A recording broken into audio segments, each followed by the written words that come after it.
你打出来的时候，鳄鱼要么在你身上咬一整套，要么已经早就跑了。还有移速问题，就鳄鱼在上路3是移速很快的英雄啊，是345以上的移速可以让卡莎前期不能追着 A， 看开局吧。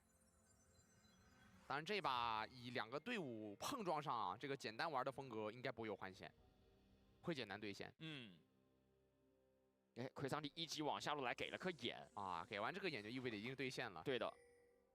但他们也意识到了，就是下路这个对线会比较难对，所以说上路奎桑迪抗压的情况下，把自己的眼投资在下路，这样让下路上线的时候依然有卡莎的一个眼加上牛的扫描能够去抢草。然后这里有个细节是 GM 的站位啊，他们让下路组来顶这个，就是我们曾经说的就是那个卓哥眼的这个草丛。是。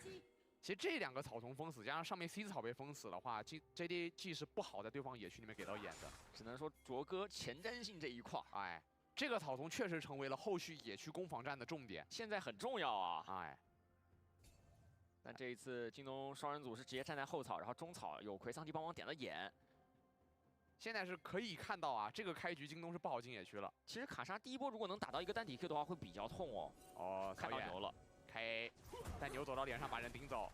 最后这个眼能排掉还是排掉了。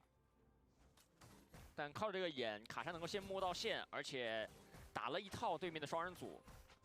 赚到一些血量，其实这个 A 线进度大概率两边是平线了，会平2。但因为兵线出来之前，卡莎打了一个单体 Q 在艾利欧身上，所以也逼了艾利欧低频药，而且这个 Q 砸出去，相当于并没有延缓卡莎推线的进度。哦，甚至这波佩子在3个远近战兵之中摁 Q， 他还能跑至抢2，对，都不只是平线了。主要还是艾卡西亚暴雨这个技能在前期还是比较权威的，只要你能摸得到兵，抢2喽！哦哟，好反应啊！被闪现躲过了。 这波阿特米斯要不是被 Q 起来的话，接 W 顶回来是要爆大血的。是的。而中路这个血量情况其实符合预期，就是蛇女会被瑞兹推，但是瑞兹会掉很多血。蛇女这1、2级的又 Q 到了，又 Q 到了，要杀了，单吃了。交闪，但是后续跟闪皇子德邦军旗，勋哥说收个过路费啊，其实不收也单吃，这个过路费主要收的有点贵。 勋哥说：“我先来混个助攻。”这个线我之前请教过滔博的前中单线路教练西野啊，西野的说法是这个线的重点在于留相位，就是前期在瑞兹推线的情况下，一定要把相位留好，因为你在2波线送进塔前的时候，蛇女一定会有一波机会 Q 住你追击。就如果刚才那个位置瑞兹可以 A1Q 触发相位拉掉的话，蛇女其实不会打那么多血量，也没机会单杀的。而且我感觉还是1、2级换血换的有点太频繁了，加上2级这个 Q 吃的有点。 就是他换血频繁的时候把相位给用掉了，对的，得捏相位这个线。下路炮车的反推，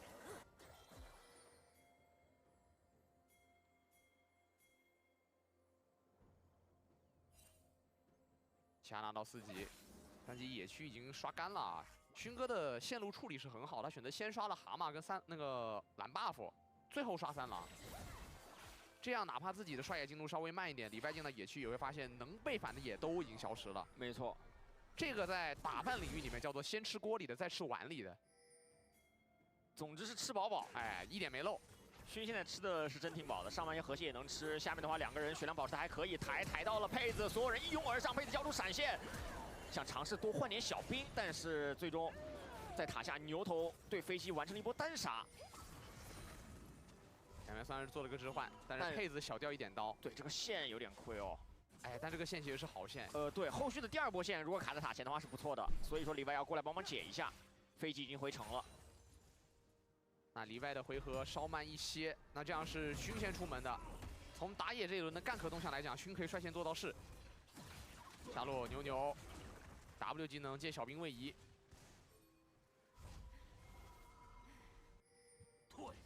回家，佩子也是先补萃取啊，知道这一把的自己的重心应该要在发育上面。就目前大量卡莎都选择出萃取，大家意识到卡莎不是一个对线那么强大的英雄，他需要做的是发育。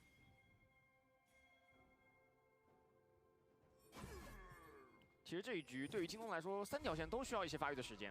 蛇女也同样是一个需要发育的英雄，然后奎桑提更不必多说。 前期比起碰撞，可能他们更希望的是做资源的置换啊，但是 Okay, wow, I missed way more than I thought. Oopsies, folks. Okay, sorry. Looks like we've had bot lane kill, jungle kill, Shin jumping into mid lane, Ares has no flash and he's gonna go down. My bad, folks, I was pretty late getting to the stream, I was getting the stream set up, so I had to do that thing where I am. I don't know, woke up and got ready for the day. You know, I like GAM as a team. For those of you that don't know, hang on. Whatever the dragon? No, okay, we're good. Was it 2 years ago now, or was it last year? I think it was 2 years ago, maybe. I got myself a GAM jersey, and I posted a picture of it, but I didn't have my face in it, or like I had a little bit of my face. So all you could see is my long hair, because I have long hair. And what was I gonna say? Yeah, so I have long hair, so it looks I guess certainly feminine or whatever, slightly feminine or whatever.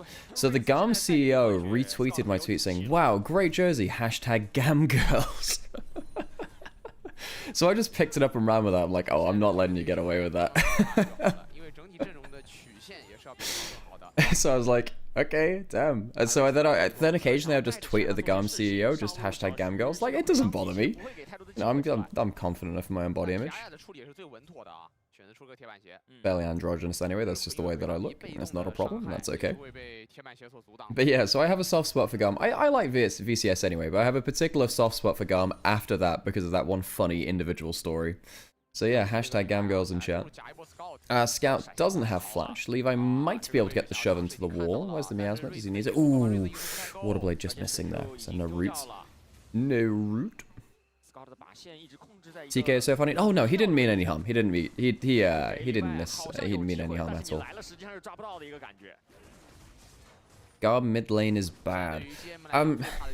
So the thing is, and like, it's not a blame against the player. VCS mid lane has never been their strongest point. Not really.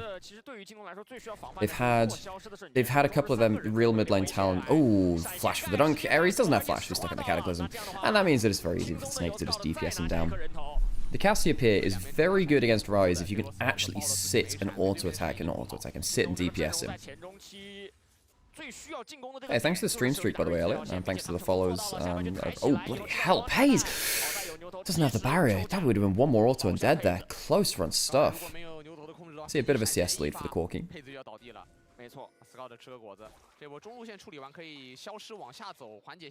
Scout walking down. Does have flash now. Combo onto turret. Pays doesn't have ult. Needs a couple of minions. Gets level 6 now. So now he can fly in if he needs to. Miasma lands. Artemis also has flash. Scout gets the Q. Because he gets the Q, he can get the empowered ease, and he'll be able to kill him even through the barrier. Alio will likely be next on the menu as well.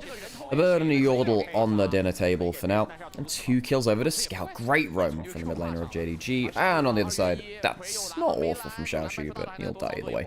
Did get the unstoppable through the Supreme Display of Talent. Didn't end up mattering. Teleport now towards top lane from Scout. He'll just pick up the wave.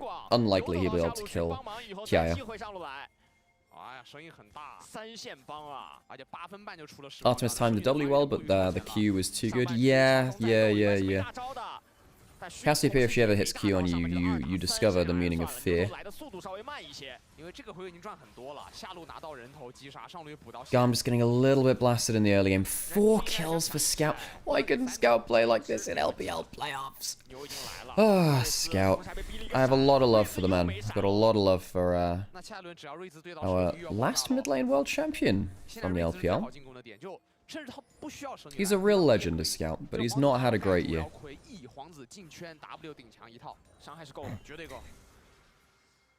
Yes, I agree, Amir. Cassiopeia landing Q on you is like, will you fight or die like a dog? Kiai trying to clear out the top side. He does have Dominus. He's not going to live with it, but he should be able to... Oh, good flash. He's still dead, right? Right. Not popping the Dominus, yeah. Gets the empowered W on the turret, not onto the person with aggro. Okay, fair play. Kiai lives. I'm gonna be surprised. I thought they had a way more damage than that. Didn't want to commit the Cataclysm. Did have the the Kai'Sa ult to follow up if they needed. Because they spent a lot of time trying to kill Kiaya, it does mean that they end up getting pushed into mid lane. Artemis gets a wave and a plate there. Do you have a caps rule like Sam doesn't have his? No, you can try. You can put in all caps here if you want. Although honestly, Sam has a. Oh, hang on, Scout. Wow, Scout in the 1v2. Jesus, he's fed. Now the thing about Cassiopeia is that if she gets those empowered E's down, she does get a bunch of healing, because the empowered E does give you a little bit of that healing. Miss Meliodas. Oh yeah, Meliodas was one of the golden generation of VCS really. DO1 was the guy who was really good at mid lane for VCS. Good Valkyrie away. Thank Mr. Buffalo. Yeah. I think most of that team sadly got caught out with the match fixing scandal. VCS top lanes have been fun to watch over time. Coated was very fun on Team Secret, the original Team Secret, before they became Team Secret Wales. They really want to get this shutdown, and they probably are going to get it. It's close. It's close. If you got like 1 or 2 more E's in there, because you got a Q, you could have got some healing. That was actually closer than it looked, folks. BNJ. Oh, BNJ.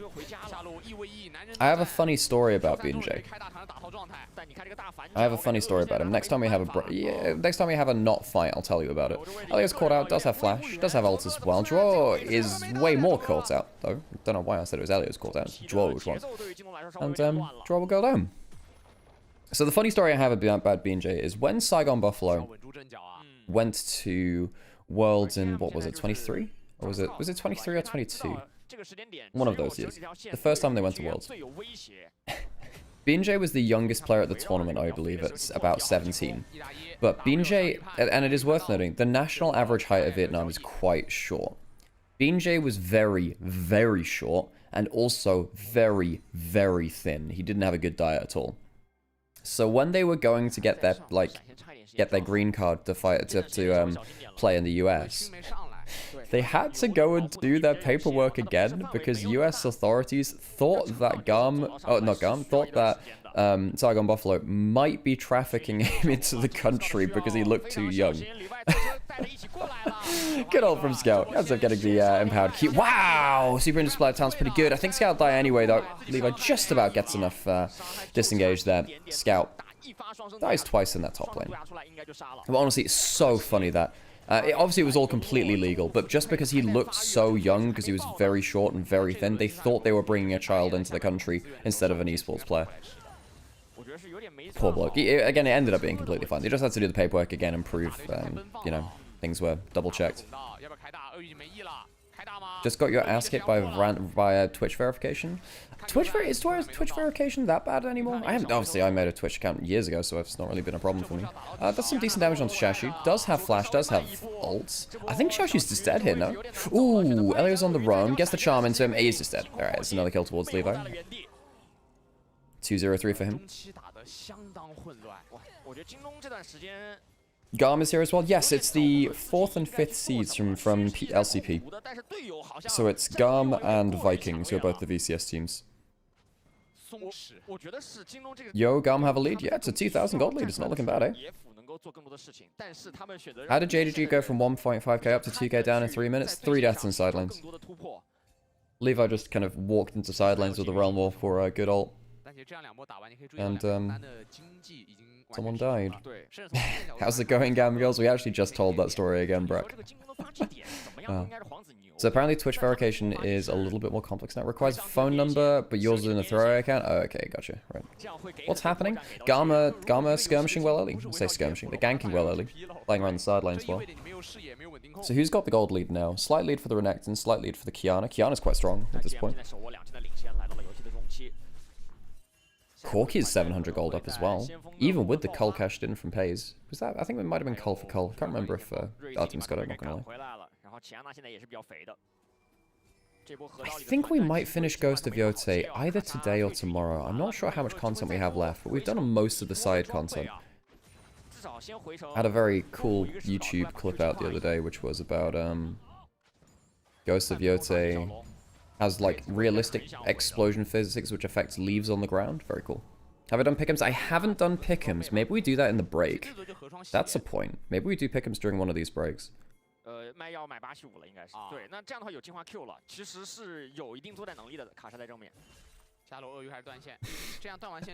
Hey, boring.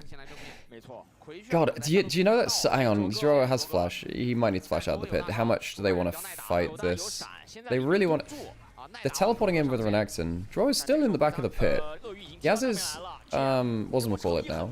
Celestial opposition. Okay, he'll finally flash out. Yeah, so I made a load of just a running joke about, you know, King and Aatrox. I had someone atting me on Twitter, really annoyed that I was making comments about it. I didn't give him the satisfaction of blocking him, I just muted him and walked away, but it was, I was like, damn, you've really been affected by this, huh? Couldn't believe it. It's like, what? Why of all the things I've said on stream over the years, why is this the one which is getting people literally adding me on Twitter? People don't do that for anything, basically. Oh, it was a strange time. Anyway, next time we see King, and we'll talk once more about the world champ difference. And maybe about certain cosmetic bonuses he has. Whatever, anyway, just a funny thing. It doesn't bother me too much. Or at all, really. It's fine. Funny story, if anything. Artemis showing why Corki's pretty good into the Kai'Sa. Kai'Sa really doesn't have that much threat onto Corki individually at any point in the game. Ooh, Draw using the Hex Flash forwards. Lost that flash earlier. Not sure about that one, buddy. Slammed into the wall by the Dia de los Muertos Kiana skin. And we have a pause. Oh, bloody hell. Strap yourselves in.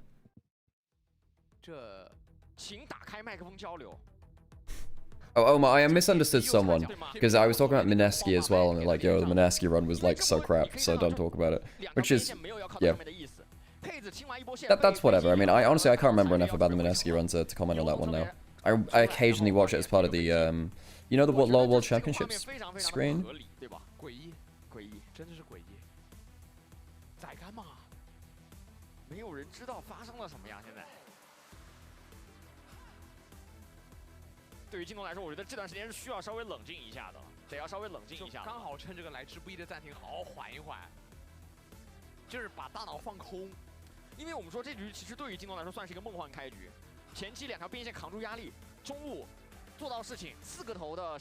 So many pauses this tournament. It's because it's online, and I'm not sure. There's probably tech issues. There might be network issues. Joe said, first turret in the mid lane. The overlay's broken. Okay. Oh, the overlay was kind of breaking yesterday too. Does anyone have any fun facts about 22 Worlds? Shut up. I need to stop. Now I'm genuinely concerned people will get annoyed. Thanks for the follow, by the way, Soccer. I do appreciate you going through the hassle of Twitch verification.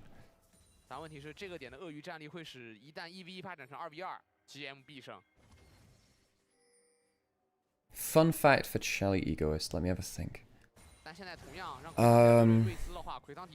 Did you know you can tell whether a species of spider is ancient or more modern by the direction in which their pincers have move? So if a spider's kind of mouth mandibles move upwards and downwards like a pickaxe, then it's an ancient spider. It evolved many millions of years ago, or hundreds of thousands of years ago. Whereas if it moves side to side more like pincers, then it's more of a modern evolution. There you go, fun fact. Trade of sideline turrets. GAM did get the first turret in mid lane. I'll make sure to look at that while screaming. Okay, good. Yeah, well, just in case you wanted to have, you know, academic fulfillment while you're being attacked by spiders. Do you remember the G2 fun facts? I don't remember the G2 fun facts. What were they? Spiders can recognize... Wait, spiders can recognize themselves in a mirror? That's insane. I actually never knew that. That is a great fun... If that's true, that's a great fun fact. Run, it's a spider! Yeah, it's an ancient spider, thank you, pickaxe. Like, name anything about G2 and there's probably a thread about it at some point. Oh yeah, that's true. Yeah. I had a lot of fun on LEC this year when we got into pause content with fun facts. I had a cast with Hysterics, and Carlson came on to guest, and funnily enough I talked about grasshoppers, so perhaps we've been on the God Guo train all this time, perhaps.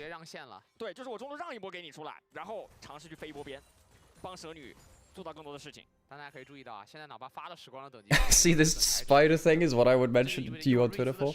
Oh god. I think in like year 5 or 6 I ended up doing a you know, a school paper on spiders. It could have been on anything. They just wanted you to make a topic on, make a paper on something. I did like 12 pages on. Oh, pays cleanses. Alt does have flash. Doesn't need it. Cleanse ult down. Did I know that Godguo has 2 brains, or crickets have 2 brains? No, what the heck? I do have a fun fact about the alien from Alien Isolation, and that it has 2 brains. It has 2 AI, one which knows everything, and the other one which is the one which controls the movement, and the larger brain tells it bits and pieces of information to make it seem more organic. It's very, very cool. It's the way that they made the alien, the xenomorph, a lot more lifelike. Ares does have flash, does have realm up. Kiana's on top side of the map. Could they get there in time? Not sure. Ooh, phase rush is okay. Good flash out of the combo. It's safe. Oh, right. Sorry, Godguo has 2 brains. I don't know why I took that at face value. Why would a bug have 2 brains? Why did I take that at face value? One which always lies and one which always tells the truth. Man. Godguo is the source of all riddles. And most of my entertainment today. Oh, flash forwards, doesn't quite get the combo. Paze doesn't have cleanse, remember, or ult does have flash. Just about getting enough damage onto Ares. Can they get him on the miasma? He doesn't have flash, remember. Goes down. How the hell is that a 1 for none for JDG? Flash forward for the petrifying gaze. The dunk is escaped and Shun goes down. A little bit too far from the jungler of JDG, but it wasn't a bad angle. Very surprised that JDG somehow, I would still say, get the better of that fight. Combo forwards onto the miasma. Scout doing decent damage. Elio has the quickness again, by the way, and Artemis has a ton of early damage. Paze is alive too. Not for long though. God, great fight for GAM. Supreme display of talent comes back up. Triple kill for Captain Levi in the jungle. GAM walk away with what, 4 kills? And that started so well for JDG. Jeez, what? Yeah, there was a point in that fight I said, oh, Paze is alive too, and then he wasn't. Wow, JDG started that fight so well too. That was awesome for GAM. JDG, things are getting a bit scary now. Xiaoxu is now teleporting in. Didn't really get to impact that last fight, did he? Axiom Arc diff? Yeah, you're right. Legit, that was that. Wait, was that full Axiom Arc diff? Yeah, that would have been Axiom Arc diff. That's how he got the ult at the second part of the fight. So he flashed in for the ultimate. I think, yeah. I think a bit of the ult particle ended up hitting Paze. So he ended up getting frozen like that. Might have been the water blade instead. He turned it around for a good kill on Ares, and then this is just way too far. Doesn't quite get the... I mean, the dunk out into the water blade and the full turnaround burn from Corki was insane. Artemis's Corki has actually been doing a lot of work. Then what happens here? Scout hits a couple of Qs, gets a miasma, doesn't quite get the DPS because the grass blade comes down for the invisibility. 1 kill, gets 2, and that recharges his ult for the end of this, which means that Scout can't get the last E to kill Artemis. Legitimately, Axiom Arc saves Artemis' life. That's so fun. 对进攻来说，这个局面确实不太好处理了。其实不追就好了，真的。这波不追赚蛮多的，甚至你说回头直接打到唐汉，我觉得都是 OK 的，可接受的一个结果。就小徐点踢，对，让小徐卡位置直接打。但这样一来的话，齐亚娜现在已经来到6-0-4了。小徐在上路持续的挨抽，主要是一身的护甲导致瑞兹效果实在不行。蛇女倒是有了冰杖。 现在3件套的蛇女对于正面战场是有一定影响力的，但是因为上一轮的经济进账，齐亚娜跟飞机的装备已经止不住的好。Just replying to a message. I did that thing where I zoned out on socials for a couple of days, and then I've got a load of messages I've got to catch up on. Oh well. Dragon started up by GAM. JDG did have the first 2, would have been a third. I don't really think they can do much about this though. Shouldn't nowhere near. Wait a second, didn't GAM defeat a full Chinese team in 22? Yep, in Worlds 22 group stage. They knocked out top esports from Worlds 22 groups. In fact, because Tien was playing against them from Weibo just the other day, he was spamming the top esports logo at them while they were, while they were kind of slamming them with the Kiana actually. This isn't JDG 23 anymore. Yeah, no members from the JDG 22 title-winning team are now on JDG. Missing was the last one. He ended up getting subbed out midway through this year. Due to GAM network instability, the match will start shortly. Okay, great. Right. Well, very helpful for them to put it in English. Of course, this is being played online. GAM will be playing from Vietnam. JDG will be playing from China. You know, everyone will be playing from home. 比赛的胜负还未定，但是京东这把的中期处理上看到了很多的瑕疵，感觉过完10分钟不会玩了。我们用很苛刻的话说，就过完10分钟完全不会玩游戏。有没有一个感觉是跟打 DK 的第一局有点像？ Side note that can you believe someone would go with the name Wiz Fusion? Yeah, because that was Apollo, right? When his name, how's your real name cooler than your in-game name? I mean, didn't that happen with Sifa, who then became, you know, Dracos? There are some name changes which just completely ruin the aura of someone, though. Like, Sheriff changed to Patrick, and let's be honest, Sheriff was so much better than that.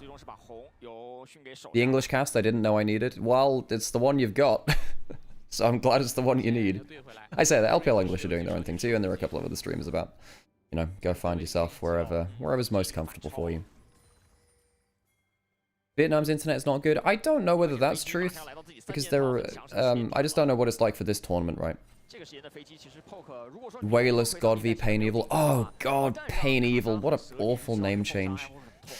What was it? Wayless? Because Wayless had that one Worlds. Was it either 2015 or 2016 where he fired the Varus arrow backwards? Very famously so. So people just kept referring to that for the rest of his career. And then... Didn't they call him something like... It was like Gold 5 and Plat Evil when he renamed? 2015. Am I a Darshan or Zion Spartan? Guys, Zion Spartan. Zion Spartan was, because I was watching in 2014 when I saw him on, I saw him backdoor TSM in 2014. So, funnily enough, I was on holiday in Vietnam when I watched Dignitas take a game off of TSM with Darshan's, Zion Spartans, Nasus. Yeah, I was in Hanoi when I was watching that game. I remember I'd just gotten off the plane. I'd had a nap and I woke up and I saw, why the hell is there a Nasus on my screen? Is the one talking actually Onivia? No. We stream with Onivia because it's nice to use the audience and keep the Onivia channel live. Helps out Onivia and the channel, and also gives us a place to interact with you as an audience as well. Hopefully give you a way to enjoy the stream in more different locations. GAM are in a... I know we're chilling out a lot, but GAM are in a really good spot, folks. They have Atacam, got 2 grubs, sizable gold lead, stop the dragon stacking from JDG, so it'll take a little longer for Soul. Didn't have the chance to say this earlier, but I do have a fun fact about Worlds 22. The 100th champion to be played during 22 was Jace, who coincidentally happened to be the 100th champion to be released. That is a fun fact. I do vaguely remember that now, thinking about it.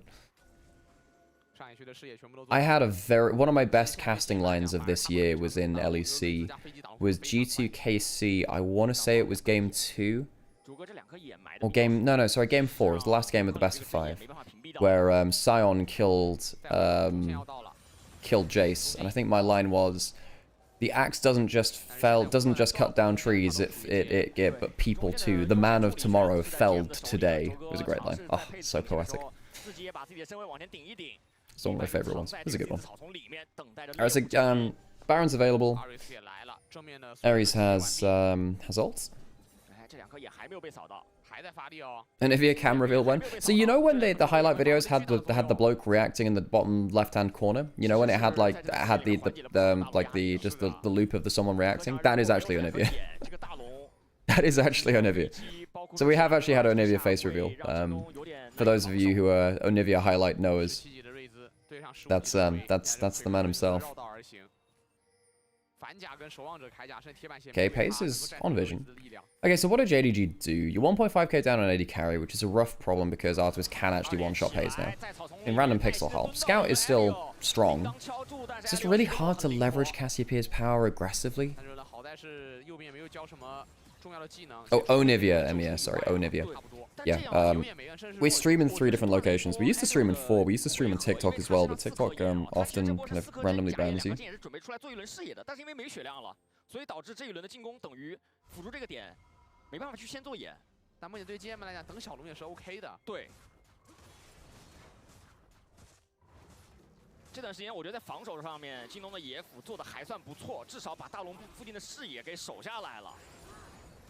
Oh, someone was talking about Vietnamese internet. A ping is like 3 milliseconds most games, but if we're playing in Chinese servers, then it goes to 50 to 70 milliseconds. I'd imagine they've got like a neutral server they're playing on, or artificial ping.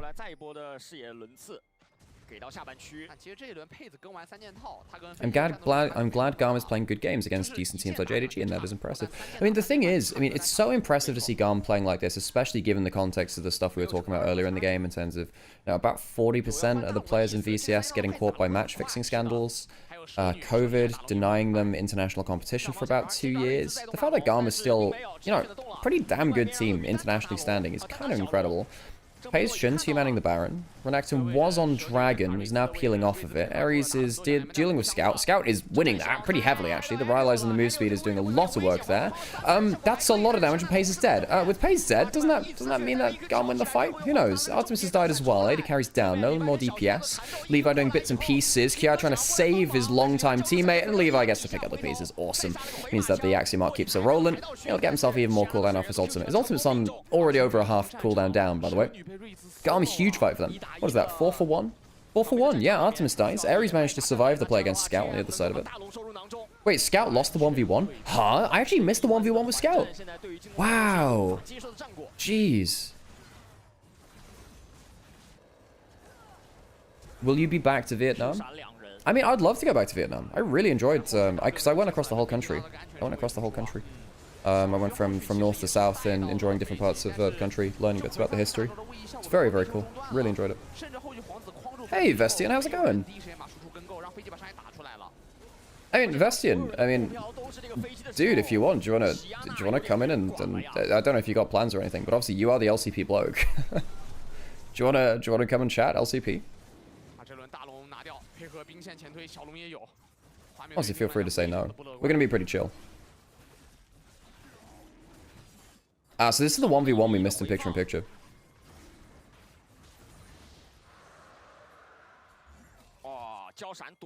Oh, wow. That was close as hell. Alright, add me on Discord. It should be linked on my Twitter somewhere. It's Nymaera, anyway. Can't cast? No, it's all good. It's all good. Yeah. I mean, we're kind of chill casting anyway, and if there's anything look, I will be the play-by-play then. And you can just chill. You can chat about stuff. We're chatting about things anyway. Look, JDG, very likely to lose this one now. That is the overlay breaking again. Okay, they caught out a little bit. I just don't see how JDG fight now. I don't think that Cassiopeia can ever stand still, and we were saying that JDG had the better comp, quote-unquote, but I just don't think that Cassiopeia ever gets to stand and fight now. There's too much disruption. Either Kiana or Rakan's gonna get onto them. Okay, Vesti, let's sort that out in the break between games, because I'm not sure I can do that like during late game while I'm also paying attention to the game, but I'll make sure that's set up. We can chat in the second game. Okay, engage into the turret. Elios caught aggro. No, Kia's caught aggro. It means that Elios survives. Not bad ult by Levi, disengaging. 但这波的防守其实对京东来说还可以，但如果要追出去，可能会出事哦。瑞兹能够开车来正面的，至少先把大龙 buff 这波守下来。Actually, no, I should be able to do it now. All good, all good.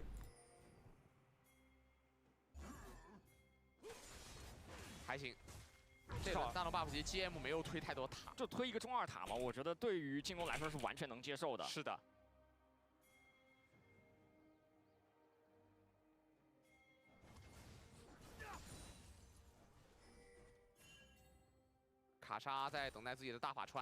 This is the Axiom Arc Champion Spotlight featuring Levi. Oh, good stuff. I like that a lot. I like that a lot. 如果是人数均等的团战，现在在京东这边来看的话，想赢下来很难。就这么说吧，除非是那种就是皇子框的瞬间，然后 Scout 把 W 扑进去，因为蛇女的腹敌会让对方无法使用位移技能，对，这样可以有个好效果。 就至少让什么飞机落，包括奇安娜都动弹不得。对。Okay, let's get Vestian in here and chat GAM. 还有这种2连多个人的画面，但我说这都是已经是梦里的幻想了，看能不能实现啊。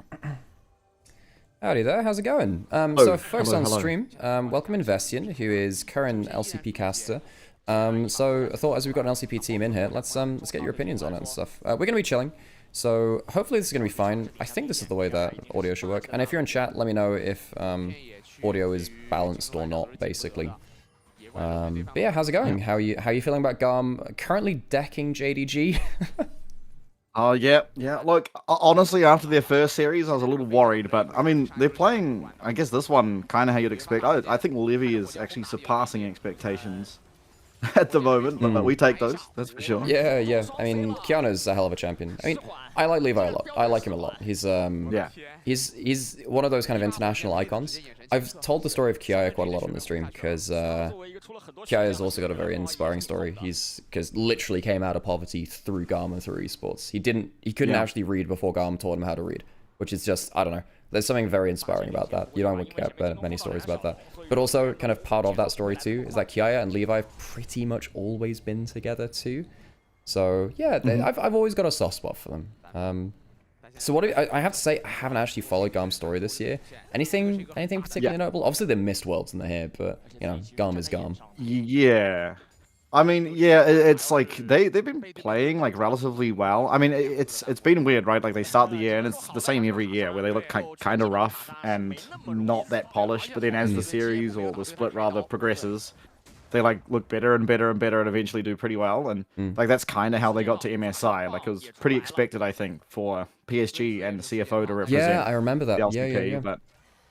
But yeah, like GAM just turn it on when it gets to playoffs, look really good, take CFO to 5 in the finals, and unfortunately, I mean, like, they were performing worse than Team Secret Wales, like, the whole year, but Team Secret Wales would collapse in the playoffs. Right. But then this time round, they finally, like, didn't collapse in the playoffs, and, you know, they were able to beat GAM. They actually 3-0'd GAM, which was... I remember when LCP was announced, my immediate gut feeling was, I'm not sure we see another Vietnamese team internationally, especially after we had the match-fixing scandal last year. And it felt like, also with, like, Kati leaving GAM as well to go to Vikings, it felt like a lot of the key pieces, they kind of split themselves into different Vietnamese teams. So I wasn't sure we'd ever see them again internationally. Seeing them make it to Worlds last year and then MSI was pretty huge, honestly. Because I love these teams. I love them. My good friends, bloody hell, Draw. Draw has had a bit of a rough one. I wouldn't say it's all his fault, but he's definitely been someone who's been caught off a lot. Dragon the GAM on Soul Point, stop the dragon stacking. But yeah, no, I was surprised to see them make other international events, and I would have liked that to continue, but obviously they're in a very hard region now, with the PCS teams were just kind of ridiculous before the merger. Yeah, for sure. I mean, honestly, I think PSG have, like, underperformed, to be honest. Like, and part of that is, like, I think Fofo and Casa struggled to play well together, and then Maple came back, and Maple and Casa can play well together, but it took Maple a bit of time to get used to the league. You know, they got me to record a damn retirement video for Maple. I sent in some videos, and then unretires. Yeah, I was in that as well. Yeah, we were both in that thing, and now he's just back on the same team that made us do that. Okay, all right, big engagement through. Get the GA. Oh bloody hell, that's a GA off of Kiana. That could be a problem. This is not looking awesome. Not gonna lie. Oh god, I think JDG might have just cleaned them up. I say that. Scout is the only damage left alive with enough HP to actually fight. Hayes, where's he gone? Oh yeah, the overlay was just completely bugged there. I was thinking, what? Is Hayes alive? No. They've had problems with the overlay this one. Okay, so that ends up being what? 3 for 3, but Scout's alive, so I doubt GAM can actually do anything. I say that. Surely you don't, Baron. Sure. Guys. You're hanging around there, and it does make me quite worried. Guys, alright, thank you, please. Hold the B key and go home, very briefly. Yeah, that was 1k that Scout picked up, though, which is a little scary. I mean, you have GA on Kiana, and Grassblade can save you from a lot of stuff. There is a lot of damage on a level 18 Cassiopeia. He's had, it's been very funny the amount of value he's had from Axiom Arc this game. He had, did you see the fight earlier where he... ulted at the start of the fight, got 4 assists or kills, and ulted at the end of the fight. Yeah, he picked up like a triple kill. Yeah, he's playing pretty well. I mean, it is scary though while GA's down. I think, like, if he dies... I mean, I guess at this point, actually, Ryze and Corki are definitely holding their own, so it's probably not the end of the world, but... I really like Corki in this kind of draft, too, because I was saying it a little earlier, but I know Corki is a bit of a bait in a lot of games, and I'm not going to say that Corki's a perfect champion, but Corki does 1v1 Kai'Sa at most stages of the game, which is very rare for an AD carry. He's so bursty that he just kind of taps QR, hits both... Godguo! Have you been introduced to Godguo? We have... Me? No, I haven't. We have... you see that thing at the bottom right-hand side of the screen? You see that? That is... Oh, yes. Yeah, that is Godguo. That's Grasshopper predicting the games and it's defected to GAM. Oh, that's my boy right there. God, this is truly the greatest shit. This is the greatest tournament of all time. Okay, Shun's jumping over the wall. He has flash, he has ult, he has GA. Baron's pretty low HP. Hang on, have they just leashed it? I don't think JDG will keep it on that HP. Okay, I think that's a disengage. I don't think we'll engage beyond that. Say that. Elio's getting a little bit feisty with it there. Fine, I think we're safe now. Can't believe Godgor is defected mid-game. Again, the cricket is never wrong. It's either correct or lying. Far be it from us to question the knowledge of our great Green Lord. Okay, so now JDG are onto it. Kaiser's pretty good at killing this. Teleport behind, that's from Renekton. Renekton doesn't have flash. Levi's on the flank too. That's going down. But so Baron's gone. How many did they lose for it? Not fantastic. I do think they can. Oh, this could be good. Holy crap, that's pretty good. Triple Kiana ult. Smelflux starting to bounce around. Artemis getting engaged onto. Not about dunk. Pace dies though. Pace dies. That's a problem. All GAM need to do is make sure the Baron buffs are gone. They've gotten 3 out of them right now. Whoa, they're teleporting mid. They want to end the game. They want to see if they can get an inhib, I think. If Shun dies here, God, there are 4 people dead. Shun is the only person alive. If Ares can keep the wave alive, might be able to, with 2 grubs, take at least an inhib turret. Kiai, does he manage to get the full thing? No. Baron import powered recall. So 4 for 2, most of the Baron buff denied, and they'll get themselves an inhibitor turret. That started with the disaster for GAM, because they gave over the Baron when they were the ones in position to take it. But they have now denied grand majority of the Baron buff and taken an inhib. 40 seconds still Dragon, so I don't think JDG can reset the map to fight for the soul effectively. Yeah, I think it's also good, like, when you only have 1 Baron, you can barely do anything with it. You know, like, especially if you're on all just in 1 lane. Yeah, and I think when, like, if you only have the 1 and it's not on your solo laners, and you just kind of, okay, you're mid, and it's sort of just matching the super minions now. You know, like, Rising Corki will be able to get through that wave before you make any, like, meaningful progress. That was an insane Kiana ult. Yeah. Just 3-man Kiana ult. Okay, so Dragon up in 10 seconds. Could be Infernal Soul for GAM. They're not on the objective early. They wanted to reset and spend their gold. They don't have last item on Artemis, but he's still really, really strong. I think he would have been going towards GA, probably. So JDG are on it first. They don't get set up. This is just going to be a straight-up just fist fight. This is a fist fight. No one has superior setup. It's just a 5v5. Who has flashes? Pace doesn't. He has cleanse, though. Artemis doesn't have flash either. Oh, bloody hell. It's going to be close. It's just going to be down to a flip. That's legit. And they get onto him. No flash on him. Ooh, Kiana ult's pretty good. Wait, no, Pace gets caught by it. Pace gets caught by it. Dragon goes to JDG, but Pace is out of the fight. They don't have any DPS anymore. I'm pretty sure Ares is just going to run this fight, right? Artemis, can he kill the Sensei? I think he can. Pace got hit by the Kiana ult around the back of the fight. The splash damage of it killed him. So they get the Dragon, but they lose 3 for 1. 3 for none. I think this should be game, right? We've got Baron. Well, we've got the minions already in the base. No Baron. Yeah. Shun died. I think so. Yeah. I think so. I mean, yeah, Pace 5v2 is alive. It has to be. I don't think Pace can defend with... Oh, bloody hell. Spell... Rise. Oh, my... Rise. Spell... Yeah, Pace is dead. 6-sided Rise. Where were you when GAM took down? Okay, first game, JDG losing to GAM. GAM has a habit of randomly beating all Chinese teams. Ult for the flare on the Nexus. Hey, as expected, GAM. Oh, God. Okay. Alright, rotating back. Guys, oh my god, they don't have proper graphics. They have the placeholder. Rotating graphic. Can I imagine IG so with Knight mid? Look, the thing is, look, if BLG don't do well at this Worlds, I'm pretty sure the BLG Knight... I think BLG with Knight ends. I think that roster ends at that point. I think Knight will try and find himself another roster. Or BLG will satisfy whatever roster he wants. And we'll see what ends up coming out of that mess. LPL's in a weird spot because, look, the last time that LPL won an international tournament was MSI 23. Financially, missing out on Worlds a bunch of times. Salary caps coming in, just the whole world economy going into a bit of a dive at points over the last however many years. Crypto booming and stuff like that.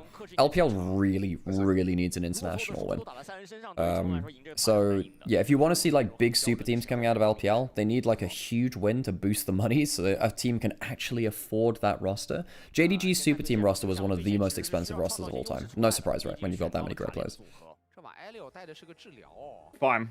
Unfortunately, the LCP will be winning Worlds. You know, one thing, actually, I mean, a little off topic because GAM's playing, but it seems like the vast sentiment... Oh, hold up. Oh, look at that. Hey, you were saying the Poppy was good, but, yeah, I mean, 3 summoners down. You've lost some HP for that. You haven't got wave control in the way that you wanted. I actually think Haze and Draw are not unhappy. Well, okay, they're not happy with it, but they still have control of the lane. Well, yeah, for sure, but both junglers are hit at bot, so I think losing Flash is a pretty big loss. Okay, I mean, they probably just look for a recall early, and then that's kind of how you can navigate it. But I think losing Flash early as Kalista is like, it means you can't play as aggressively as you'd like, especially with both junglers headed this direction. So you'd kind of like to fight it, right? Yeah, but the thing is, now we're at the point where bailout's coming into play, and Flash becomes... Flash is more about I definitely kill you, rather than I definitely escape or something like that, which it is for a lot of the bot lanes. So they have wave control. I don't know if Levy can really get much done on bot side. Okay, they see Shen going across the river. Now this is defend the invade territory. Elio does have Flash. Flash Wallstone might be the option here. Because they have vision on this going down. They're worried. Yeah, he has Halo Blades, because you'll do a lot more damage than, like, you know, your typical spell, what is it, spell book that we typically see. Although Artemis is just... Ooh, that's actually sick for Elio! So he flashed for the W to get the ulti down. Does it matter? I don't actually know if it matters. Or a Trickster over. So you've lost Flash on your Poppy now. Levy's in, has Flash, uses cooldowns. Level 3 is where Vi can actually fight. Pre-level 3, Vi is not a champion. Right, so they do, in fairness, they do defend the invade. Shen doesn't get an enemy camp away. You do lose Flash on your Poppy to do that, which is a bit awkward. I mean, it's not awful. I mean, this could have gone a lot worse. I mean, you expect the Kalista Ronaldo to be killing you at level 3 if things go really, really badly, so... Oh, hang on, scout my solo kill angle? You'll flick away. Alright, safe. Ooh! I just looked away from the screen there. Never a kill. Okay, just decimating Smash, but I mean they're both just gonna have to take a recall. I gotta say, one of my favorite things about the Kiwi accent is the way that you say like your I vowels, by the way, decimating Smash. The name which always, so I'm a big rugby watcher, so the name which I always associate with the New Zealand accent is Bin Smith. The rugby player. Yeah. That's the one which I'm like, Smith. Yeah, that's the one. I've got a lot of family in Australia though, so I often kind of, because look, they're not too dissimilar accents. I often conflate the two and just, I know it's the most culturally insulting way possible, right? But that's like, that's the two accents which I do sadly blend into each other once in every while. Anyway, sorry, go on. That was just a quick side. I think there's more twang is the best word to use for the, like how I guess New Zealanders perceive Australian accent is that ours is more like, well, I don't know how to even put it into words, but Australia just has more twang to it. You know, like, it's more sing-songy, and every sentence ends on got a ghastly question. Goes up a little bit at the end of the sentence. Wait, you're so good at this. What on earth? I've got like 2 family units out in Australia somewhere, so out in Brisbane. Right. I went out there a couple of times. There you go. Yeah. Oh, I'm going to Brisbane tomorrow for 2 hours until I go to Melbourne. Oh, cool, nice. Yeah. I've got an uncle out there. Right. All right. Is there anything else actually going to happen? Yeah, it's a pretty nice place. I don't know. They're just a lot of passion in this bot lane, but not a lot actually. Really happening. You have got. Oh, hang on. They got the. I was actually wondering if the run slow would be a problem though. Yeah, you've got the Cull, so you're trying to realistically just rush 2 items on Lucian and see if you can survive to that point. Whereas Kalista is trying to skip Cull, get as much power early, and see what they can do. Ooh, good early ult. Probably. I don't think they get much out more than that. You're not getting a kill, even if you land charm. It's not a kill realistically. And now you're down ult, and now Scout has gone too far. I think this is a kill for us. Or Libby's not level 6 yet. But... Scout, my dude, you might have just got Shun killed. Good Q. The Q actually saves his life there, I think. Yeah. God, like, I mean, Scout is pretty good at pulling. He is actually one of the better players at pulling ult early, knowing that he doesn't need the first ult charge for damage, and using it to get into the right position instead. But his playmaking view of the game this year has just not been it. I don't know. Scout has just had a torrid year. I mean, Scout's last couple of years have been strange anyway, because he left EDG. Hex Flash Poppy Gaming. Hex Flash Poppy Gaming. Oh. Hex Flash Poppy Gaming. Just need a bit more passion. That's alright. Oh, handshake. And that's a delusion. That's a delusion. Bailout? Okay. Oh, no bailout! Probably. Oh, wait. Ooh, if they had level 6 on 5 still. Yeah, if you had 6, that's a good follow for a kill. My dude, look. And you might also need more than just passion. You might also need like to actually get into the damn play. All done? Poppy Gaming? Oh yeah, that's a freebie. Oh my god, he gets the kill anyway. But god, that left it close. He has heal backup, wait. He has heal backup now anyway, he's safe. Holy crap, maybe I just don't respect Elio. Maybe I just don't understand the passion which he brings to gameplay. That's right. That's right. I mean, how many poppies do you see take Halo Blades these days? That's true. Hillesang was straight passion. I miss Hillesang. One of my favorite kind of memes which I built as I gotta wrap my own casting every so often. The one thing which I did for Poppy was have you heard of the legend of full build Poppy? Full build Poppy. Hits level 3. Has a red buff. They're full build. I don't know what to say. Poppy needs nothing else in life. You have level 3. You have all of the early game damage you need. And after that point, everything else is just completely decorative. That is all you need in a game. Luxury.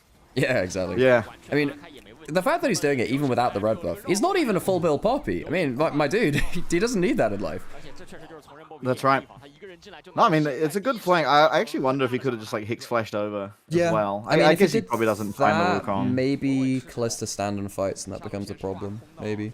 It's also a little scary now that Paze has the first kill. Scout, my friend. He does not have flash. He's safe. Alright, okay. I'm been impressed by Elio, though. Considering that Elio...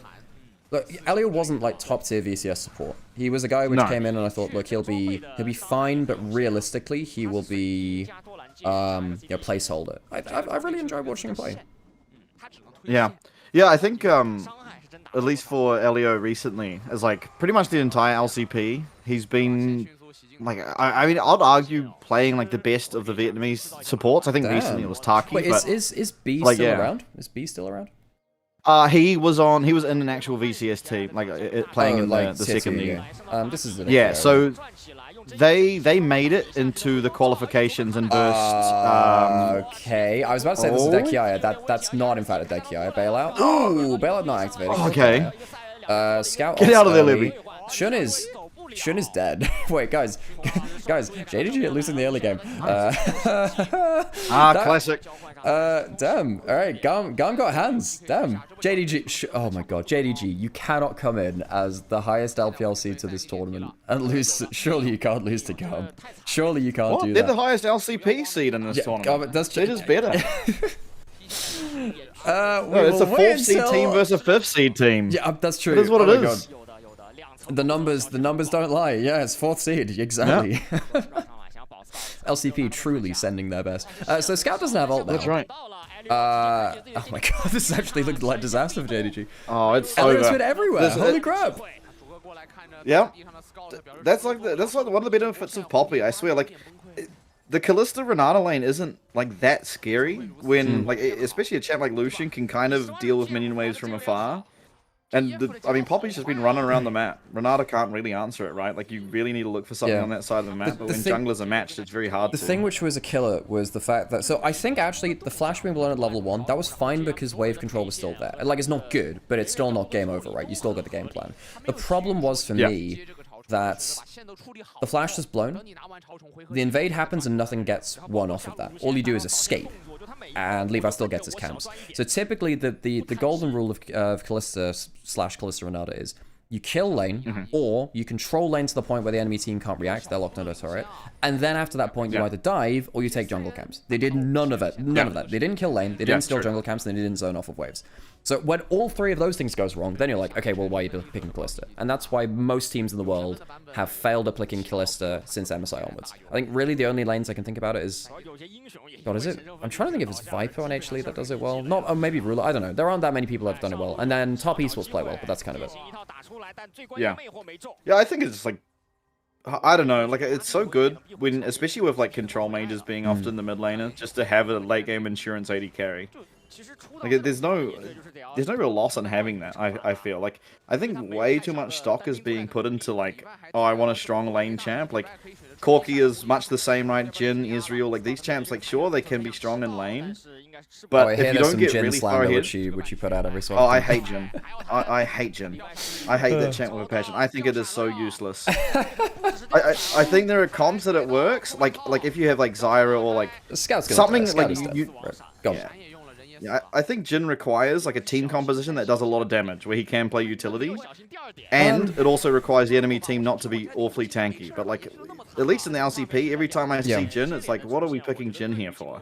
So like, I think you'll see Jin Jarvan only AD against Sion. It's like, well, I think there were points where Jin had useful points where he could basically be budget Varus. When Varus was the strongest AD carry, Jin would do what Varus did, contain him, and offer a lot of similar things to the team. Where, like, strong lane, very long range, so you don't get to dive onto him. Oh, that's another thing, too. Jin is good when you have a full dive comp and Jin stands out of range of the engage when the other traditional disengage AD carries are gone. So if you don't have Xayah or Kai'Sa, you pick Jin and stand out of range.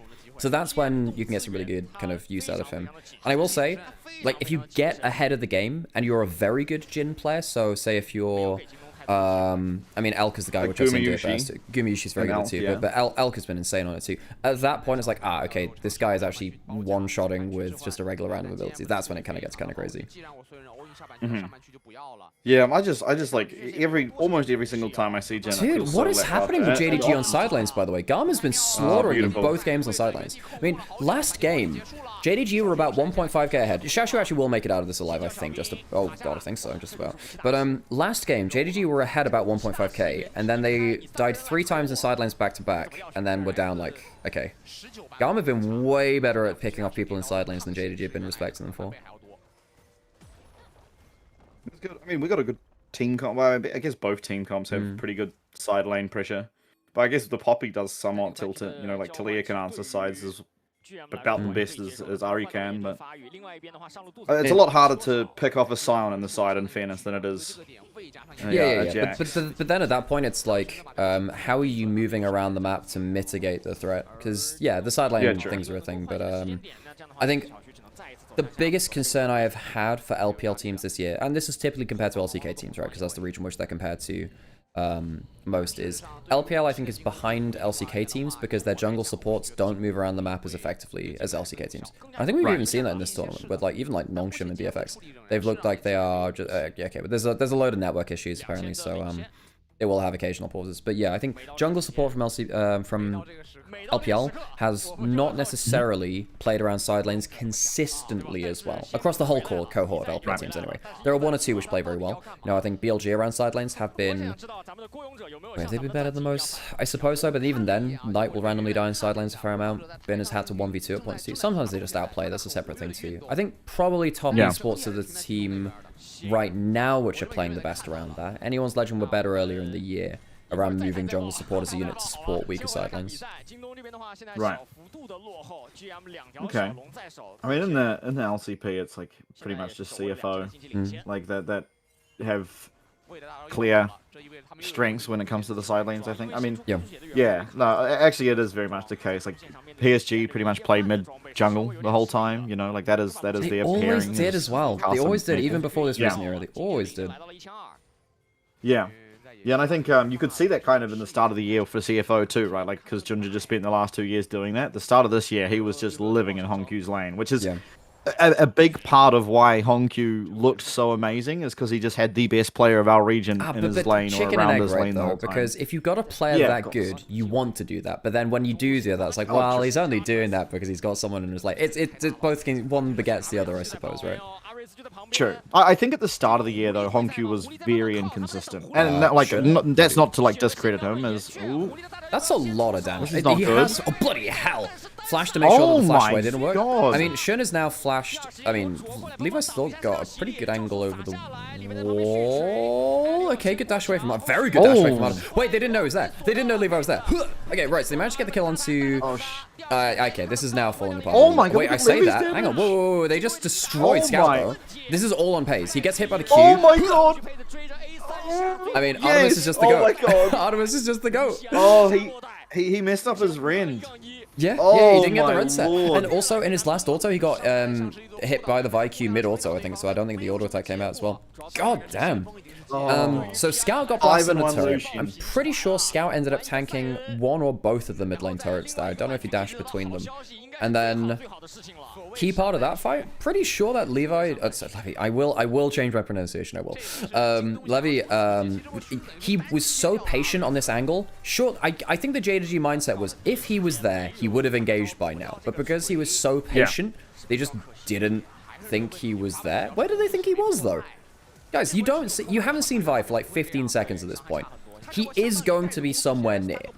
Draw misses the knockup too. Also, Artemis just freaking space glides on them. What happens here? Oh, he gets knocked back into it. Oh, it's not him dashing into it then. Okay, fair play. Beautiful. Fair play. They actually bop him back into the turret for the last shot. That's kind of big. Oh, the Rind. That is...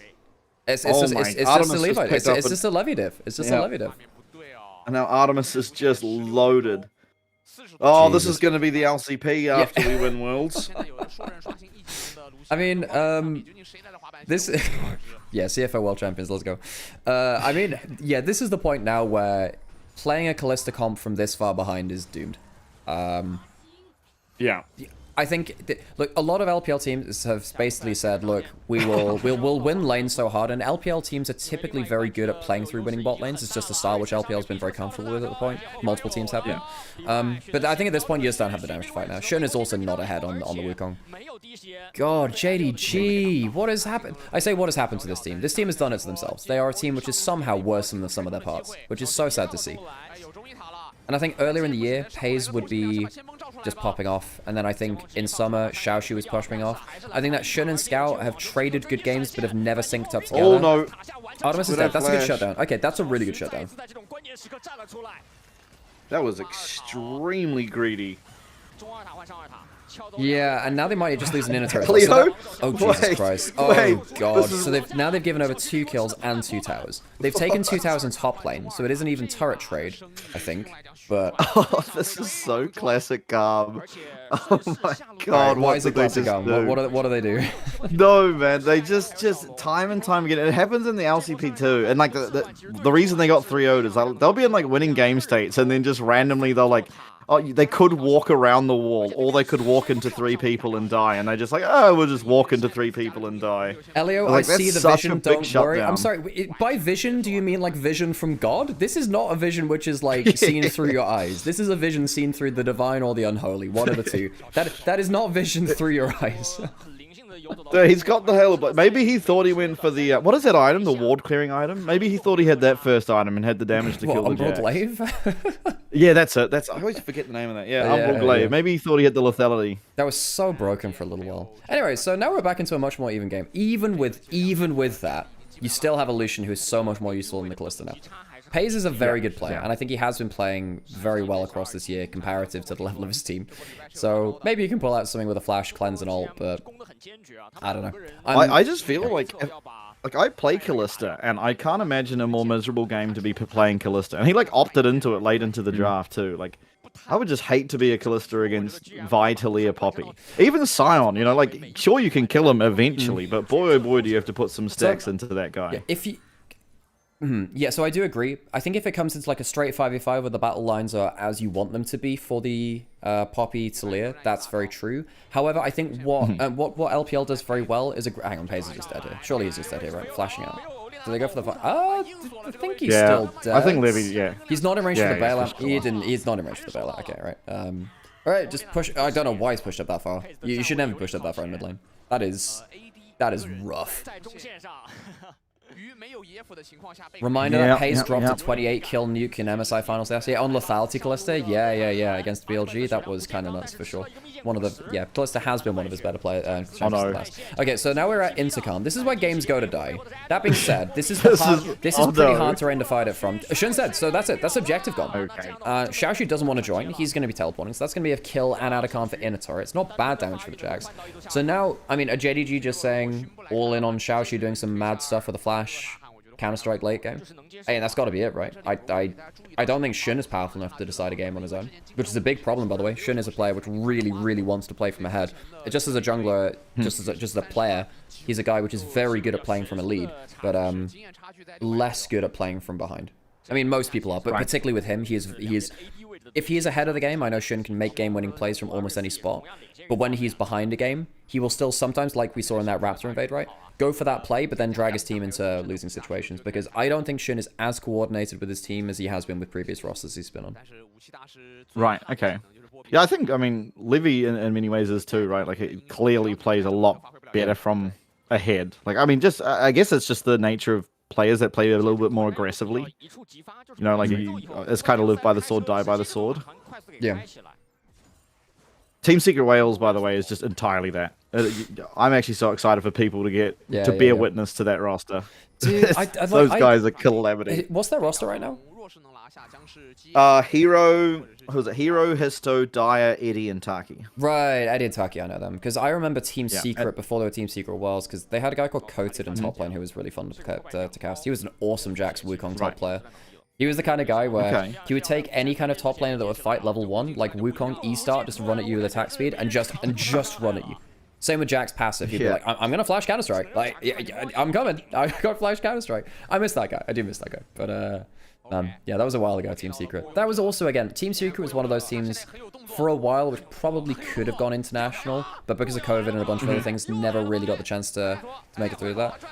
Okay. Wow, that's a good Cyclone. Oh, Holy crap, that's a combo. Yeah. Okay, so that's the ult over the top. 2 do they get? I mean, that's only the Poppy, but wait, what do they get off the this? Scion 2. They get Scion, they get Poppy. Do they get to run down mid for an inhib? If they get inhib, that's kind of insane.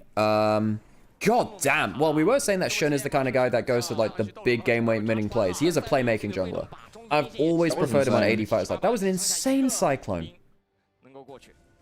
I think it was pretty well done by Elio to save the rest of the team. You know, he was always going down. I think he did a good job of at least standing in the middle and stopping more people from going down. But, I mean, they didn't get anything off it, so it's like... No. It's a little bit of gold for kills. Atacon's dead, Baron's not up, Dragon's not up. They get to push some waves and that's it. And now they've used their Wukong flash, so you can't do that another time. Not in the same way. Yeah, and importantly as well, it wasn't like a pick onto Artemis. It was just Kiaya and Elio, who, if anyone you wanted to go down, it was those two. Yeah. Or actually Levi at this point, because he has the shutdown on him too, thinking about it. It's like a double value kill for him. Yeah. I mean, like, I'm GAM supporter, so I don't want Yeah, sure. Okay, Dragon's up in sweaty. Worth noting that Ari's gone for like a bit of a weird build. Blackfire into the Horizon Focus, a bit more of a slow kite back build. This was more popular when Leandri's Mythic was a thing. Scout is always like going Blackfire Ari. Some one-tricks like it. I think in this game, he would have quite liked to have more cooldown. Teleporting back in. Okay, alright. I mean, GAM want to make sure that Dragon is not started by... That's a really good flick back. That's going to be draw just like completely out of HP. Is he just going to die straight up? God, that's such an easy cholesterol. And then they pop out the Ari, so one of the carries is gone. Shun's alone in the front line. Xiaoshu... Hang on, they get onto Artemis. So Artemis is dead. I don't know. DPS is getting a little bit weird now. Because 80 carries out. You do have a Jax. I don't know. I actually think that GAM's not unhappy. Scout's back into the play. Oh my god. Scouts! Levi just flash swipes him! Holy crap, the captain's on form. God. Even though Artemis gets smashed in the backline, they just run out of damage. Pace can't do enough. He's too far behind. Scout gets popped out. GAM, way better team fight. They're going to get themselves third dragon, and GAM, massive control of the game. That was a terrible Ari ult. I'm sorry. I was trying to find a more pretty way to put it, but he just goes straight into Rage of the Vi. Like, dude, that Ari ult was kind of shit. Like, yeah, so what happens here? Like, ends it. So he gets bopped out, and then I was thinking, okay, Ari's out, but they managed to get onto Artemis. Surely an even fight, right? Then I didn't quite realize how much damage had been done by Kiaya and Levy just onto the bot lane there. I was trying to keep my eyes on too many different places, didn't quite realize that, oh, by the way, the bot lane has been completely removed from the field of play. Oh my. Yeah, we can't be ulting into melee range of the Scion Vi. I don't even know what he was looking for. I think he was trying to stop the Scion body block, like get closer range for a shorter range charm, but I don't know. I just don't see it. I don't see the vision. That is a vision from God and no one else. Yeah, like okay, who was he ever one-shotting by going that close? Like, if you're going that close, you're really trying to kill someone, right? Ares is full HP with Seraph, so... There's that, and also, like, Artemis is already dead, so that's one of your priority targets already gone. Just save your life. Yeah. Just don't die. Yeah, I mean, yeah. So that's now 4,000 gold lead. Soul point for GAM, so that's a threat of Mountain Soul on Scion later. Also, this is a Vi which is going for a much tankier build, going for the Static second instead of Black Cleaver, which is the correct build, I think, in this game, by the way. Just make sure you're not easy to kill. I don't know. I think JDG fucked it. I think they fucked it. I think GAM might 2-0 JDG. Oh god, what has happened to my region? Yeah, this is awesome. Well, because LPL have been doing pretty terribly here, right? Like, I mean, LCK have obviously been doing the best. But... according to Doonby, no one is scrimming right now. So the LPL teams here have had no scrim. Oh my god, they pushed up in mid lane again. This time they do have bailout. That's not... they don't have that damage, right? Pace just slaughtered it. Jesus! I mean, they're gonna get GA off. I mean, they're gonna get... right? Oh my... Good AoE damage. Yeah, they do. They get the GA. That's a good counter strike. Oh, Shout. It's all on Shout. It is all on Shout Shoot. It is all on Shout. Good pop. Oh my god, Elio.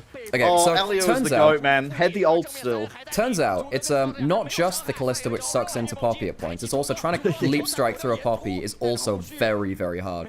I don't know, but GAM are just playing better. Like, bluntly, GAM are playing better. You can complain about it all you want if you're a JDG fan out there. And I know it's been a hard year for JDG fans, so I don't want to rag on you too much. But GAM are just playing better.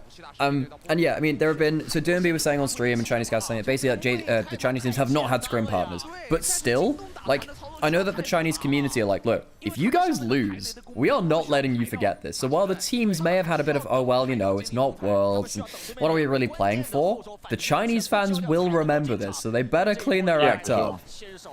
I'm surprised. Why would they not? Like, Worlds is in China, so you've got the LCK teams that are still going to be scrimming, LCP teams, you know, like, there should be some... So I don't know if they're scrimming these teams, and I don't know whether teams are, like, Korean teams will be presumed, I mean, I guess they can scrim cross-border anyway, but they won't be on, like, land scrims and stuff. Yeah. And I think that because the World patch has only come out now as well, maybe that's delayed things as well.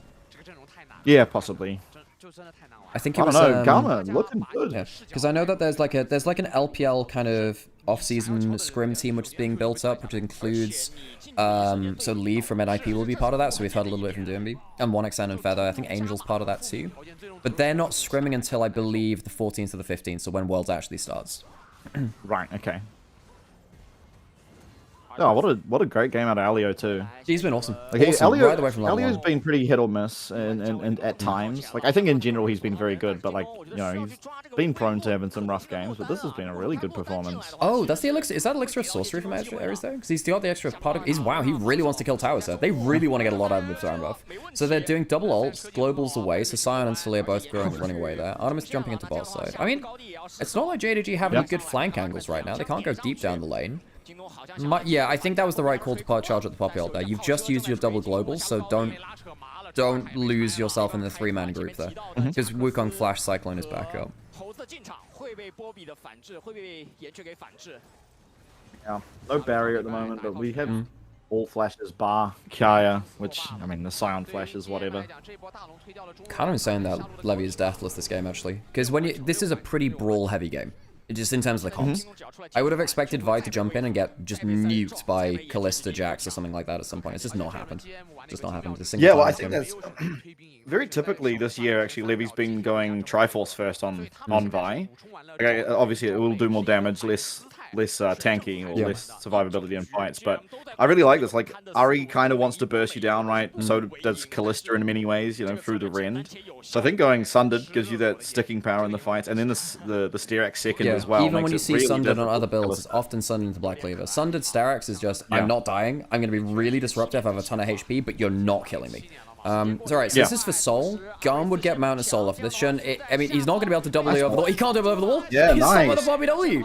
Holy moly, so that's Mount of Soul towards GAM. Xiaoshu's in the backline, but he has no HP. The charm lands, but it's not going to do that much, and Xiaoshu's dead. Bailout's a little bit, well, it's nowhere really. The hostile takeover also achieves very little. Pays has 0 HP. Elio flashes to confirm the W. That's a dead Kalista, and I think GAM might just walk over the rest of this game now. That is an absolute stomp. I mean, Scout might...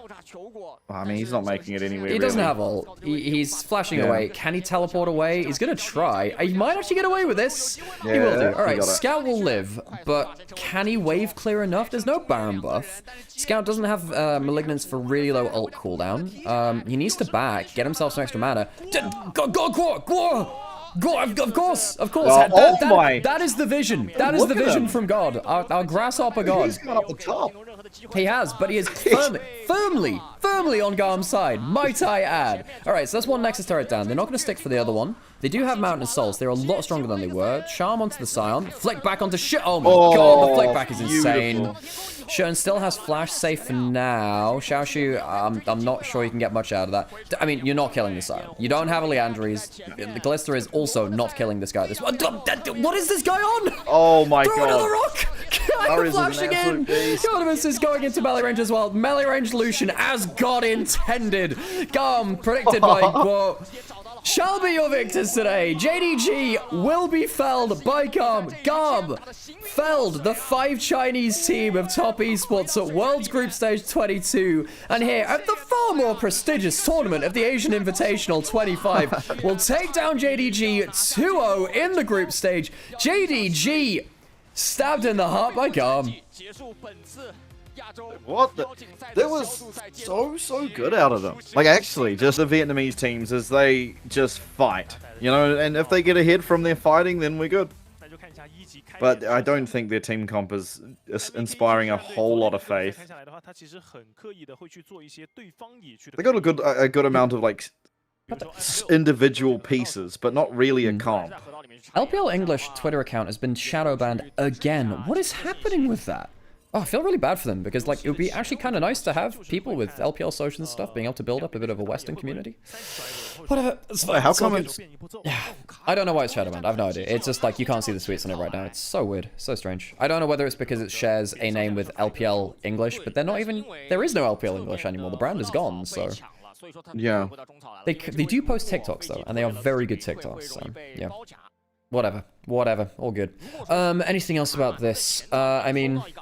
I think Sivir is going to have a field day, no? I mean, you can play the Vi mind games where you ult and you smite just before reaching them to try and mind game the spell shield. So what you often do there are some very funny Sivir things you can do where you flash into the Vi ult and spell shield to make sure they mess up their smite timing. There's some wild things you can do with Sivir Vi as a matchup. I mean, yeah, the Vikings comp isn't that good, but I also feel like this Jarvan feels homeless. It's not really... Yeah, but it is good follow-up on Nico and the point of click from Solo. So I mind it less just because Jarvan feels so goddamn good right now. He does, yeah. If you fail the engage, though, you are just free meat for an Aatrox reset, I agree. Yeah. So for those of you that don't know as much about NIP, who are watching in on this, NIP are a team that played for a lot of this year into Group Nirvana, which is our equivalent of Group Rise from LCK, it's our lower group, and they've had a ton of changes this year. One of the changes they ended up going towards was bringing in Nio and Nyket, who are a duo which played in LDL for a number of years on one of the better development teams in the LDL, which was Top Esports Challengers. So they're a duo which were playing together down in Tier 2, and they've been reunited up here. They both debuted at different times. Nio had a very funny moment where he was playing on Rare Atom before they disbanded, and in China, the team tag doesn't have a space with the name, so it did kind of look like Anal U. as the name with Rare Atom in front of it, which was very funny. So you might remember him from that meme across various Western socials. Nycat played on Ultra Prime for a little bit as well, so both of them debuted separately on different LPL teams, but now they're back together as a duo. Okay. Vikings have SOFM as their owner, right? Is he also their coach now? Yes, it's with him. And there's always, like, the Vietnamese fans always make jokes about, like, when they're doing poorly, they just want him to plug in the mouse and keyboard. Right. Which technically is legal. Okay, so this is going to be Empowered W dive, trying to get the flag and drag. They do time it well with the flag. I don't think Kratos lives through this. That's a really clean dive. That's a very clean dive. That was beautiful, yeah. And I have to say, so Solo Kill is another kind of fairly developmental player. He did debut last year on the EDG Doom squad, which was the squad which did really badly. Almost every player has gone on to do better since leaving that squad. Solo Kill's one of them. He's actually a pretty good individual player. This is a really important dive opportunity. That's a good reach. It cancels the Q, and the Q's really low cooldown. Oh, Shogun, what have you done, my son? Oh, Shogun. That is, I'm calling the Sengoku Jedi down on the Shogun's head. We must have a change in regime here in Japan. He just hit the rumble ult, but I think a little bit too eager. Oh, well. Click the screen real quick. How many Shogun jokes do you make on references do you make on cast? How many of you have you managed to do? I don't actually really know that much about like Japanese culture. Right, like right. I don't watch anime or anything like that either, so I struggle to do them. My co-caster is very good at that stuff. Oh, cool. Yeah. Tell you what, Shogun the TV show was actually very, very good. Very bloody. It is kind of just, you know, like much in the same way that you know how Game of Thrones is effectively the War of the Roses but done in a fantasy setting. So it's actually quite historical. Shogun is not, it's not historical, but it's also kind of like close enough to being, well, okay, this is kind of, you know, feudal Japanese politics in, I guess it was Edo period, not feudal at that point. And I'm currently playing through Ghost of Yotei, which has got, you know, a lot of that. It's really been fun, actually.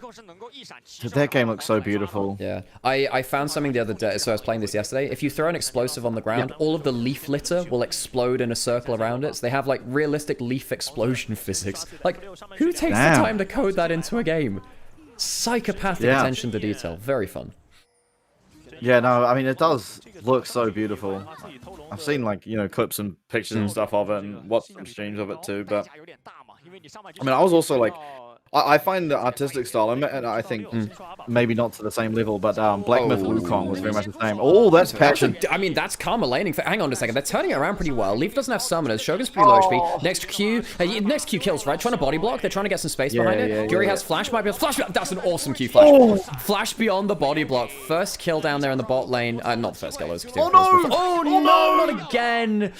I swear to God, Vikings, you should know your turret ranges by now.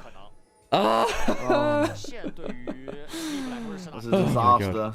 Oh, Jesus. Yeah. I think he might have even got minion blocked. Cardi might also die here. If he flashes for doesn't get the knockup, but also kills. Shotgun takes him away. I wonder whether the way that a Jarvan works is what you want to do is you want to get the damage from your abilities. The flash afterwards is only for CC. It doesn't actually add damage. So what you want to do there is actually delay the flash, wait for the invis to wear off, then flash for the passive auto if you're in range. Does he have spell shield? I guess he does. Okay, so messy early game. 5 kills in 7 minutes. That's a good start. We appreciate those. Yep.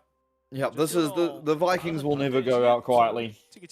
That's one thing that's great about them. And honestly, I'm like, I mean, See Long again. He will pick anything. But like recently, actually not recently, in Split 1, he played a lot of Pyke, and it was really good. And even more recently in the relegation games, he actually brought out Pyke finally here in Split 3. Right. So I kind of hope we get to see him on it because he's really good at that champ. Pyke was a pick of a couple of different Vietnamese supports actually. I think it was it B that used to play it, or was it? I think B did. God, who was the other person? Who was the bloke that was going to go to TSM that one time? Old GAM support. Oh God, what was his name? Anyway, there was another support which played a lot of it too. But then again, most of the time, if there's a psychopathic bot lane to play, most of the time Vietnam's picked it up at some point.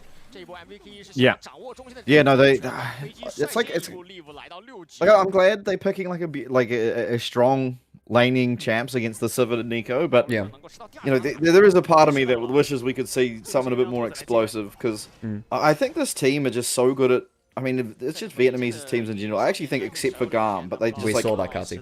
Go on.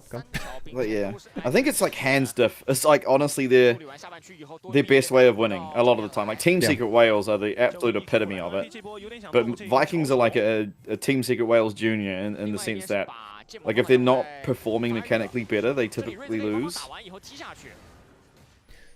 Yeah, and I think that's always been kind of epitomized in the way that the global community does have a pretty good read on this about VCS. It's like when they start fighting, they don't stop fighting. And typically the way that I see Vietnamese teams winning and losing, this is why they've occasionally, you know, lost versus CB LOL and a couple of other minor regions points too, even though they were typically better than many of the other like tier 2 regions when it was a tier 2 system. They would lose the first part of a fight, teleport back in because they were determined to pick up the extra kills they missed out on, and then lose again. Sometimes they just double down on it. Yeah. Okay, DMB using the Realm Warp does help the other side of the turret. Root lands. There's no follow-up damage. I think he actually probably shouldn't have taken that Realm Warp because Katu is heading the other way. Katu still has ult. Doesn't get to escape out of it. From the go. I think DMB has... I mean, Doimbi's dead. He is still dead, so Shogun takes a head there, right? First kill of the game for him. That's not the worst That's not bad. ever. And now the problem is that there are actually 2 other waves being pushed in, so they're going to lose a wave. Well, no, Guri's picking up the wave bot lane, weirdly, actually. Didn't expect that. Oh, dear. I don't think you're making it out of that one. It's a face check too far. Yeah, I don't think we're beating the level 6 Renekton. I mean, Cutsy's the Cuddy's here. It turns out you do. You got a buddy in the back pocket. Okay, all right. I was not expecting that actually, but Guri even gets the level up off that kill. He's getting a ton of XP. Guri's on a. Guri didn't even have a bad game yesterday. He was doing alright yesterday, from what I remember. Anyway. For those of you that don't know the format of this tournament as well, we've got 2 groups of 4. They'll be playing a single best-of-3 round robin, and then we'll be doing a double elimination, by the way. Oh my god, guys, this tournament has double elimination before Worlds, I just realized that. Anyway, we'll be doing a double elimination, best-of-3 bracket until the finals, which is best-of-5. So I only just realized that. We actually have double elimination before Worlds today, sorry. Oh god. I do kind of like the Swiss format though. I does a good job of for playoffs, because World's elimination doesn't have that. So the thing is, I like single elimination when the seeding is good, because what it means is that there's no second chances, everything is very tense, but when the seeding isn't good, I don't like single elimination, because it feels like the best series is often not the finals, which sucks. We've actually been we've kind of been blessed by the last few Worlds. Last year, I think Worlds Finals was awesome. 22, one of the greatest finals of all time. 23 was obviously 23 was kind of shit, obviously, with the Weibo trauma dumping. But typically across Worlds, the finals has not been the best series, and that's because the seeding has left. Say like IGKT in quarterfinals of 2018, SKT Rocks in 2016 semifinals. That would have been sorted by a double elimination, and hopefully it means that you get a rematch to even up the level again. Yeah, I agree. I mean, 22 was like probably the best World Finals we have had and probably will have for a while, I imagine. I think the stories were too good. I think it was the Cinderella run. It's Def versus Faker. It was the start of ZOFGK, so like they were on the up and really kind of like the community was really getting behind them too. It was pretty much the perfect World Finals, and also the meta was fun too. The meta was also good. There was a bunch of different stuff in meta, so yeah, I think that was really good. Very hard to beat that one. Yeah, and just the quality of the game, the series as well. Yeah, you know, like Baron steals from Gumayushi constantly. The way that Game 5 ended, it was. I mean, Def's. I think that was actually in the semis, but the whole Worlds, I guess, with the Deft inhibitor incident. Oh, that was semis, I think. Yeah, or it was earlier in the tournament. I can't remember if it was semis, but yeah. But like, yeah, the whole tournament I think was just pretty incredible, really. Yeah, it's very hard to beat that. So anyway, we'll see what happens obviously this tournament. But yeah, that's a quick, I don't know, vent or rant about double elimination compared to single elimination. Look, I think actually, in peak, I think single elimination is technically better than double elimination at a lot of points. Guri wasn't quite in range for all that. Leave, buddy, don't walk up again. Buddy, leave. Leave had an interesting series yesterday where, look, Leave has been the best part of NIP. He has been so good. This guy is very young AD carry comparative to much of the rest of the pool. In LPL, this guy, he started in 23, dropped back down to development because a bunch of drama happened. He had an ult account where he was flaming his jungler, which was... That's not how you stay on a team in League of Legends. They brought him back up for NIP. But this guy was being built up as the next generational LPL AD carry. And LPL has always been a region with great AD carries. For my money, it's between him and 1XN. Ultra Prime, TT's AD carry, who are like the next great AD carries.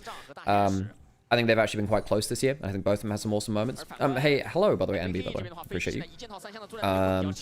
Dragon in 20 seconds. But yeah, Leave yesterday played Mel into Kalista Renata to reflect the Renata ult back at them. It was actually working very well until he just walked up too far on mid lane a bunch of times and died. Which really hurt to see, actually. Because I actually think Leave is a very, very good player, but he's not shown his best self at this tournament. Fair. What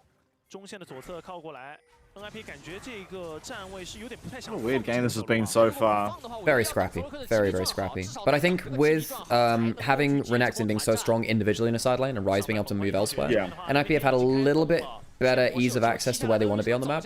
This is going to be our first real big potential grouped fight. Renekton doesn't have teleporters walking down. Dragon's probably going to get taken before the Renekton's fully here. Realm Warp is coming in, secured by Shogun of all people. Auroral's not bad. Nico is pretty good in response, though. One kill, though, onto the Jarvan, and Guri gets out. Kratos comes in, maybe gets himself a reset. Renekton is not hit quick enough, and Kratos gets the reset. Flash in towards solo kill, gets himself a 4-man queue. That's not bad, but I don't think it's going to be enough to survive the fight, and indeed it isn't. Doomby's Rise, legendary though it is not going to be enough to turn around the back end of this fight. Vikings on the objective first, NIP slow to respond. Alright, okay. I mean, Guri getting out of that is an absolute miracle. It is an absolute heist. Shogun gets the dragon as well. I mean, yeah, two dragons to 0. What is your opinion on this, by the way? Like, I think these grubs are such a fake objective. Like, I swear, at least LCP again, like almost every game is just decided by when the soul's up and being too pressured to play around the map. Grubs are fantastic when the meta is about trading. If you're doing side lane for side lane, grubs means that suddenly a small play becomes an entire turret and a threat of a second one. And that means that your macro of trading side lane for side lane is very, very nice. If you don't have if you don't have a comp which can get hit side lanes well, if you don't have a game plan which revolves around, okay, Azir with a Nash's juice, 3 grubs hitting a turret, just for example, right? Then it's much harder to use it. Besides that, grubs feel like a win harder objective. If you are in a lane already hitting a turret, it makes you hit a turret harder. Okay, cool. You still had to be able to hit that turret in the first place. Like, if you're against, say, a team like this with Vikings, right? Corki clears wires very quickly. Aurora does as well. It's pretty hard to actually hit the turret in the first place. So we might have another fight as the Herald went down. Like, misses the roots. That's not a great start. Shogun Valkyrieing out. I don't think they should fight there now. Nymaera trying to catch Karti and does actually catch him on the teleport. Not bad. A bit mistimed on the ultimate, but it works out in the end. So that's 1 for none. Guri going in for the engage. Doesn't have his ult for a couple of seconds, so Kratos does it himself. Bit scrappy. Does get Rune Prison and knock up Dinga, getting the damage onto Nio. Solo kill into the backline, but he's not that tanky right now. But tanky enough to take down the World Ender. Blastcone sends the team forward again. So it ends up being 2 for the Herald. Yeah, very scrappy. I mean, Cardi just teleporting into an egregious spot. Yeah. Like, I mean, missing the Nico ult and still killing him just tells you really how bad of a teleport it was. But and there's like so many wards around that he could have gone to as well. He didn't have to go straight into the thick of it. And now you have 3 grubs and Demolish. This is why grub. I mean, in this case, you probably would have taken this turret anyway. But look how quick that is, right? If you do end up opening the map like this, you have much better ability to just kind of walk at a side lane and do cool stuff. So Herald was taken before the fight. This is a really bad teleport. This is... Yeah, I mean, just go into the pit if you really want to be here. This is very bad. And look, you don't have the Aurora ultimate, but you can always W over the wall. I just don't get it. I just don't get it. No. Guri tried... Honestly, Guri and Kratos, I don't mind the angles they hit there. That was honestly pretty threatening. Cooldowns come back up, though. They're very split. Clearly, Shogun doesn't want to be fighting this. His body language is saying, I want out. His Valkyrie is still rank 1, so he doesn't get to... It's still like a, what, 16-second cooldown? It's a very long cooldown. I can't remember the exact one, but like 12, 16 seconds, something like that. Maybe longer, actually. Yeah, something like that. And so, yeah, Vikings just Guri really had no ult not... at the start. Yeah, not very well coordinated in that fight. Unfortunately, that's kind of like something that's plagued them the whole time. That's kind of why, like, you know, at times when they look good, they look really good, and you get to see glimpses of it even in this game, but they have a tendency to be a bit egregious. Guri. This is... Yeah. So this is, occasionally, I think it's very cool to talk about, like, concepts in League to kind of educate viewers on stuff that you've kind of cottoned onto. So one concept, which I think is really important, which will come up regardless of meta, is if you fight in an area of the map, expect wards to have been dropped and kept around there. We just saw a fight around Red Buff. Vikings lost it. They went back into that same area of the map and got caught out by the wards that were dropped. You have to be very careful returning to the scene of the crime, basically. Because that was such an easy pick onto Guri. Like, he's going towards his camps, but look, NIP have literally put a ward down there. They still had enough people hanging around. Easy, basically. Yeah. It's kind of an extension of, like, I mean, the game in general is just always, everything stems from, like, a play that happened, you know, a minute ago. You know, like, it's always a ripple effect, and that's kind of an extension of that, right, where... You're playing into, again, the ripple effect of the fact you just lost a fight somewhere. They had the chance to set up wards, even if they didn't, because the fight was happening there, it's likely there. Yeah, there's also, so this isn't what we're seeing here, but another fun thing, there's an awesome example of this. It was one of the telecom wars, I think in 23, maybe 24, where you do what I like to call a quick shift, where you fight around one area of the map, and because you know you're fighting into enemy vision, you immediately make a play on the other side of the map where you know there's no vision, because they must have put it on the other side. It's really cool. So if you very quickly to say, like, we're not fighting to that vision, let's make a play on the other side of the map, sometimes you can cheat vision. Sometimes you get unlucky and they put down the wall anyway. Dragon was taken. Realm up to get into position to... Hang on a second. The turret's already gone. It's not a battle, actually, from Nymaera. Good to start off by taking down the Aatrox. Shogun, good damage. Solo kill flashing away from the Aurora turn back. So turret for Dragon and a kill. I don't mind it, especially because it's mid-tower specifically. It opens up a lot more of the map. I think, like, obviously getting the 2 dragons before for Vikings allow them to make this trade where it doesn't feel too bad. Yeah, I mean, I personally don't mind it too much. I mean, so what it does is it stops... Yeah, I mean, mid lane turret is the most important tower in the game. It gives you so much ability to walk into the enemy jungle and approach objectives. By the way, thank you for the resubs, Cinnamon and Cinnamon Clarissa. Appreciate you all, some of the regulars in chat there. Always nice to get some support in there. And throw out some love to Vestian as well, who's coming to hang out and talk LCP. Luckily, I had 2 LCP teams back-to-back, the Vietnamese duo here in ASI. They've been really fun to watch, and they're putting up a good fight here. And of course, GAM put up more than just a good fight early. They took down JDG in Vietnam's first ever best-on victory versus an LPL team. I mean, God, could they do it twice in a day? Damn, that would be... Yes. It's like buses. Yes. It's like buses, you know. You wait for them for a year, and then suddenly 2 of them turn up at once when you needed them. Crazy. Easy flash out of the karma. That's rough. I mean, it means the immediate future we have a combat advantage, right? Like the flash versus ult is always going to be immediately, and honestly, an avenue to punish. This objective is always the easiest way to win a game. You're behind, enemy team starts up Khan. It's very slow to respond to it though, and they don't really have someone to walk in. And, well, I mean, Guri might just try and get into Q flash ult. Hey, okay, he's gonna go for the flash. He's gotta go for the ult, right? He's stunned up with the Renekton, and the smite goes down before he can ult in. Kratos on the flank. Solo kill's gonna die. Nymaera's not a bad ult, but he's left alone. Aurora starts putting down the damage, and NIP, they're not in a great place for the fight. Guri still has flash. Kratos has the ultimate running. Cardi doing bits and pieces, but the damage isn't coming as quick and fast as they would like. The Ricochet's starting to rip through the team. His Leaf still has himself a flash and might be able to get some extra damage. The flash knocker from Nio takes down 1. Extra damage coming from the Sivir. Kratos turning it around. Flash out of the W. Guri going back to the play. Derby spell flux is ridiculous. NIP walk away with a number of kills. Shogun can't finish it off, and a triple kill to Derby's legendary rise. Chuck out at the back end of that Valkyrie forward. Absolutely psychopathic behavior. I mean, I thought that was going to be the death Atacant. I'm not going to lie. As soon as I saw Kratos on the flank and a bit of a scramble retreat from NIP, I thought it was pretty much going to be lights out. Really good turnaround from Derby from Leave, and Nio's double knockup. That was an absolute killer. Because I think the key moments are Solo kill stunning Guri so he can't go in for the timing of his ult going in for the smite. Solo kill dies for it, but it secures the objective.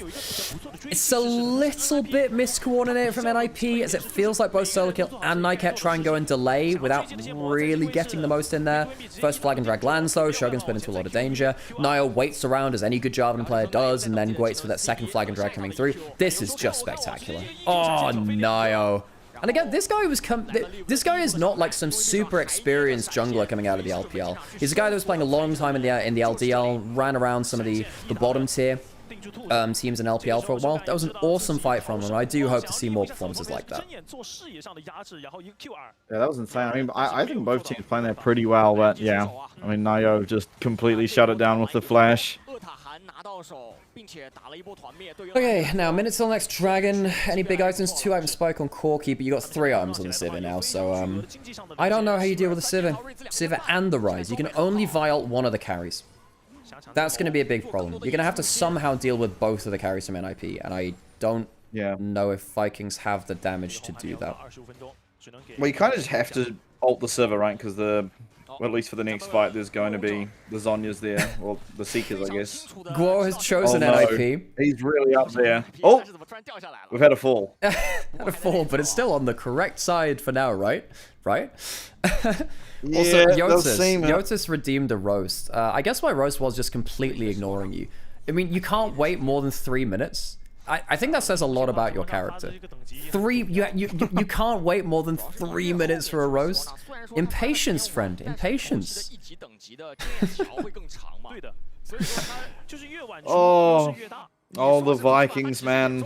Oh, that's a really good dunk. Oh, no. That's a really good dunk again. Seolong doesn't have flash. Yeah, Remember that Seolong's trade of the dead. flash for the ult early? I mean, this is a little far Hold from Nio up. now. Okay, Seolong makes it out. No. Okay, maybe we spoke too soon. Guri has the ult. That can be a kill. Oh, I mean, Leave goes in 1v5 at the back end of that. Not sure about that one. Oh my god, it's before the dragon as well. They're going to give everything to dragon. They get the Civet and they get Nio. I mean, Derby's in the picture now, but doesn't Vikings just get a free run at... Wait, can they get Baron instead? Maybe they say, screw the dragon. 20 seconds until Baron. We can get that just as Nio comes back up.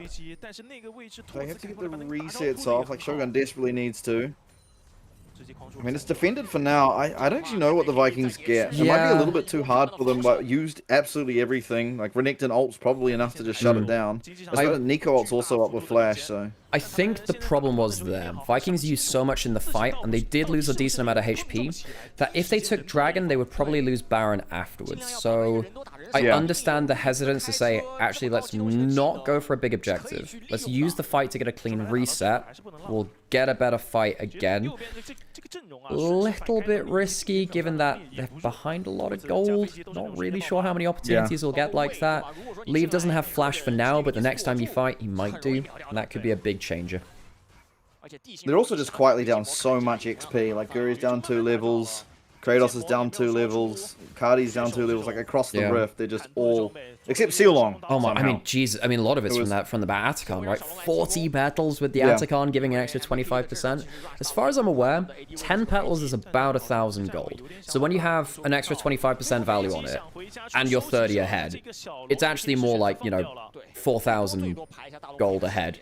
Actually, just from XP and the adaptive force you get. Kinda nuts, actually. Not all Atacons are created equal. You don't always get the same amount of petals. This is a valuable one for an AP. Yeah, I mean, it tends to be like, if the game's more bloody, then obviously the Atacon's going to be more valuable. And the Vikings, or just Vietnamese teams in general, are pretty happy to make games bloody. That was dreadful. You are lucky to get out of threat now. And then he misses his flag drag anyway. Teleport coming in from... Oh no! Oh no! Nickett just completely missed the Realm Warp. I'm not gonna lie. I actually missed that. Maybe he didn't. Yeah.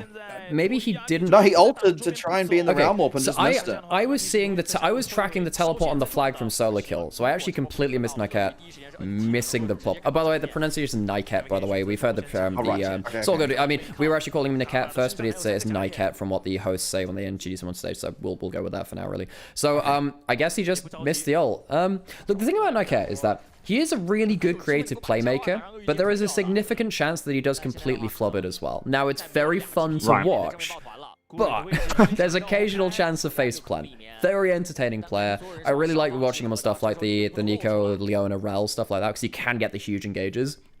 That's one of his downswing moments, though. All right, okay, so Guri's still on the flank, unseen. Still no Nico, but I actually don't know if Vikings know.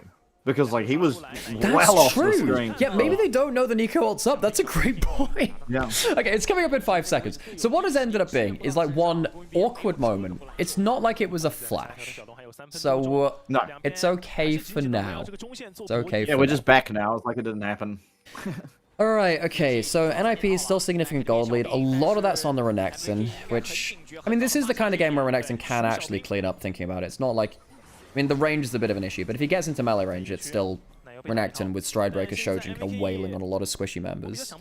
Winner of the next big fight gets Baron. Ooh, that's not about Nio, my dude! That's a good pick. That's a good pick. Great Nico ult, though. Great Nico ult. Diombi fleshing forwards, try and get himself the extra damage. Solar Kill gets into melee range. Kratos trying to get himself an extra bit of damage and disruption onto Diombi. Won't find it. Seolong will flash over the wall. The fight has gone, I believe, 2-1. Both junglers down, so no smites on the table. Okay, Seolong makes it out, but it costs him flash again, so whenever Jarvan is alive, he can just flash or... just ult him. That's a good point. That's four flashes blown in a single fight by an IP. That's a very good call. That is probably the biggest win from this fight. Summoner economy. It can be really, really important. You were talking about it a little bit earlier, right? You know, sometimes trading an ult for a flash can be the right decision. for either side, depending on the situation. For a play like this, though, Jarvan gains so much value when there are people with no flashes. Like, you have to use then your limited mobility to get out of the ult. Yeah, it makes the Valkyrie, the hop from Cardi a lot more valuable than when you at least have the flash. That's not a great path from Nymaera. I mean, that's really risky. I'm not gonna lie, even the last time the fight happened around this part of the map, he luckily dodged out on the VQ. Playing a bit with fire there. Yeah, I think it's the rough thing. Like, if you're in a fight and you trade flash for ult, generally it's a good trade, like in the moment, right? But then ults are going to come up like a good 4 minutes before your flash does, is when you pay the price. I need to get your opinion on this. Collector Corky, what's the verdict? I think I prefer like Infinity Edge and whatnot.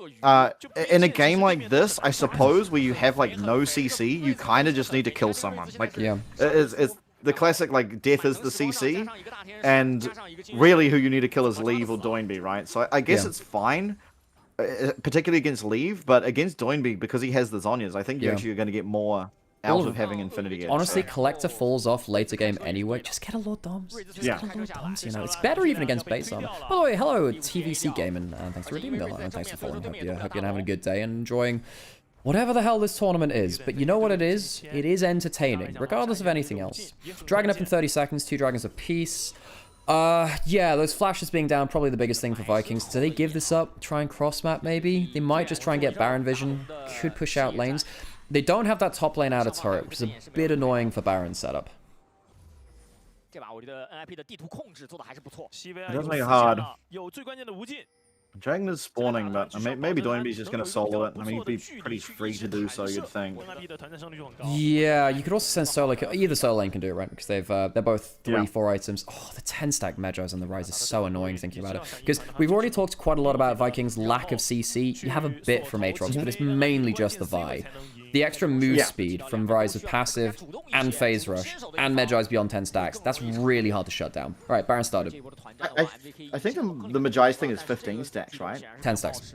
I think. Oh, is it 10? Okay. I am the premier Magi's builder in the world. Don't you worry about that. My whole thing, my whole shtick about Ahri is you're not playing Ahri if you don't have a Magi's, basically.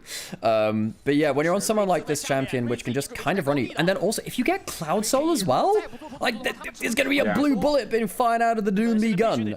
He's gonna move around so quickly, and you can chase down someone like a Corki after the Valkyrie really effectively at that point. You're already seeing the benefits of just having the Cloud Dragons, right? Yeah. Oh dear. I mean, I think like Vikings were very much on the timer this game, and I think the timer ran out. This is ships in. It's ships in the night. Both junglers have done it now. Yeah. Look, we did praise Nio earlier and said, you know what, really like this guy in terms of a development prospect. Hope he continues to have good form. Look, both Nio and Nycat have had a couple of oopsies. Now you're allowed a few. We're not going to say, look, there are reasons why these teams did not make Worlds, folks, okay? Right, it's not, these teams are not always going to be the cleanest. Okay, fine, we've accepted this. Would quite like to see Nio and Nycat lock in a little bit harder, though. They're still trying to get vision control around here. Game slowed down a little bit. They know Nio's here because of that ward. Yeah, they might think he's recalled, but I guess... Hang on a second. Realm Warp used to collect vision. Heal out of so long. Not really much happening there. Realm Warp's annoying to deal with. Oh, Kratos. Okay, well, that's his flash down. Most of the other flashes are coming back up, though, so... I am also a little bit worried. Kind of necessary, but... I'm actually kind of worried that Kratos hasn't gone for Starex. I know he wants more damage from the Shojin. I just wonder if he gets popped too easily. He's 3k down. Can you really afford to go for a Shojin build? I know some of the logic is when you're behind build damage, but when you're a champion like Aatrox... Oh, double dunk in. Some of the flashes are back up. Nycat does miss the ultimate. Shogun, decent damage onto him, and that's the speed of the Rise. The Rise is so fast. Curry gets some CC onto him. Carti trying to do this work as well. Solo kill. Crocodile in the back line. Strike Breaker. 3-item Renekton carrying the late game fight. Ninjas stabbed in the back out of the shadows, and the Vikings fall by the wayside. Yeah, what a great... I mean, it was a good way to navigate out of both of those ults, but then Shogun just gets caught on the side, and the second that the Rise finds him, even with the slow from the W, it's just I just realized if we had a team which were Knights, we would have a full For Honor cast. We'd have Vikings, Ninja, which I guess are similar enough to Samurai in this case, and we would have Vikings. Incredible. Is that the most important thing we could be talking about right now? No. The Nexus is gone. NIP take game 1, Vikings. Valiant effort, but really NIP did kind of take off in the mid. A lot of value out of it too, but there's just so much health.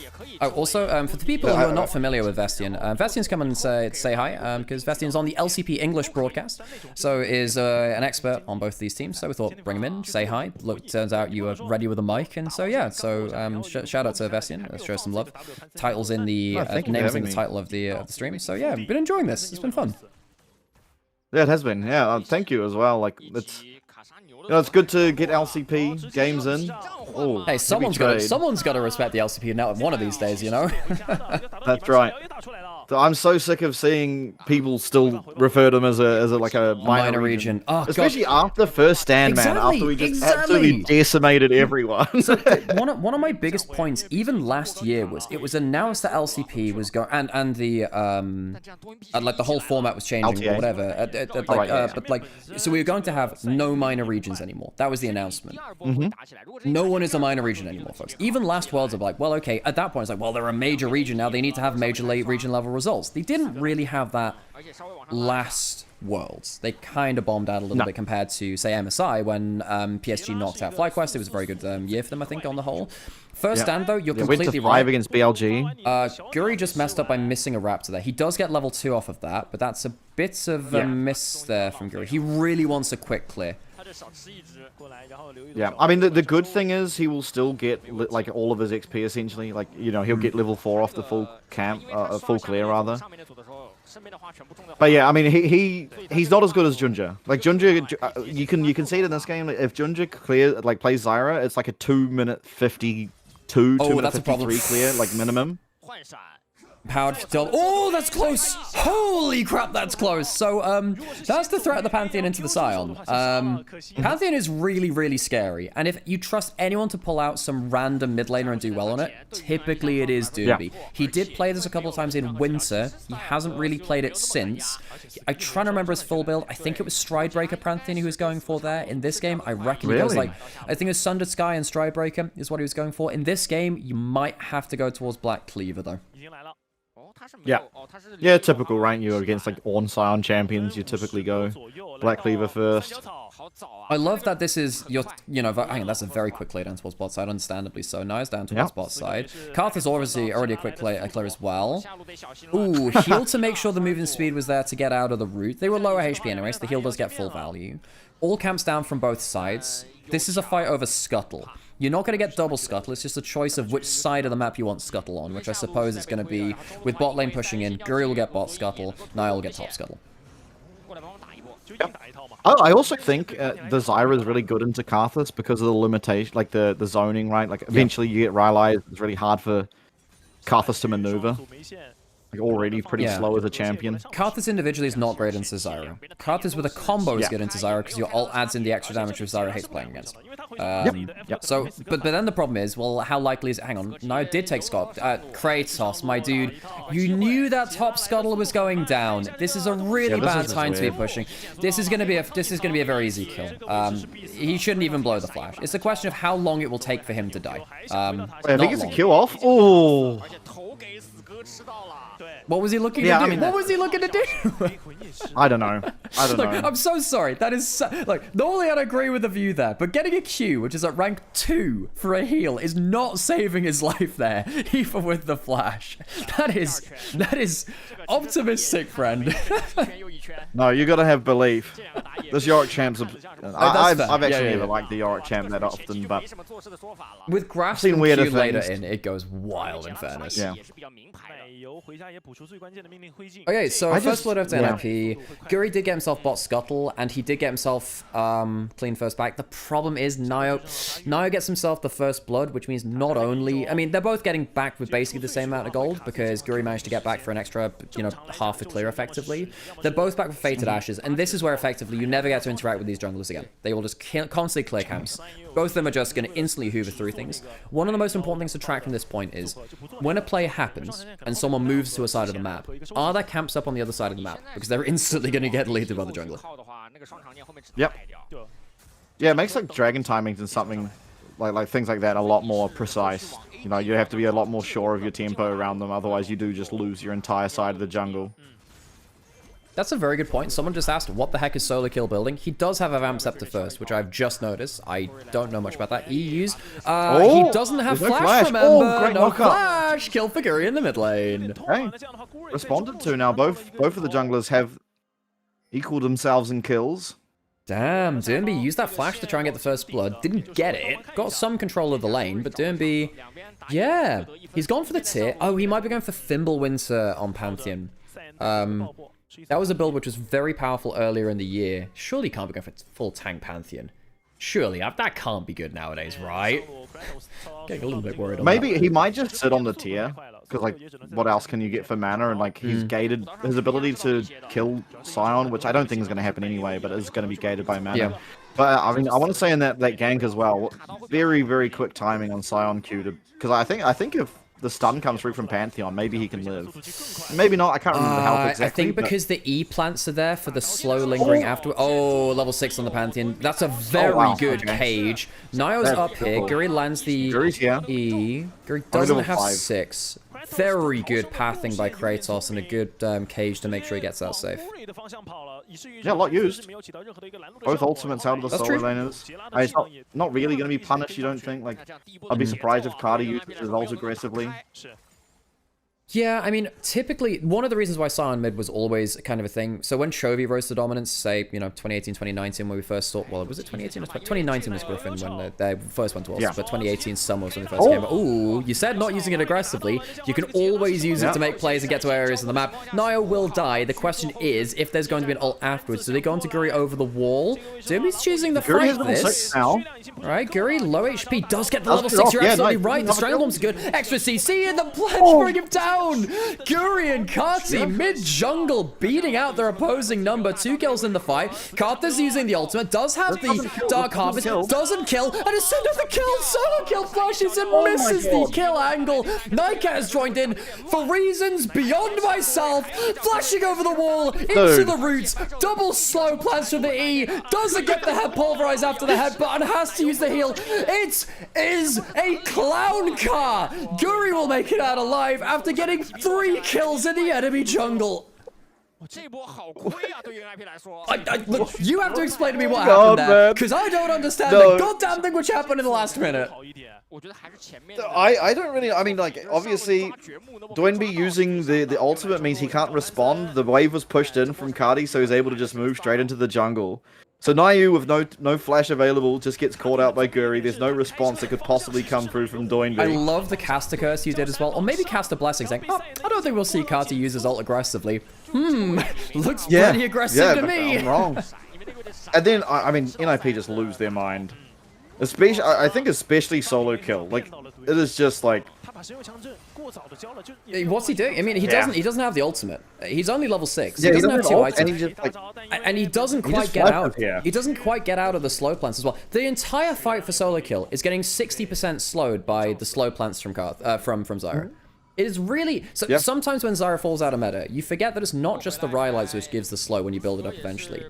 For every auto attack that the E plants that spawn, which are very short range, they do give a stacking slow on you, and it does stack up a bunch, up to 60% if 2 of them are hitting you. And he just doesn't get to enter the fight. Yeah. I mean, that's also, like, well, I wouldn't say, like, half of Zyra mechanics is just not dying, like, not getting caught out, but like, that is one thing that's important, and it, like, makes a difference between a, good and great, to use the classic saying, Zyra, is knowing which plants to spawn when. Yeah. Because, like, a lot of the time, you'd always love to use your E plants, but they just can't find value most of the time. Yeah. Solo kill. Does not get to play again. Pantheon He's not got tower aggro. They can re-dive here, maybe. They actually might be able to re-dive. Don't be immediately has to leave. NIP! What is happening? No, the thing is, we said, okay, NIP, they're gonna struggle later because they have to do a full, basically 4 low-range champions. The Kaiser's involved in that. Diving into a Poppy, Zyra, it's just awful diving into this. They are teleporting back in. Pantheon ulted bot side, recall, teleporting back in. The double globals. Oh my god, he doesn't respect this. Kratos might actually die to this now. He only has the Sheen. All right, how much damage can MB2? Yeah. Uses the empowered W. Has the empowered Q coming up next. Good cage. Guri's coming down. This is not bad damage. The Karthus being charged up. Flash out of the Q. Kratos lives. And he's being slowed down. Getting slowed down by the plants. Again, those E plants, so annoying. Karti getting damaged by Leaves. Seolong's up here. Oh my god, he's going to get the solo kill onto the Scion. Be traded. Poppy will kill it back. 1 for 1 there. But NIP don't get the kill on the bot side they were looking for. Yeah, I mean, this Zyra champ is still really, really strong if you can find the angle to pick it.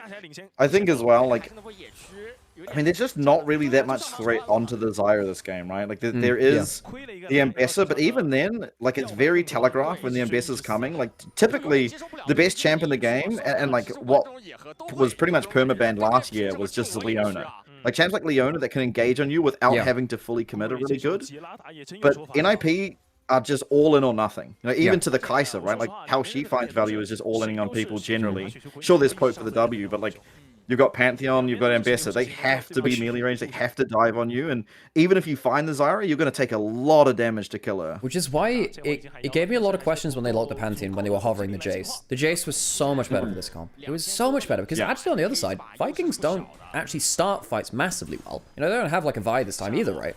And they have a little bit with the Scion, a little bit with the Poppy, but it's not like if you played Kaiser with a bit more poke. Leaf has played stuff like Shadow Flame Kaiser to be poke bot, which has been very, very fun. If you'd had double poke of mixed damage, that would have been really good, I think. Yeah, I mean, the Ambassador would have been left out a little bit to dry in terms of the comp, but I think having double poke and then the Karthus to finish it off would have been a really good angle. I would have liked that quite a lot, actually. Yeah. Starting before, use the ultimate, transcends the spirit, the 1v1 coming through, Arc of Ruin lands, and Leave is a solo kill.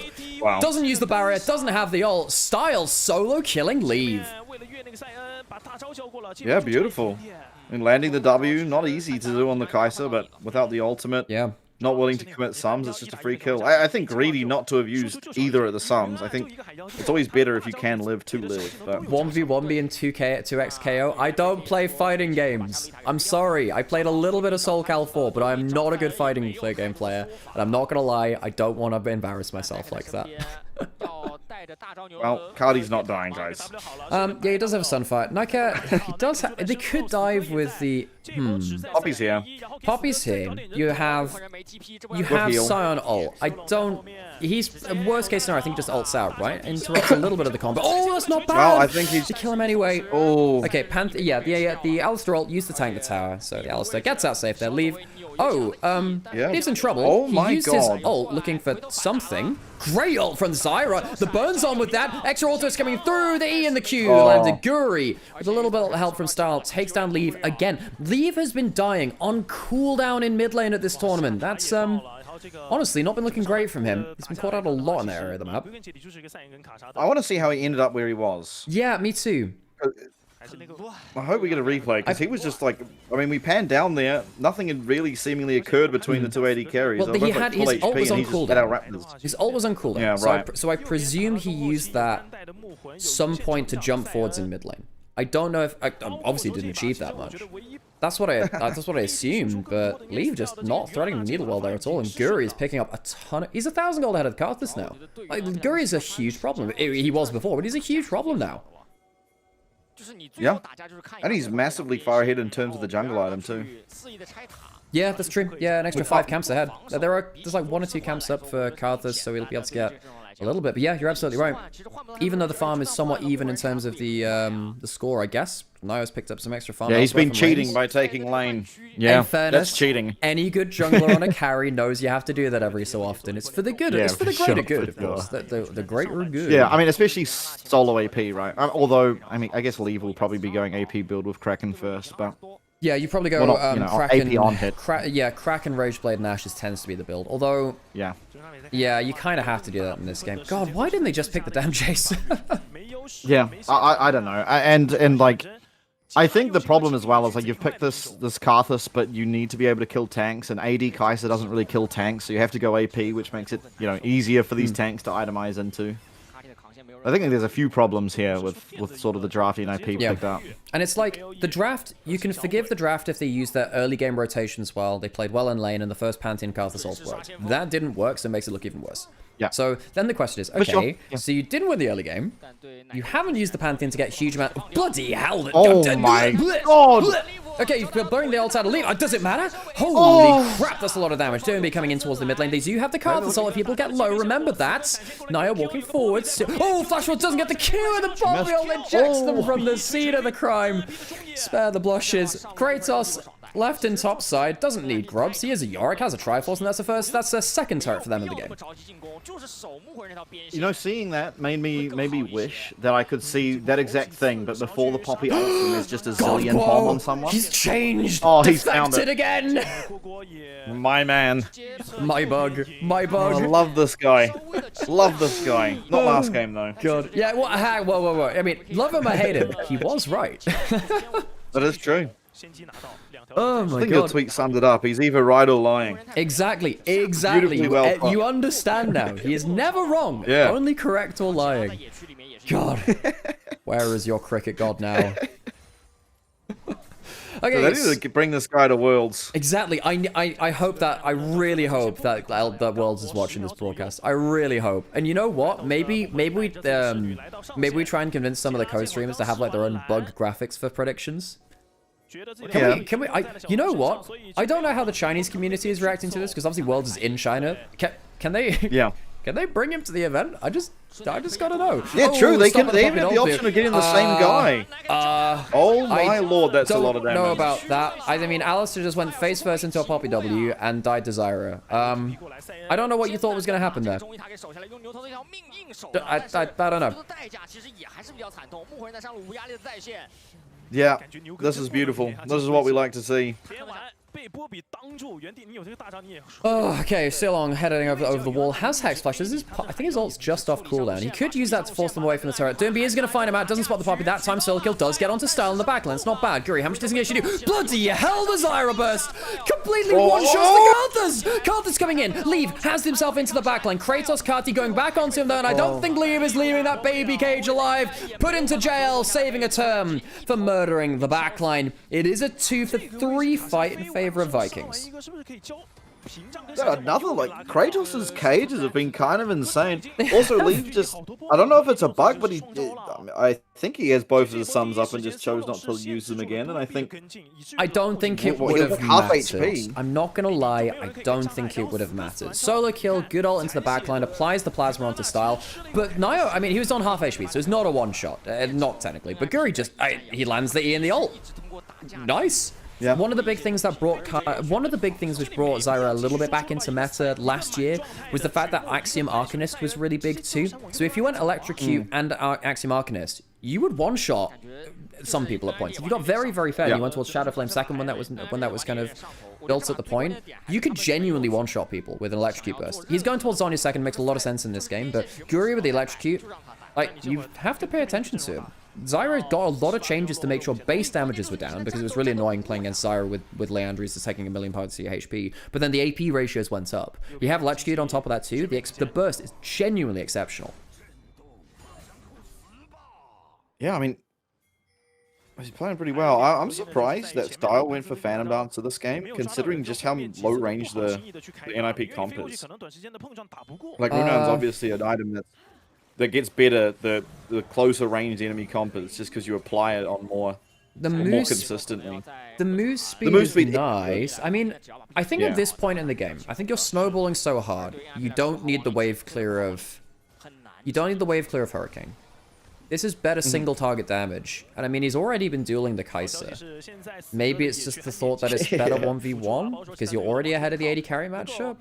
I mean, normally the Hurricane build is the better one for, because it just gives you so much AoE damage. But hey, look, at the end of the day, Styles been making it work and he has been dueling. That's a good ult. Guri does have stopwatch though.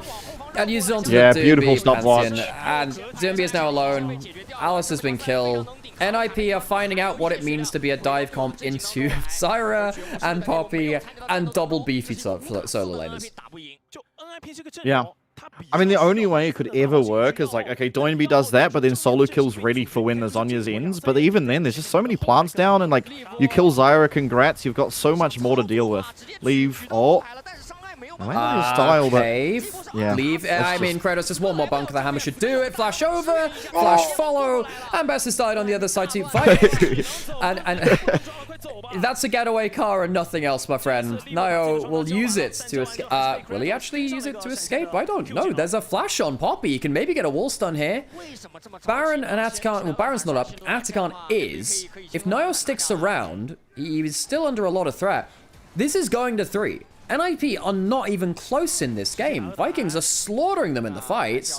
Nightcat's coming up. Doinby is alive. He could walk up and provide some threat. They're not in range for a steal, though. Vikings, they might give up. They might give up Karthi here. Maybe. Even then, that's arguable. Wall stun. Nio is low HP. Karthis under a lot of threats. Some damage coming through. Doinby getting something through here. Now does have ult, which would finish off. Sulon trying to get out of the fight. Channeling the ult. Can they kill the Poppy? No, they can't. It's cancelled. Nio can't even get the last rights. And Vikings will make it out with an Atakan and another 3 kills. Oh my god, it's a Revenant Hydra. Yeah. And better. Yeah, I mean, we saw a little bit of this on release, and I'm not gonna lie, I don't think it mattered what he built this game. What he built this game. It was always going to be a problem once they started falling behind in the way that they did. He's behind 3,000 gold. Even if that was an Eclipse, even if that was what have you, it wouldn't matter one bit. Vikings get themselves a Hextech Dragon off of this too. Awesome game from the Vietnamese team so far. They're playing so well today. I also want to point out that Nayu's gone Shadow Flame. So, like, they are never killing Karthi. No one never. here is going to do anything. Yeah, I don't know. I think he needs to be more DPS, actually. They don't have the damage. Solo kills 3,000 gold behind. Doinby is realistically a setup champion, not a carry. And they managed to find him with his prayer bead. Also over the wall. Oh. Here's a fun fact for you. Cowards in German is Feiglinge! So he screams that when he ults in German. It's not in German here, but you know, the more you know. I like you can that. follow up with that with whatever you want. There you go. That's for anyone in chat who wants to learn a little bit of German today. Feiglinge! Cowards in German. Feiglinge. Yeah. Everything in German just seems so passionate. I have to say, a lot of people assume that the Austrian accent is the German accent, and that's the one which is a lot more abrasive and angry. Yeah, Österreich. But actually, German accent is actually very calm and peaceful all the time. It's actually quite a calm language. I like it quite a lot. I say that my partner is also German, so that, you know, helps it colors my opinion of it, you know. But, you know, I think I legally have to have, you know, some positive opinion of it. Plus I'm also living here under a visa as well. Karthi is very, very unkillable. Yep.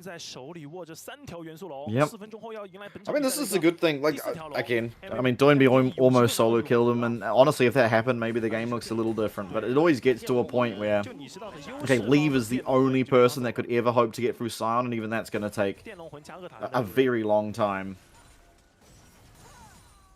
I really think this should have been a poke cut. The more I think about it, they had a winning draft angle in OP, I think. I think they had the winning draft angle. I think they should have just gone Jace and then go poke build on the Kai'Sa. Yes, it would leave the Karthis not as soul AP. They're ulting on the turret. Yeah, you know we were saying it was unkillable. That means you can do stuff like this. Like it pops the ultimate, and the Alistar is killable. The Alistar is killable.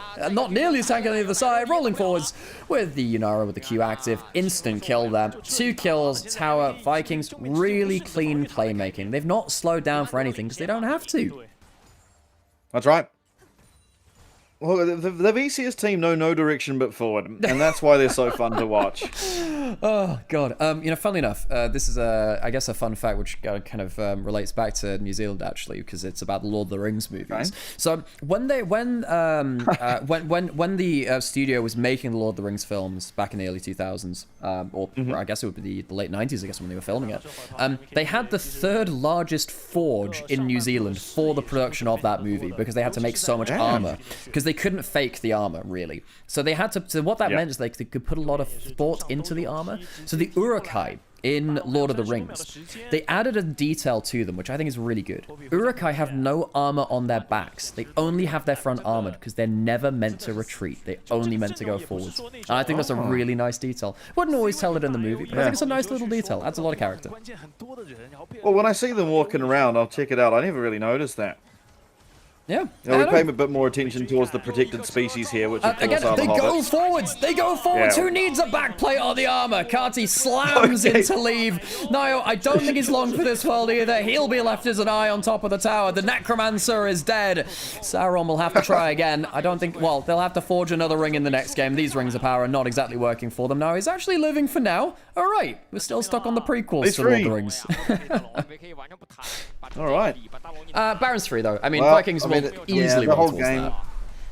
The whole game seems pretty free, unfortunately. I mean, it's just at a point. Like, look at the wallet gap.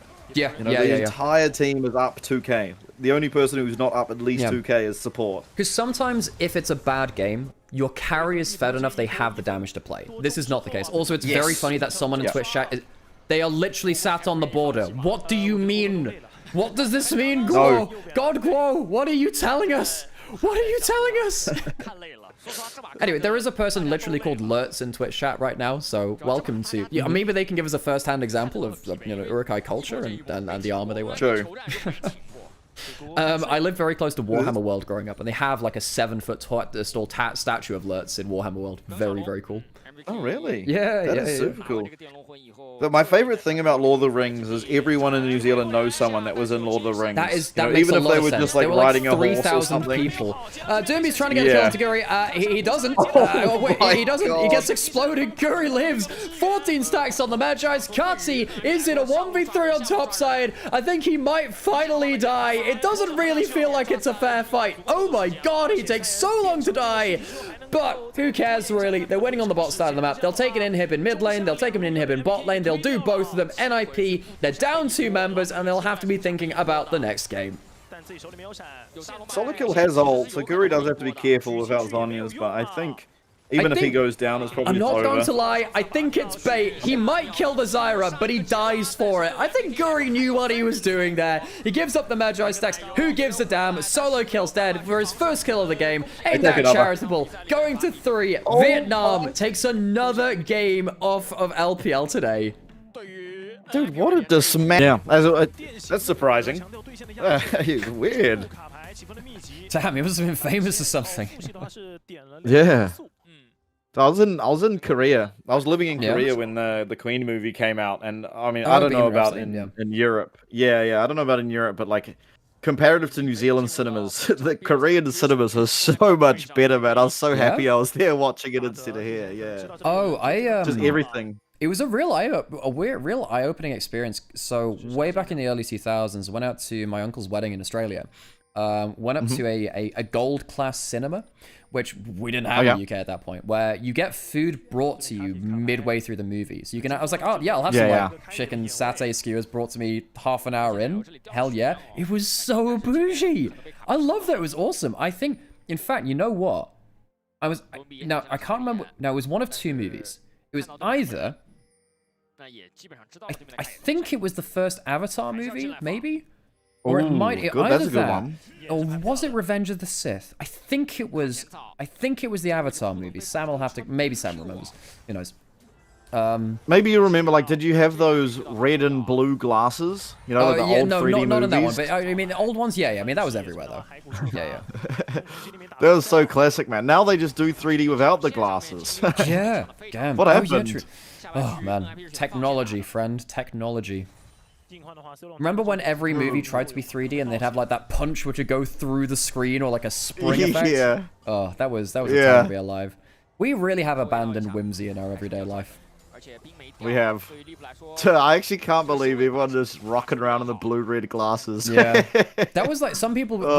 who was that one bloke that still does it as a... the music guy that does it as like a fashion statement? Can't remember. It was anyway, I can't remember. There's a music guy that still wears them as a fashion thing. Back into game. Both junglers going top to bot. Volibear we don't see as much of globally, but it is seen... So Skumon and G2 plays it a lot. Very, very, very powerful. Audio is cutting out intermittently. I wonder why that is. That is interesting. Ooh, flash away from that bot lane. Heal and flash used. Yeah, this isn't ideal. By the way, anyone in the other streams, by the way, is audio cutting out for anyone else? Steven's saying that in Onivia's chat. Is that true for anyone else, or is that just for Onivia? Or is it just for that viewer? I just need to check that out, see if there's anything I can fix with it. No one else has mentioned it, so I'm going to assume. doing a good job. You don't have to be scared of Xin Zhao ganks as the TF. Like, if you ever lose Flash, it becomes very scary. Right. Apparently it's okay on Twitch, so might just be a problem on Onivia. It sounds okay on YouTube as well. We'll see if it's just an Onivia thing, and then we'll see if it's just a viewer thing as well. Thanks for letting us know about that. If there are any issues with the stream, of course we're doing this just off of a random PC in a bedroom, as we've been doing the whole year. Occasionally we get some issues with that. Dropping a little bit of farm for this.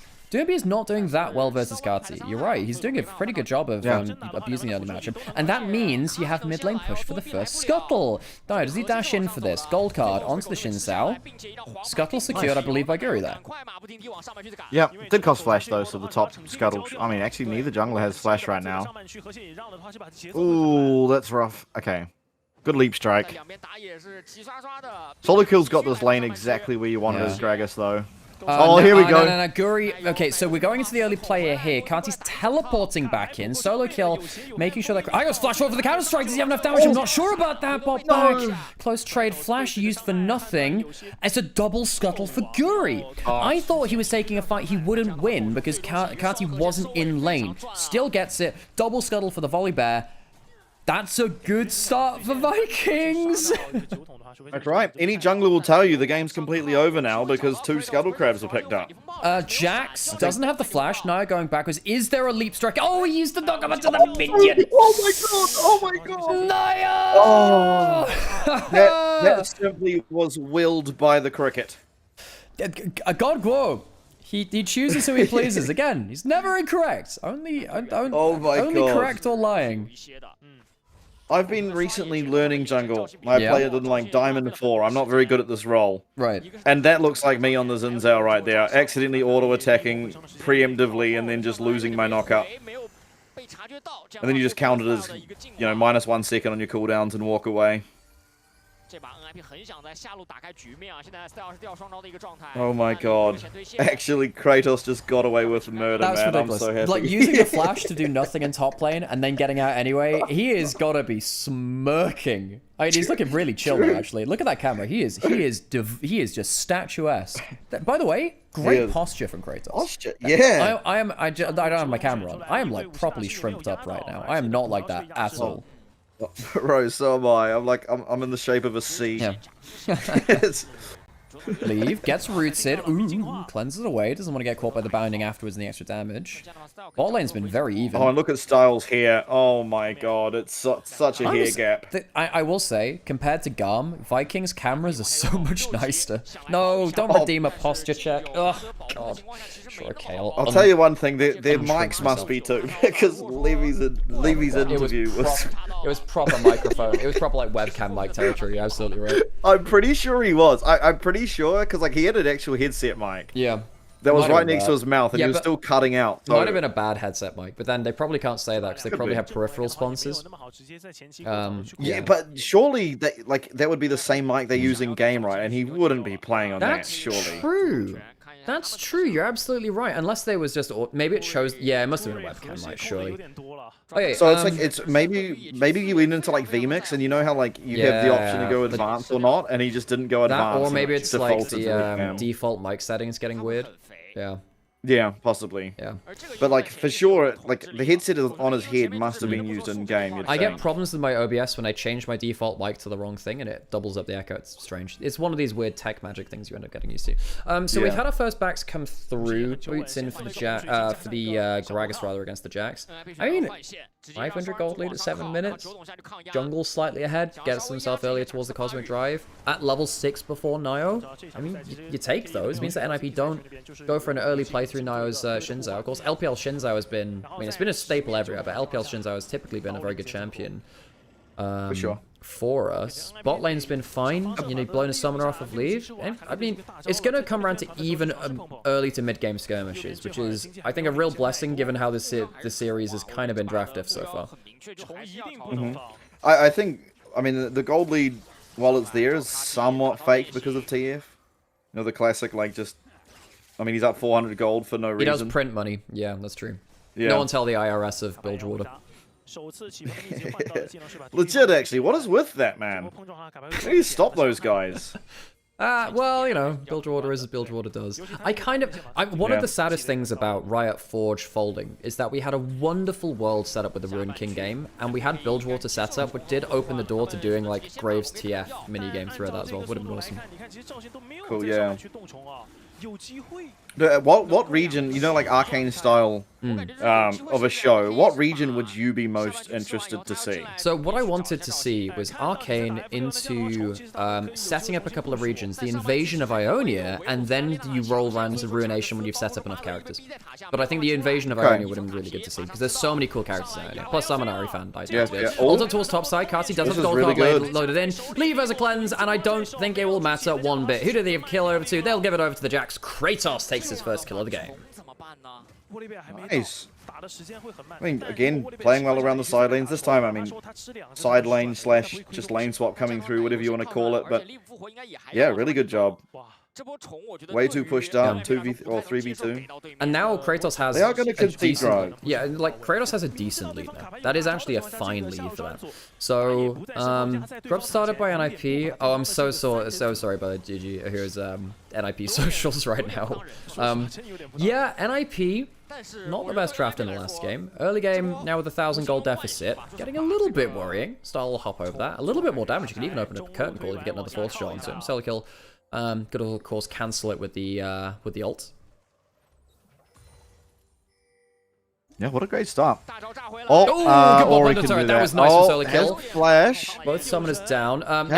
You do have the volley barrel if you want to dive, and you can also go for the curtain call afterwards. A little bit of CC, and that should be a dead solo kill. Guriel making that alive. Splash out to make sure the last turret shot didn't come through. Really clean dive. Not a bad attempt by solo kill at the first part to bop him under turret.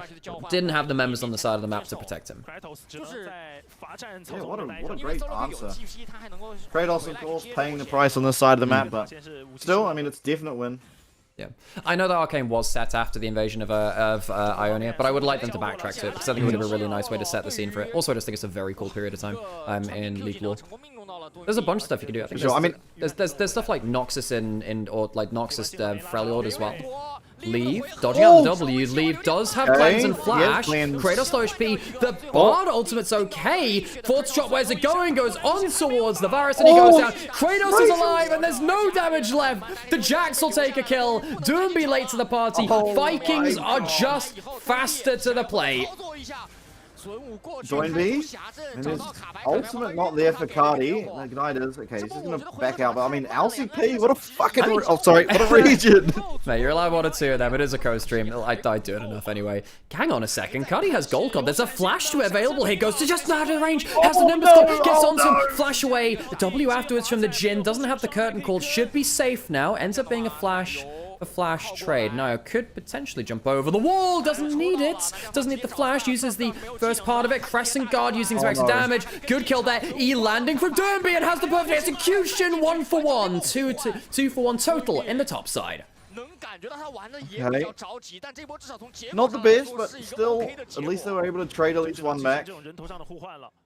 Still definite lead here for the Vikings. Guri on the bottom side, I mean, I don't think it's likely they dive this guy. No, but I think with the members they move towards top side, it's there. It's like, Vikings are just, it's like one of my favorite games ever. My favorite game ever is Halo Combat Evolved. And you know, the opening cutscene, it's like, are they here? Of course they're here. They're faster. They've always been faster. Vikings are, in fact, the Covenant in this part of the cutscene.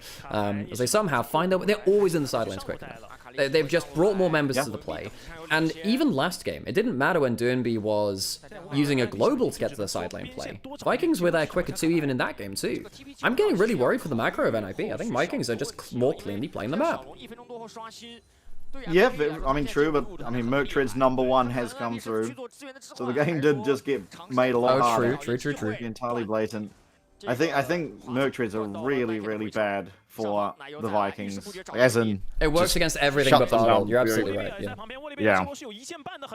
Dive potential up here. Doomby doesn't have ult. Gold card I used. think this Guri's is good here. for us. Guri has his ult. Good for them. Bard gets himself. Oh, get it! Oh. They've reset the. They have reset the aggro for them though. Doomby, can he get out of range? A little bit of damage from the tower, and it'll be 2 kills under the top turret. It was too far from NIP, and yeah, you're right. That was good for Vikings.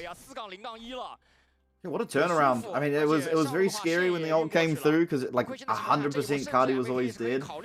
But they're able to get them locked down for long enough. It cost a seal on flash, but still, I think a reasonably good trade, all things considered. I've been really impressed by Shilong's Bard. I think he's been really good at it. He's been in the right place. His ult there was crucial as well to buy extra time for the extra damage to come through. I thought initially it was like, oh, it would, you know, all it's going to do is reset tower aggro, and that's going to be a problem. It allowed Shilong to get into the play though and make it a 2-for-1. Yeah. Yeah, no, I mean, he's, again, I mean, I'll say this about literally every single Sealong champ, but he's very hit or miss. I think that's just by virtue, like, just how he plays. You know, you see him pretty aggressive as a player, willing to flash forward all the time, and unfortunately sometimes it's to the detriment. At least, yeah, this series has been pretty good, all things considered. Vikings obviously the first 2 games were very much combat evolved with the combat with a K. Yeah, I can work with that, Steven. Ooh. I can work with that. We'll see how many Herald. Well, I mean, maybe I'll spare you the Herald references for now. But hey, I mean, I've got plenty of them backed up. Potential dive on the side lane. Not getting Derby down here. A lot of defending members. Again, NIP just a little bit slow to this. Sky Splitter used for a bit of wave clear. We'll be able to clear up most of the wave here.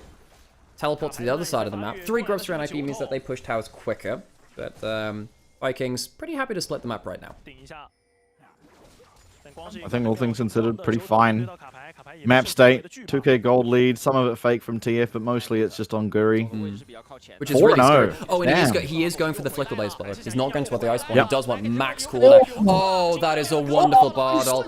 The Doinby Akali ult, he doesn't help him much either. He'll ult out to safety. Does it matter? Guri still has ult. They can dive the turret. I think Doinby's just dead to rights. Do they have the ability to get him while he's invisible? No. The W comes back up. TF doesn't have ult to reveal him. Nio now comes down and thinks maybe he can take a bit of bite out of this too. What's the cooldown on the Counter-Strike left? It's coming out now. Fire Assault flashing forward. There'll be a kill back. Maybe the magical journey is wonderful.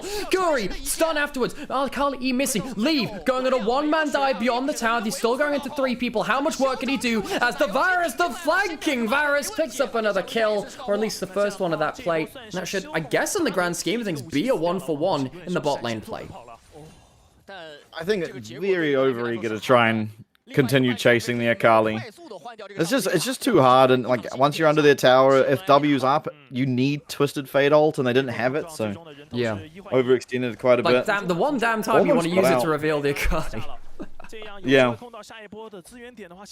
I think he used it to go top as the play started happening too, which is, yeah, unfortunate. I'm not gonna lie, I did not track that particularly well. Guri has second item, by the way, so he has Cosmic Drive and Flicker Blade. So this is the proper Bouse power spike where you have just a million cooldown reduction. And the most important thing is your second W comes up very, very quickly, and that's where the damage and the healing comes in. Blue's Herald? There's a Scryer's Bloom, they're not going to use it. They see it with the blue trinket, but yeah, there's no way in. Okay, so Herald, I mean, last Herald was used as an escape. So it was, but this one... You still need to get value from it. And this one does have 3 grubs behind it. I can't remember if the last one did. Yeah, true. But it has 3 grubs behind it. So if NIP choose to just throw it into a part of the map, maybe even 2 turrets get taken. So Vikings will... But they've been playing well against, well around side lanes. They're going to need to keep doing that, because Herald with 3 grubs makes it a bit rough to trade evenly. Pick up the second tower. Doinby will answer it though. Yeah, the 3 grubs helping him. Because Akali's normally not great at killing towers. Grubs makes her actually into a side lane threat like that. So some extra gold towards Doinby. Gold still in the advantage for Vikings overall. And that gold is starting to fund stuff like Merc Treads potentially at some point. Solo kill went for the cooldown boots on the Gragas. Makes sense, you do need a lot of cooldown with the Gragas, but it is a shame to miss out on the Merc Treads. Nio really needs the Merc Treads soon though. He wants towards his 2-item core of the Sunder Sky Black Cleaver. You understand why, but Merc Treads are, as you mentioned earlier, crucial in this game. Yeah, kind of true. I'm actually I'm not sold that Black Cleaver is the greatest item in this game. Just by virtue of, like, most of the damage. In fact, pretty much all of it being... Nice. Oh, no. Nio gets the kill. Gets the knock-up onto Style. Cleanses out there. Good driving from Nio. Good response saying, okay, can't hit the tower, but I can hit you.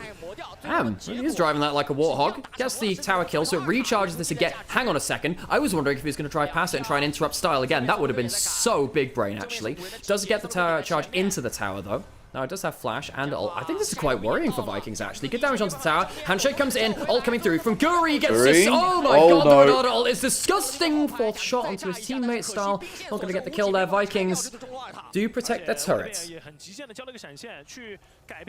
Oh, that was scary. Good thing Jin does no damage, otherwise that could have been even worse. Shut up. It's execute damage, trust. It's execute damage. Oh, God. Yeah, I mean, you know what? As soon as I saw that curtain call open up, I was thinking, does Nio just... check in with Godgwalk. I saw it too. I was wondering, like... I mean, it probably would have killed him, but... I actually wonder if it would have just killed him, and then you can take the tower anyway. I think that could have been the play. Maybe he could have cancelled and flashed out, but... God, it would have been so aura to drive into him twice with the same Herald. Yeah. I mean, now... We're well and truly back in the game in terms of the gold. It is still slightly in favor of Vikings, but it's not to the point where anyone's got a massive advantage. It's just slight advantages that aren't resulting in an item lead, so it's pretty negligible. Dragon up now. Yeah, no, the gold lead is kind of decorative, I suppose, at this point. Merc Tread's not quite in from Knight. See, if he'd gotten the kill onto Style, he would have had his Merc Treads. True. What could have been? What could have been? 2 items for the Varus is kind of scary if you messed up the engage now. Leaf doesn't have summoners, though, so he's not as threatening as he could be. Renata helps him be a champion again. Gold card charged up in the brush. Nycat going to get that. Ooh, just about missing out on the handshake, but Solkill does not miss that, and that's a great Varus ult. Karti does manage to get out, has Merc Treads of his own, which means he's a lot more safe. However, no one dies. And of course, the dragon does go over to Vikings. Is there any continuation in this play? I don't think so. At the end of the day, hang on, they might even look for a fight themselves now. No, Guri's passionate. Coming in with the Jax as well for the counter-strike. Doomby, does he land the E? No, I think it ended up missing, or even going onto the Grom. Good damage onto Nio. Doesn't have the Crescent Guard anymore, but just about makes it out. The bailout is ticked over to, and Nio doesn't have the funds to keep his company afloat. Oh my goodness, man. These fights are so insane. Style just sitting there waiting for the Zin's ult to finally end, lands the 4th shot. I'm so shocked they were actually able to take out Nio on the back of that, but he did go in with his E at the end, which allowed him to take a slight amount more damage, which ticked over the bailout. Exhaust also got put down onto Guri as he ulted out, so... Well, I was wondering whether he went in to try and get... I don't know whether he thought he would die if he didn't get a Sundered Sky proc. Solo kill. I mean, what a bait. This is...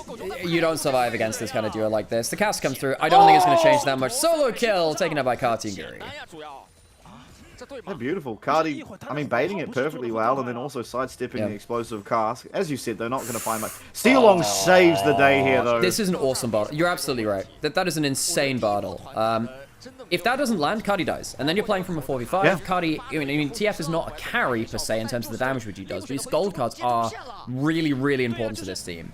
And then, I mean, Leave goes to farm mid lane. He wants to push out that lane. There's obviously a miscommunication here because Leave is not at the play, and the Vikings say, all right, no AD carry, no problems. Oh, that's so close. He dies to Scorch, or was it red buff on TF? Might have been red buff? Was there any other DOT? Does he even have Scorch? I don't know. Something ticked. Something burnt at the last second to take him out. I'm not sure what. But. Yeah, and it's not like he's got a death stance or anything like that. I didn't see. Still, a good response, I think. I wonder, knowing the Vikings, I think even if Leave is there, they'd still look for that turnaround. It would look really bad. But kind of lucking out, it almost feels like. Oh, okay. Hey, we take those. Leave losing his flash. Cost Style his cleanse and flash as well, though. It's ultimate. Chain of Corruption now down. Still Otacam being pinged. Very well aware of it, though. And Style Doesn't have sums, but can just come up and drop that curtain call. There's nothing that can interrupt him. Great tempered fate to buy time. Sealong having to be very careful. He is dead. Followed through. So that's a dead bard. You don't have that big disruption now. Teleporting in, Cardi getting a gold card, and maybe Guri can do a little bit more. That cooldown on the volley bear, pretty nice. Not that tanky, and he'll go down, I think, to the ensemble CC. NIP will get themselves the Atacama with no smite on the other side, get themselves the kill and the objective. Very close, but yeah, just having the numbers. Sealong is so important to this comp. Gets hit by that shuriken flip, and WBG goes flying in, gets the kill. Otacon, it's going to make this game a lot harder. Bunch of XP, bunch of stats, and you're really trying to blow people up with this CC lockdown. I mean, that's a pretty big win for NIP. That gets them a lot of extra stats to play with. And again, anything which can... Oh, wow. This is something that we're... yeah. Wow. Okay, so Flash for Flash, actually. Leave missing out on the kill opportunity. Close on that. But I suppose what that does mean is this, that the Jhin is no longer in a place to fight. So Leave... Last play, Leave ended up kind of going back towards mid lane and kind of throwing his team under the bus. There was a miscommunication, obviously. Here, he gets a huge play onto the Jhin. Oh my god, the Renata ult hits partway through his counter, his leap strike, so we can't get the stun as he lands because he's CC'd. Oh, that's so unfortunate. That is an awesome ult from Nymaera. Just about saves his AD carry there. That was clutch as hell. And a big shutdown, I think, as well, going over to Leave from taking down Guri. Apparently it was the Jhin auto, which had the red buff on it, by the way, which took down Naya, which we didn't spot before. Thank you for that. All right, I thought Cardi got the kill. Maybe I'm... Yeah, I don't look. Sometimes it's a little weird in terms of who actually gets the last tick of damage with that, with bailout. Yeah. Honor actually saying that over YouTube chat. I'm gonna trust them. I can't zoom back on the board right now. Yeah. Sure. Apparently the full name of the cricket is Guo Yongji, which is a play on the words of the Arcane Season 1 opening song, which is called Gu Yongji. It's not Guo. So the cricket is named after an arcane pun. Right. Good to know. Well, this game got made so much harder. Yeah, how many Merc Treads are we in there? Because of feats of strength, they even get the upgraded magic shield on them. That's kind of nasty. Yeah. Leaf has cleanse, he feels less important about that. But just having the Akali and the Shinzao being able to just kind of walk up a little bit more brazenly and tank CC is kind of huge. Pick on towards... Gonna have to ult out. Yeah, and the problem with this build, without going for the Iceborne, is that you do struggle a little bit for some tanking. It's not too bad, though. Flash is out. Could be worse. But then they get the catch on to Sulong. He's had a great game on the board. Kratos, can he get the counter-strike they need? Goes golden to Zumbi. Still gets the CC into the backline. Not a great Renata ult. Nio on the back. Can he get back into the play? Yes, he can. Gold card loaded up. But the Merc Treads are not going to really let that have much value. Guri getting some extra healing, but he doesn't have the flash or the ult this time. And Nio finally gets his chance to go in and do a bit of work. Guri stands to fight, so the no one can walk up. No one can walk up. Yes! It's a massive amount of damage for Vikings. The Jhin does damage, Bastion! You lied to me! The champion does damage! Oh my god. Niket in the middle of that team fight as well. Headbutts a wall. Oh my goodness. They overchase so hard. Everyone's like 1 HP. Jin's just sitting there with a 4th shot and Nio just sends it in. Oh, sorry. I actually... No one else could go anywhere near. I just had the most awkward moment as Sam came to come open the door and I went to go close the door because I didn't want to open for the volume, which I just screamed at. Oh my god, what a messy fight. NIP overchased thinking that they've won it. I mean, it's a great spread of the Varus ult there as they managed to pick off Bard. And I thought, well, okay, you know, no cooldowns left on the volley bear. Bard's gone. Surely this is a lost fight. There's one thing you gotta know about Vietnamese teams. They always find a way to continue the fight. So much HP is down. I didn't quite respect how much HP was down at this point in the fight. Nightcat's basically 0. Leave is basically 0. Doomby's under half HP. What happens to those cards out there? I mean, Naya goes in. I don't think Naya realizes how low health everyone else is. And, I mean, does Style just kill everyone? What? Oh, no! Yeah, he just headbutts the wall. Oh my god. It probably actually, you know, looking back at it again, that's actually not that much Jhin damage, but I'd like the call in the moment. No, that's fine. Sometimes we gotta cope about the Jhin thing, I understand. Oh my god, what a chunk of damage. Chain of Corruption goes completely wide. Kratos, the Karti's popped the ult, makes Doomby go visible. Guri's taking a lot of damage, but again, that second W gives him a lot more HP if he gets a chance to activate it. This is a close game, mate. This is really close. Within 2,000 gold. It is. I think Vikings really need to just like disallow the Baron, because obviously Varus is going to take it very, very quickly, and they don't really have that same luxury. Somewhat they do with the volley bear jacks, but coming from Jin just doesn't really do neutrals that well. But they are on soul point off the back of that last fight. Yeah, really, that's what they should be playing for. The more I look back at that last fight, the Jin actually did so little. Yeah, okay, in fairness, he did little, but he was just sitting there with his 4th shot ready. Like, no one could walk up because of that, which, while not doing damage, it's like the threat of the damage. When everyone's under half HP, then you start getting afraid of it, really, because there's so much execute damage in the kit. And everyone was, except Nayo, who just sent it in, and the Jin just pretty much played guard. I'm going to quickly leave you alone. I'm just going to very quickly go sort something out. Just be 1 second. No worries. The best Jin takeover. Alright guys, while I'm here, while I've got it alone, VCS, they're winning this one. Look at this. What an absolute beautiful game. I mean, it's very, very even. Let's be entirely honest. But I think One of Dragon Soul makes this a very interesting game. Oh, they've started up the Baron. We do have... Oh, they have no idea. They have absolutely... Okay, they put down the pink wall. They know. They put down the blue trinket. Curtain Call is their tier fault. Did I miss anything? They get them off. Yes.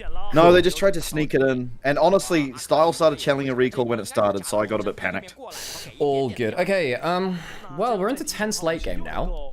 Well, this is where typically... I don't know. I'm actually not sure which team I favor in terms of, like, player names, because obviously I don't know as much of the veterancy of these players and how they thrive in late game. Obviously, NIP has some veterancy in Doomby, but with the way that Nightcat's playing and Nio are playing, which is a little bit off, I do worry a little bit for NIP. Baron started by them. Kati has his ult back up. Nowhere near. Yeah, Kratos is coming over. Doesn't have flash for the fight. It's a pretty nasty, Jax angle if he can get into the backline. Guri gets the W down. Oh, bottle to stop the Baron. Oh, yeah. Right. Do they do anything off of this? It's just a delaying right now. Holding the 4th shot. Oh, Guri! Guri is just dead. What has he done? Oh, that is disaster. Kati goes down too.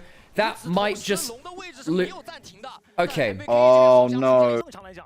We did, yeah. I mean, it just sucks that it has to impact it in this way. Yeah. Yeah. So apparently due to inclement weather, the network is kind of going crazy. Well, I guess they can't do anything about it, folks. We're back into live. It sucks. Vikings will lose the Baron. They lose 2 off of that. They're not dead for 200 seconds. Trust me, don't worry about it. NIP get the Baron. Vikings lose 2. NIP in a huge, huge lead. Yeah. I mean, it's unfortunate. I mean, we don't actually know if something like that did happen, so I guess just go off and... Yeah, look, at the end of the day, we don't have any more details. We can kind of guess by context that it's likely they froze just before the Baron. It fucking sucks, but what can they do? I doubt they have the ability to chrono break. Whatever. Yeah, I go on. I think chrono breaking is a very... like a hard thing to do, is my understanding. Like it's, you have the possibility of just completely breaking the game. So. I mean, yeah, look, I mean, I can maybe ask around and see what happened, but I would imagine we're gonna get some information about this at some point anyway. We saw though there's some lag earlier from GAM. Maybe it's the same thing here. It looked pretty much like it. Whatever. I guess we just gotta deal with it from here now. It's fine. And I suppose, and the most important thing, during the moment of the pause, where was the cricket? Where was That's actually a good point. Where was our green god? He could have mercy on the Vikings for that, Oh, Bartle onto the Varus. He has cleanse and flash. I don't really know if you can force onto that. There wasn't really that much follow-up. Cask is not great either. Some decent poke coming out from the Varus. So, yes, he is the on-hit value, Varus, but he does have some decent base damage. Oh, that's a good Renato all over the wall. Hits 3 of them. Oh my god, Salda's 4th shot is barred in the face! Oh no. Jin finally does damage, and it's to his own goddamn support. He gives him the extra attack speed from the takeover, and it puts so much extra damage into it. 3 dead now, I believe. Another one joins them. Kratos comes in to kill the Akali, but I don't think he can save the game. Vikings, this will be a controversial result to many, I am sure. NIP will win the 3rd game after the Baron, and the pause which was there cancelled away. Kratos can't even see the falling of his own Nexus. NIP will win the series 2-1. Yeah, fair play. I mean, it's always going to be unfortunate, but I think, like, obviously being a fan of the Alphas for that champion. It's like, wow, people have always complained about Kindred just being Lamb. Like, I've heard of Orianna, which is just the ball. It's true. Did Annie get nerfed? She's not okay. Michael Jackson wrote a song about it. Oh, yeah. Damn, I'm sorry to hear that. Got hit by a smooth patch notes history.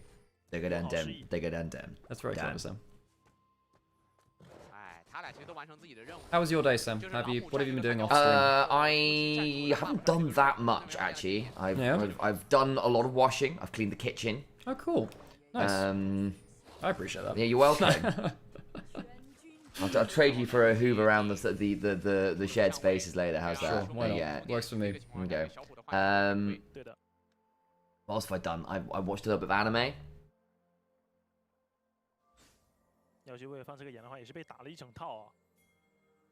Oh, what anime was it? It was one on Netflix. It was alright. It's called Blue Box. Sort of like a sort of weird mix between sports anime and romance anime, where you've got like a basketball person and a badminton person. Oh god. It's just like weird mix between like a haiku and a romance anime. It's right.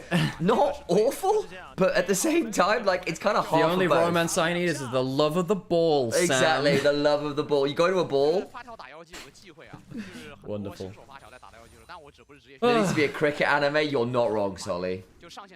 I mean, there was a rugby anime called All Out, and in the first episode, there were like three. There were like 3 citable offenses within like the first episode. It was really bad actually for that. It was very fun. I enjoyed it, but don't take that as how to learn. You can say the same with like Blue Lock as well, which is just like I will use my superpowered abilities to cause crime and therefore score goals. Which Blue one? Lock. Oh yeah, that I have to say the anime of that had really bad animation towards the end of it, sadly too. I heard the second season started very poorly and then got a lot better as it went through. But it's such a meme now is the problem. Yeah. I read the manga for it and I enjoyed it. I did enjoy it. I still think, I mean, best sports anime is still Haikyuu. Haikyuu's very good. Kuroko no Basket's fun, but it is also just basketball with superpowers, so I don't consider it like, it's a very different genre of that is if, like, I don't know, basketball users had stands. Showmaker's doing some really good lane building here. This is where you want the LeBlanc to, this is the best part of trading with LeBlanc, which is where you get to jump over a wave to trade with the chain and not get blocked by minions. The Xiaohu, not getting the best of that. Well, Xiaohu, a big player of both these champions. He's the only LPL player to have played LeBlanc at this tournament too. There you go. And again, it's worth noting again that for all that we've been a lot of complaints about how are we managing Orianna, it was like, well, there are answers, they just aren't necessarily made, they're not named control mage. And in a meta where everyone wants to play control mages, you can get away with something like Kuroko is straight up shonen battle anime. You are completely correct, Hanzo. Also, welcome to the channel. Yeah. Thing is though, like, if you're there for that, it's great. It's just not. I hear Prince of Tennis is also very good too, and Ping Pong the animation. Look, folks, I know a lot of people are here. Ping Pong the animation. Ping Pong is apparently fantastic. Someone was talking about it the other day. Tien's going towards mid lane, trying to break the lane dominance of Showmaker. I think the damage has already been somewhat done. Xiaohu, if he clears out this wave, might get a good first back. Showmaker might also kill Xiaohu though. Oh, there's the chain. Second set of chains. Flash. Oh, nearly. He's gonna go for the solo and gets it. He gets himself the solo kill. He will be dead. Lucid is importantly saving the wave here, so he'll be able to hold that there. Showmaker's actually in a great spot because this wave he can teleport to get back to, and the wave is frozen. Now Tien needs to stick around mid lane because you know he's saying about jumping over the mid lane, the mid wave, and trading well. LeBlanc can just do that for forever in that wave state now. Tien is cancelled his back once there, but still sticking around. It's still not a great time. I will note Xiao still kept his flash, which is important, can potentially break the chains the next time around. Had a back, I fear, for Showmaker, who's picked up the Dark Seal on top of everything else, whereas this Orianna going towards the Roa build has only got a Mana Crystal and the Ruby Crystal in there, as Breathe is land sharking it up right now. Yeah. Well, Rek'Sai never really has to leave lane once she gets a roll in. She just has infinite sustain for reasons which are somewhat beyond me. Yeah? Words, Sam. Showmaker yeah, is I trading know. I was trying to figure out how to phrase it and didn't, was the answer. You failed the skill check on that. What's I can't remember the original song, but it's like... Sam, what are you referencing? It's like a... it doesn't matter. Get the words out of you, goddammit! I'm halfway house between deciding to do this or not, and I've decided to make it the worst possible choice. God, Sam, if you're gonna make a reference, at least explain what you're referencing. So you remember yesterday, this is where we're gonna go with this. I've found the angle where we were chatting about Haru. No, I don't. Oh yeah. And I'm so much we wrote that parody song. Which was in the jungle, but to the. Do you remember the Rek'Sai variant we went? No? Where we did like, till they come and they gank bot lane, but with that Rek'Sai. Where is the Sam, Rek'Sai? it probably feels... Why are you doing it with the accents? Because it's because it's because okay, there we go. I don't remember that version. Do you not? We wrote a whole version. I thought that was just about Haru. No, okay. another one. I'm not gonna lie, Rek'Sai. chat. I'm about as clueless as That's you are. fine. I've gone on a tangent that I think was only for me. So we'll move away from it. It is still crazy how we have so many random world champions just in this game. Light getting might get the root back onto him. Aiming needs to be afraid of the Xayah Kai'Sa passive. Yeah, we have Doombeat, Xiaohu, Showmaker, and Scout. So there's MSI 3-time champion, and then we've got, 3 world champions in mid lane. This is such a weird tournament to have. It's fun. I've been enjoying it. I have to say I've been enjoying it a lot. No, it doesn't mean the most ever. No, but there's been some pretty fun gameplay. Fast and loose. We won't call it clean, but it has been fun. And it has genuinely been quite entertaining, right? And I think there's something to that. You can clearly see the broadcast having a lot of fun with it as well, which is always good fun. Namely by the fact we've got Guo on it. Yeah, God Guo. Love that guy. Don't know what I'd do without him, Sam. The cricket's great. Blake's doing well in this matchup so far. Does have the level 6 that can follow through. Flashes to flash over. Can't quite do so. He flashed out of that. Could have been a real solo kill opportunity. See what the thought process was there for Breathe. Can't quite get under the public execution to make some value happen. Showmaker's been doing a great job of bullying out this lane. Only 10 CS ahead, but did get the wave controlled very, very well. We are getting to the point where Vi Orianna combos get pretty scary. Showmaker might be... I think Lucid and Showmaker are the targets for that, if they can find them. Because, look, aiming, once he gets level 6, he can trade ult for ult. That's not a great trade for Weibo. Showmaker and Lucid, a lot of their survivability is mobility.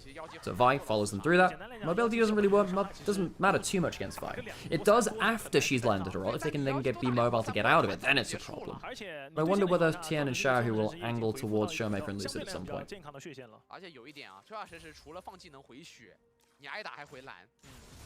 You still thinking about the song? Yeah, vaguely, actually. No, not even joking. It's just got stuck in my brain. It turns out so we've probably cast around, I don't know, like 1,000 games this year. We cast 850-ish games of LPL, maybe slightly less. And then we've got this tournament as well, LEC in there too. The last couple of days have been 9-game, 12-hour stream days, stuff like that. 13 cast day. So you'll have to forgive us for being a bit fast and loose with what we find entertaining. Grubs has started, but yeah, turns out getting stuck on songs is... Yeah, it's genuine. I've earwormed off a song I don't remember. Much easier to do when you spend like a month of casting time. Very true. Showmaker trying to join up with Lucid. Tian and Chris will walk down towards him, make sure they're not pin signal. Goes forward with the Ethereal Chains, has the Sigil of Malice coming on down as well, which is a great ability name, by the way. I do like that. It used to be the Sigil of Silence, of course, until the Silence was removed in Season 5, I want to say. It was incredibly strong. It was very, very broken, doing double Sigil of Silence, which meant that you were silenced for about a second and a half. I will say, as a game designer, I think it was a really cool mechanic, if you know what I mean. For the LeBlanc alone. However, that's the problem. There are a lot of things in League which are cool for the champion that's playing it. Crisp does not have level 6. Oh, does get the roots over there. That's actually not bad poke.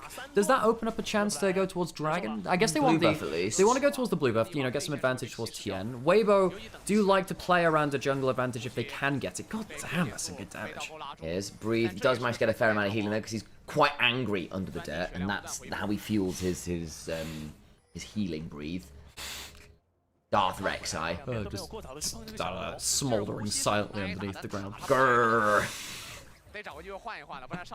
Tien's down on the bot side. Shu does have flash, does have ult. You can go unstoppable with the ult. What does he choose to do? That's a melee range Q, which is cancelled out. Shu, who's taken aggro? Is anyone just yet? That's a lot of damage. Uses the repudiation, flashes out. Light does have the ult to follow, doesn't need to. No flashes used by Weibo to get the kill. Lucid has to flash out from the tower at the other side as Xiaohu turns up and threatens with the shockwave. I'm so sorry, Sam. I just realized I've been play-by-playing the whole day, and I've just had to switch off my play-by-play brain because I just did all the play-by-play. That's fine, it happens.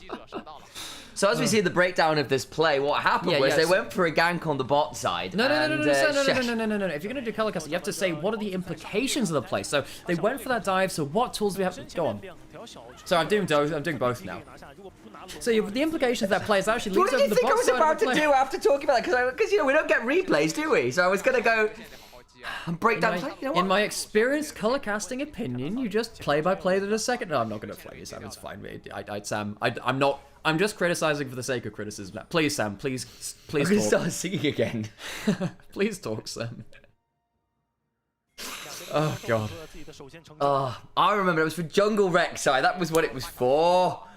I remember the song now. Of course, it was for Jungle Rek'Sai. Yeah. Well, that was way before top lane Rek'Sai. It was. Root onto Shiwu doesn't have flash or ult, which means the CC chain lands.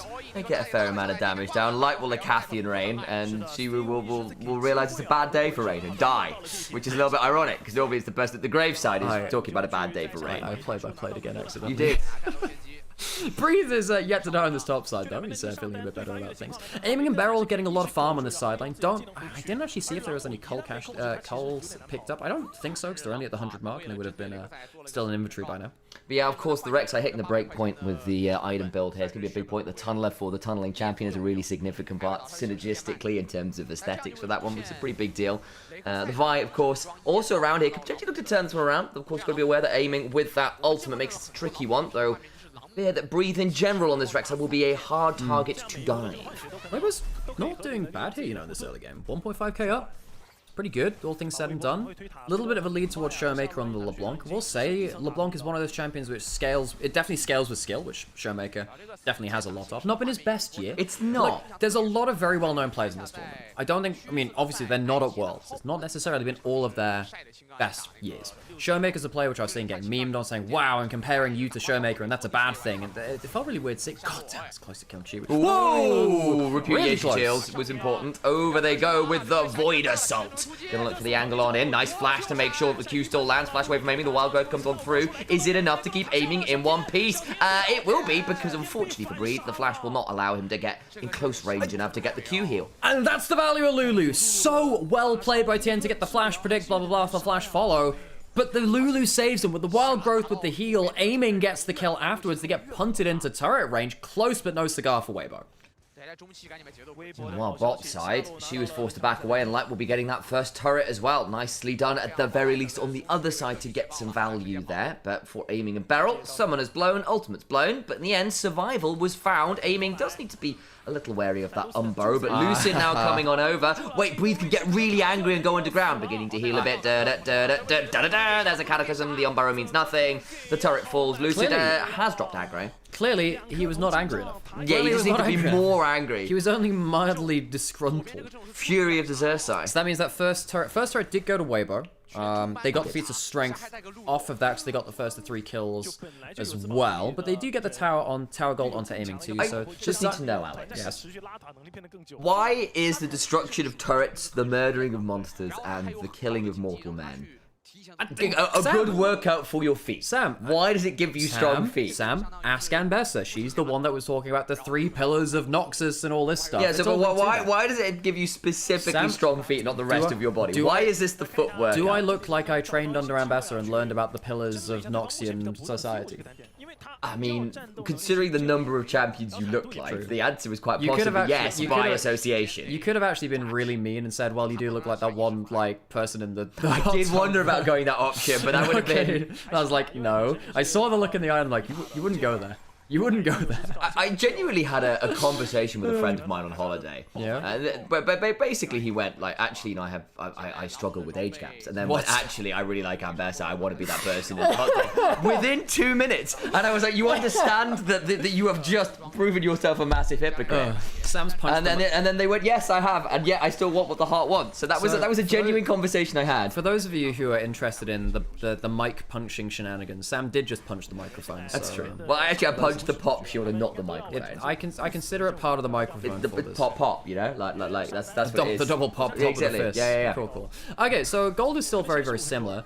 I'm getting a little bit afraid for Weibo that they will have to dive onto the Xayah with a Azai, which is actually pretty fed at this point. You know, he's got 2 kills, got the turret gold. It's even between the 280 carries, but in this case, I think I care more about the Xayah being fed with a Lulu behind them than the Kai'Sa being also fed and having playmaking opportunities. I think Showmaker could potentially be quite scary on the side lane. There's the attempted escape with the distortion and a mimic version of it, but well played by Crisp, who reads it spot on and gets the kill onto Showmaker, who probably should have blown the flash. That was awesome. I mean, Showmaker, if he uses double distort out, even if he flipped back, the positioning of Light would have covered the different landing points too. Really well played. Hard to catch out as LeBlanc in the side lane. Chris manages to do it. They'll go towards the Herald after it. Another route on the barrel, actually. Chris getting some good value here. Indeed, that's some good Nico play. Crisp has been a fairly solid Nico player, has to be said. Xiaohu looking for an angle, but there's the catapult going on through the flag and drag. Is just wide and loose. Oh, no! Xiaohu, boy, that one wasn't fantastic. And now aiming will pull the feathers back, but it's kind of just a bit of flair and not a lot of fury. A little polymorph comes on through. Briefly try for Crisp. Oh, no, aiming gets it with a last bit of proc from someone. I think it's from the help picks is what actually does it. That was what the particle in the air looked like it was going to do, as aiming continues to take aim and fire forwards, flash on forwards for the Dragon Strike. It's a mess. 3 of those out. I mean, how many people have been killed all in all? Is that 3 for 2 total? Yes. Showmaker died again, so he's died twice in about 2 minutes now. Did he TP in to die? He didn't teleport in because his teleport's still available. So how did he die? I mean, unless the overlay's plugged. Surely, okay, he probably did teleport in and die. Surely he did, right? So Xiaohu misses the shockwave, which is not a great start. Aiming then goes, well, there's no shockwave. I can ult the Vi ult, that's fine. Crisp has no flash from the pick onto Showmaker, and he did teleport. The overlay was broken, of course he did. I missed it in the mid play. And yes, it was the help picks with last damage just over there. Managed to blow the ultimate of the Xayah before actually using the ult there. Very surprised that they managed to get 2 more kills out of this, because they end up killing aiming and they kill Showmaker. Showmaker fell to flash, by the way. Oh. I don't know where he was trying to flash, but he kind of flashed in place, by the way, which was slightly unfortunate. Started the game by getting a cool solo kill onto Xiao, who has now done some unfortunate flash mechanics. That is a word for it. That is a word for it. Yeah. Flash. Any Flash Gordon fans in this? I think I really want to cast Ming, Al. Yeah, because Ming's retired now. Sam for forever was saying, look, the first time I cast Ming, he's going to say it's Ming the Merciless, Flash, Gordon's alive. Yeah. And you know, which would have been great for me. So, however, okay, worth noting, top tier reference, great. Problem with that, no one knows what Flash Gordon is anymore besides the Queen song. But I think if I just got a cast who was willing to go Flash, it would have worked. Dunk into the mid lane. Lucid going in, going out, Light following him. Instinct is wonderful. Lucid gets wild growth, stays alive for a second or two. The Catherine Rain continues to fly, but there's a feather pull, and birds of a feather will slay Kai'Sas together. Nice pick up there, but overcomes Breathe. Flash knock up with the Burrow. Aiming goes to the sky, but unfortunately will come down like a wounded ox, not a bird. They're trying to get some more damage. This is just the Kai'Sa, no! Rek'Sai, that's the name of the champion. My god, it's been a little while. We'll still manage to get a double kill there under the turret. Gets turned into a little kitty cat, courtesy of the polymorph. She was trying to trade out under the turret. Misses the command attack! But it doesn't matter, as Crisp gets the kill. Luckily, Crisp has been very on point with his routes instead today. Weibo have taken an awesome fight there. 3k up, Light smiling as he realizes, oops, kind of got dunked on that one, but ended up getting away with it because the team followed up well after. Breathe, great ult. I thought he was going to ult onto aiming. He ults onto the person in front of him, knowing he has the damage to kill both. That's going to mean that the entire midsection of the map is really opened up in Weibo's favor.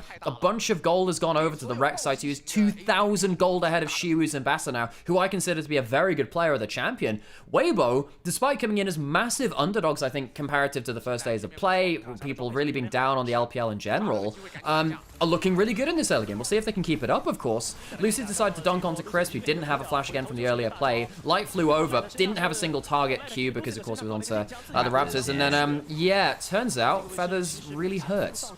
And then it got a little bit dicey, because the thing is, Breathe has the faster roam. Tunnel into Flash on Burrow, gets aiming to go up into the sky, Flash over the wall, and overcomes the Void Assault, gets one. Gets to chomp down with the fury of the Xerxai and gets some good value down. I mean, that was an awesome ult target from Breathe. Almost got Barrel as well, but he had the polymorph just back up. Breathe went angry and survived again. Shout, I can't believe you almost completely into this again. I think what he thought was, I think he might have misunderstood that the ball was currently on TN at that point, not himself, so it came from a different angle, so maybe that was the mistake there. Either way, he's currently 2-on-3, and actually full stack Rod of Ages and Horizon Focus, so he's doing pretty well in terms of gold value down this game. Another inner turret killed, Shiwa ulting away from under tower. Does get a perfect execution on down, but here comes the cease and desist, the shockwave after onto 2, Beryl a little bit low, the pop blossom after, and it's a brutalization from Weibo Gaming. What a nice wombo! Yeah, DK just getting destroyed by Weibo as they look for aggressive angles. The shockwave finds 2 this time. Breathe will teleport into mid lane to save that turret potentially too. The Titanic Hydra does give some wave clear. Daming trying to take it down before the wave clear comes through. Does the inhibitor turret fall on the bot lane too? I didn't actually see that. I believe it does. In a turret finally taken by aiming. I was second-guessing myself, and I was right. Anyway, Rek'Sai ability names are completely fine. I want to go double-check, guys. It's been a little while since I've had to cast a lot of Rek'Sai. It's been kind of off and on in the LPL, and Breathe has become a complete menace here. He followed through the ults. Follow through onto Showmaker, who doesn't escape with the blast cone. Ethereal Chains might just be enough to get Showmaker out to safety. Tagged him with the Q, man, he could follow with the ult. Couldn't quite get the follow-up damage, but Showmaker very lane dominant early on with the LeBlanc. This is the problem with LeBlanc right now. You kind of fall off after that point. He has teleport, he can come back out onto the map. And now we see if Weibo can make it work around the Atakan. Late contest from Weibo, will they be here in time? Lucid's got flash, got flag and drag, can look to get in here, but not going to be given the opportunity. The route is long enough to prevent him from getting in.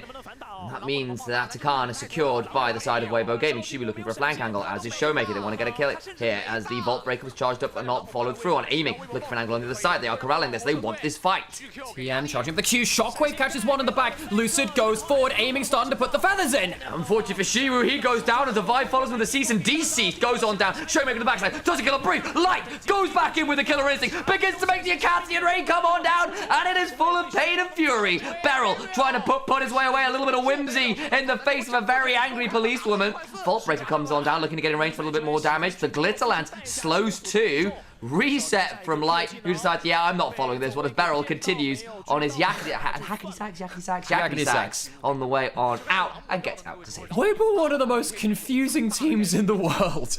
Consistently inconsistent. DK were looking far better than Weibo from the previous games. I mean, at least Weibo did beat JDG. It wasn't like it was a bad... sorry, JDG beat them, rather. That's why things were going so strange from them. Weibo come through that, and they're playing really well. I'm really excited to see what they can do in the rest of the series now. The Wild Growth was used for a bit of CC. I thought this fight was going to be so good for DK with Zai getting to open up. Just didn't manage to get the ult onto the Nico ult. Gets damaged by so much afterwards. Gets blasted, out of position to get a good feather pullback. Gets killed by Light flying through. The one person who was not in the Cataclysm was in fact Light, who then got to play at the back end of that fight very cleanly. Dragon secured by Weibo Gaming, now find themselves up about 8,000 gold. Go has blessed us! They have blessed Weibo with the prediction of the cricket.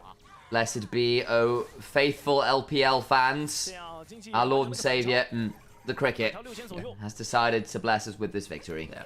It was down one that blasted JDG on the first game of day of play. I think it wasn't it? That was, I think our first game of the tournament was JDG down one, and down one kind of blasted them on the whole. And then JDG just beat Weibo. And JDG just beat Weibo. So we were like, okay, well, if that's our kind of like who beat two kind of thing, really did look like DK were currently the best team of the tournament. But then what about GAM now, after the earlier... That's true. Where are they now? Hey, GAM. Well, I mean, Sam, I'm not going to lie. All this does is look really bad for JDG. Yeah. It looks really bad for JDG. That's very true. That's what it does. You're absolutely right.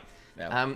I'll also note at this point that we've got like a 2-item Rek'Sai who looks quite scary with a Shojin and a Titanic Hydra. And a 3-item Kai'Sa who's also quite scary. About 2 years ago, I coined the term Weibo consistently inconsistent, and every so often they do remind me that it's still as apt as ever. It's just an organizational thing. They do pretty much do the most funny thing available to them at almost every given opportunity. They're currently 6,000 gold ahead. I think their comp does very well when the LeBlanc is not, kicking their stuff in on the side lane. Same with the Ambessa. 2 levels higher than the Ambessa, by the way. That helps because the Atakan, of course, but damn, he's been doing well at that, hasn't he? Yes. Lucid, maybe a little less lucid shortly as he gets hit by a really large mining glove.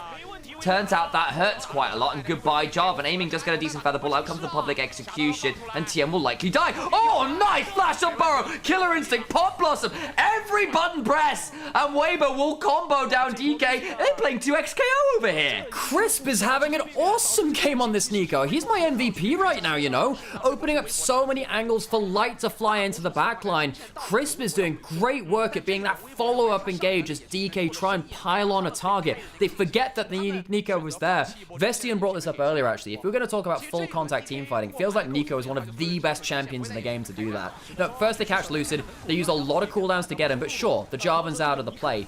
Showmaker flips back to try and get an extra bit of damage. They do get onto the Vi and try and think, well, they can take a free kill. And then Nico comes in, the Protobelt forwards, flash to confirm it as well. Such a long-range engage on that. Slaughters the rest of the team. Crisp by name, crisp by nature, apparently. That was very clean. 1-1 and 15. Sometimes we see Nikos in the mid-game begin to give up a few kills. Not today. Careful, hang on a second. Spots him with the sweeper there. Careful with mentioning that. One of my favorite caster curses of all time was like, that was crisp, it was clean, and then he immediately died. That's actually quite impressive. Yeah, I think that happened, in fact, with...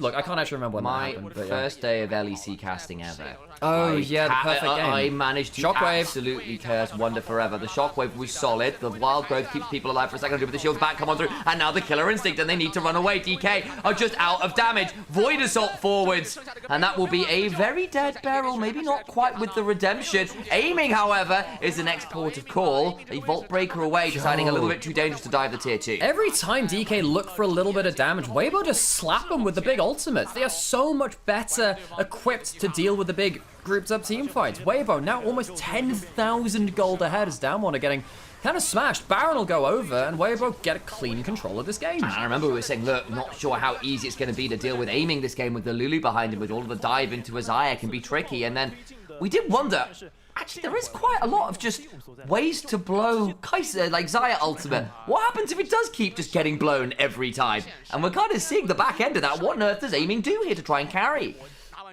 Great question. Minute until the Dragon, and he better be ready for that. You know, he's at the 3 items, sure, but, you know, 2,000 gold deficit. Light has you know, the stop. Did we talk about the stopwatch, the Seekers? No. Well, the Seekers is really important for the next few plays of the game, because even if Shiwu or Lucid get towards him, he can then go golden and buy time for, you know, the Nico ult to come down, or the Shockwave to come down too. That was a big thing about the JDG team, the super team of 2023. Whenever Ruler was in trouble, he'd go into, like, Azonia's on the Kaiser or Xayah ultimate, and then the Nico ult would come in, and then something like the Shockwave would come in, or whatever they had available to them. That's the kind of gameplay I'm expecting now out of Weibo. If Light's in trouble, he goes golden, then the big ults come in to buy him a landing point. To get increasingly tricky, only just complete the second item of Shiwu, who is having a tough old time here versus the 7-1 and 7. What is the exact purpose of this tournament? Is to introduce God Guo, the cricket predictor, to the world. Everything else is completely decorative. We respect, love, and adore our green god, the cricket Guo. Indeed. Oh, in comes the Cataclysm, but Light just doesn't care currently. Shiwu ults onto Light, who has only now lost half his HP, to saying, Shiwu, you don't win this. I will blast you with my Q, and does, aiming down at half HP. Void Seeker lands on Lucid, which allows a Killer Instinct! And the Acanthian Rain disintegrates what remains of Lucid. Stopwatch from Chris prevents the kill from Showmaker, who gets shockwaves, and then the Wild Growth will not be enough to keep them alive.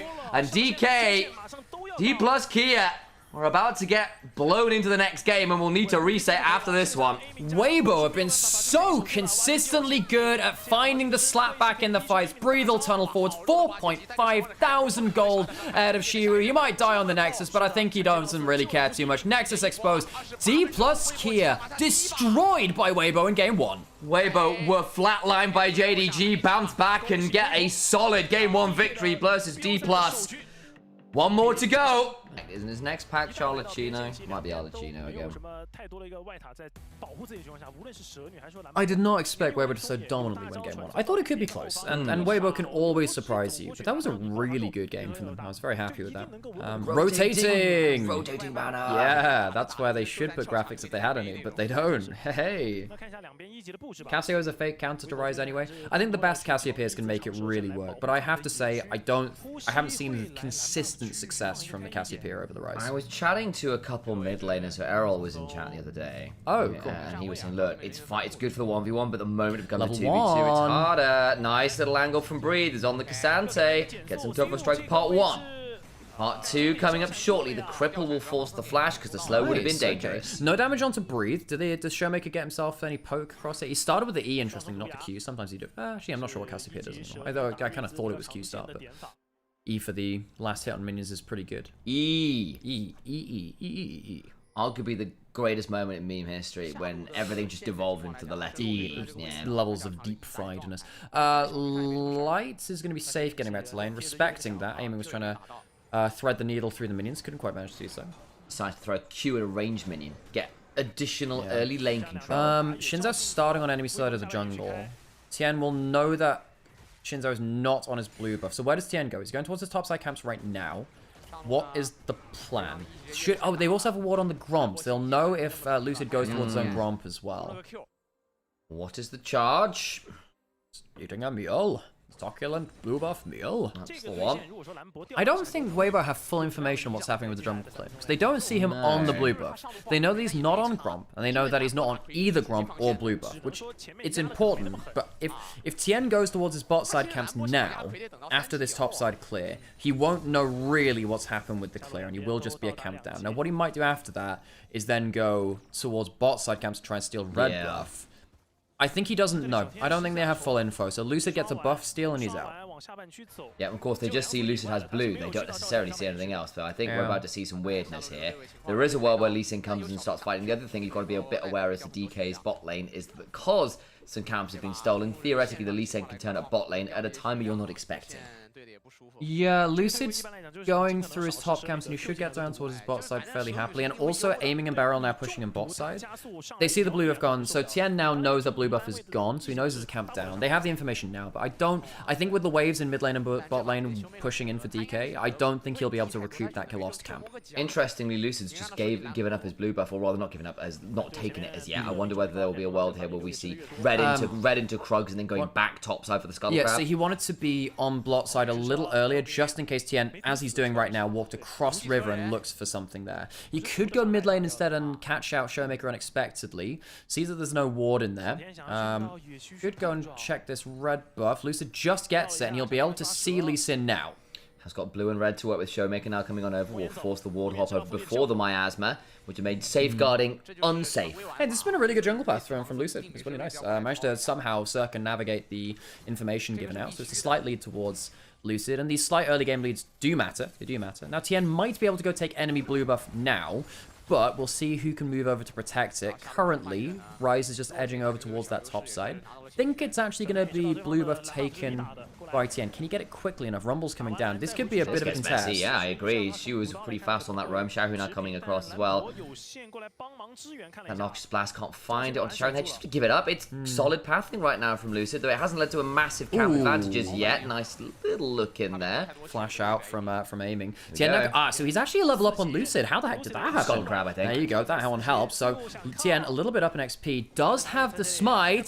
Doesn't get it. Doesn't. That puts Lucid back up to level 4 now. Tien in danger. Needs to be able to get out of this. Well, got the flash. Maybe has to burn it. The miasma's available. Gets the shield from the safeguard. The Iron Will. He's just dead. There's no way to go. Doesn't want to blow the flash. He's just dead. Loses the smite fight. The level 4 comes through. The extra stats help. And Showmaker was there first. Great team plan from D+ to get ahead of Tien here. And now Tien, first death of the game in the Lee Sin. You really hate to see that. And Lucid managing to get one better on Tien. For all of us EU fans, that means something. Shahu's now making a roam down towards the bot side, though. Aiming and barrel are not going to be threatened there, as he just stops and recalls in the tri brush instead. He has a teleport. The thing is, though, if he doesn't recall now, he'll lose most of his wave. I think, hang on, I say that. He will be losing away for it. Aiming doesn't have flash, though. Combo onto him. There's the Pulverize coming on in. The knockups flying. Crisp desperately low for it, though. Lucid now here. This gets interesting. Beryl does get to battle dance out to safety. Flash over the wall from Light. Who doesn't quite get it? The Whimper comes landing just shy, and it'll end up being a 2-for-1. Oh, so close. Lucid makes it down all out, and topside who hits the level 6 first. Breathe looking to get another pullback here. Shu in danger, wants to be aware of that potential angle for the Untofo Strikes Part 3. Does get it, but can't secure a full-on solo kill. No, it won't be a solo kill now, so you will be able to survive through to the level 6, be able to equalize the wave if it comes to it. 3-1 in the early game, 1,000 gold up. Tien going over to the other side of the map, trying to get himself some extra camps if at all possible. 2 kills on the Shinzao, though, putting Lucid firmly into the lead. Certainly been quite an early skirmishing game, it has to be said. And as Yamato in chat is saying, this tournament is so damn goofy. Yes, it is. It's been pretty wild, mate. Glad to see you in here. Whoa. You are not calling our god Guo goofy. I mean, but that's what Guo is. It's short for Guofi. No, Sam, if you two are part of the heretics who stand against our grasshopper god, Guo, I will strike thee down. With what? My fist. Lucid might be getting struck flash down by a fist of Lee Sin. Doesn't quite lead to that much more. Bit of a chunk, and that'll be the end of it. Tien will get a hold of this Scuttle Crab, and that will stop that one there. This has been a real fist fight for jungle advantage early, and this is why when I compare LCK to LPL, I do think even when you dip in towards mid-table and stuff, LPL can sometimes struggle to have the same jungle plans that LCK does. Look, I like the individual players on a lot of these teams. JDG, Weibo, some of them are fantastic, right? I guess I'm obligated to say all of them are fantastic. They're great players, these LPL players. But as a team, I think they... Oh, hang on a second, Q-Lens. As a team, they're going to get a kill onto Beryl, apparently. Yeah, you're about to glaze the LCK in front of my stream. Okay, they do actually just go Tien after it is a 1-for-1. It is actually jungle for support, and Tien has died for a second time. You know what? You were right to do that, Alex. Yeah. I think you need to add a grasshopper god emoji into chat. I actually don't know how to do that on Onivia. We have got one on TV. Yeah, on Twitch there is a god Guo emote for our grassy god. As Lucid is now on the Dragon. Breathe is coming over. This would strictly be a 1 versus 3. This is bold. He's now making that a 1 versus 4. Over comes Crisp and Xiao. We've got a fight on our hands as Breathe just walks in menacingly and helps him get a kill. He didn't even have all out. He's flashing over. Showmaker might go to flash to you all out. There we go. He's got a miasma to work with. We'll try and get the petrifying gaze, but it's well managed by Breathe. He's going to force the flash out of Showmaker. Beryl now body blocking Crisp, getting more slows. Won't look for another part of the Untofo strikes. Hang on, why have we got the other side? Alistair's going around the other side. Light's being dove up here. Does have the barrier, but Shu has the damage. He does not quite well on the last auto. Showmaker doing his best. A double pulverized knockup. They get a kill for Tien. That's nice value. Beryl with the grand entrance will get the knockup, trying to battle dance away. Lucid is here. It's a 3v4 between 2 turrets. What is going on? I refuse to believe this is a real professional game at an international tournament. It's a shooting gallery for Aiming, who keeps hitting Q, stacking up the Conqueror. Beryl goes down again. The fight intensifies. Untofo strikes a wild. Tien's got a double. Now Aiming's in danger. Has to arcane shift away, and Weibo Gaming come out tops. We have 10 kills in 8 minutes. This is the gameplay I signed up for. Asian Invitational. Is it a competition which everyone gives all a damn about because of the stakes? No. Is it a competition which I care about because it's really fun? Hell yes. There is a level 6 on Tien. He hasn't leveled his ultimate though, weirdly. He does that. Okay, I think it was just waiting on the skill point. I was thinking, oh bloody hell, he's got flash and Aiming doesn't. Does he go for it again? No, not quite. Well, Showmaker goes back mid and then looks to get half of that wave down. I will note that Xiaohu's now 1,000 gold up because he's 2-0-4. And Tien, after a slightly difficult early start to the game, is now 3-2-1. Yeah, Tien gave him a 2-kill lead just, to hang on a second. He just forward! Tien! They're going to have to flash away, but there's a potential to just drag and rage him into someone's wall. Trying to get the kill. There's the Q. Resonating strike brings down the Ezreal. Showmaker now roaming Crisp behind him. How aggressively do they want to play this? Beryl tries to body block, but the Rakan just becomes a cudgel to beat him over the head with. Tien kicks him into the back of them. Showmaker's now going to try and save his team's red buff, and he will do so. Tien will back off. Tien just gave him 2 kills at the start to give him false hope. What is this? This is ASI, baby. This is what this is. We're going to go see a replay of the cleanest sequence in League of Legends history. I mean, they have Crisp. You can get the full duration of the CC into the wall, space out the W and the Q. I thought at this point, oh, surely Lucid's going to stack up Conqueror. Aiming's going to start stacking up the Conqueror. He's just hitting Qs and autos. I thought with the amount of HP, surely this works out. It is still a 4v5, and Lee Sin with a safeguard to not just shield himself, but shield an ally, get the healing as well for himself, is so broken in these early fights. Hey, Al, you made a minor mathematical mistake, Al. What? It was a 3v4. It was 2 people topside. Yeah. Yeah. What did I say, 3v5? You said 4v5. Oh, right, whatever. Which was okay, you know what I meant. wrong. You know what I meant. Yeah, the 3v4. That's what I meant. Shut up. You can get it through context. Shut up.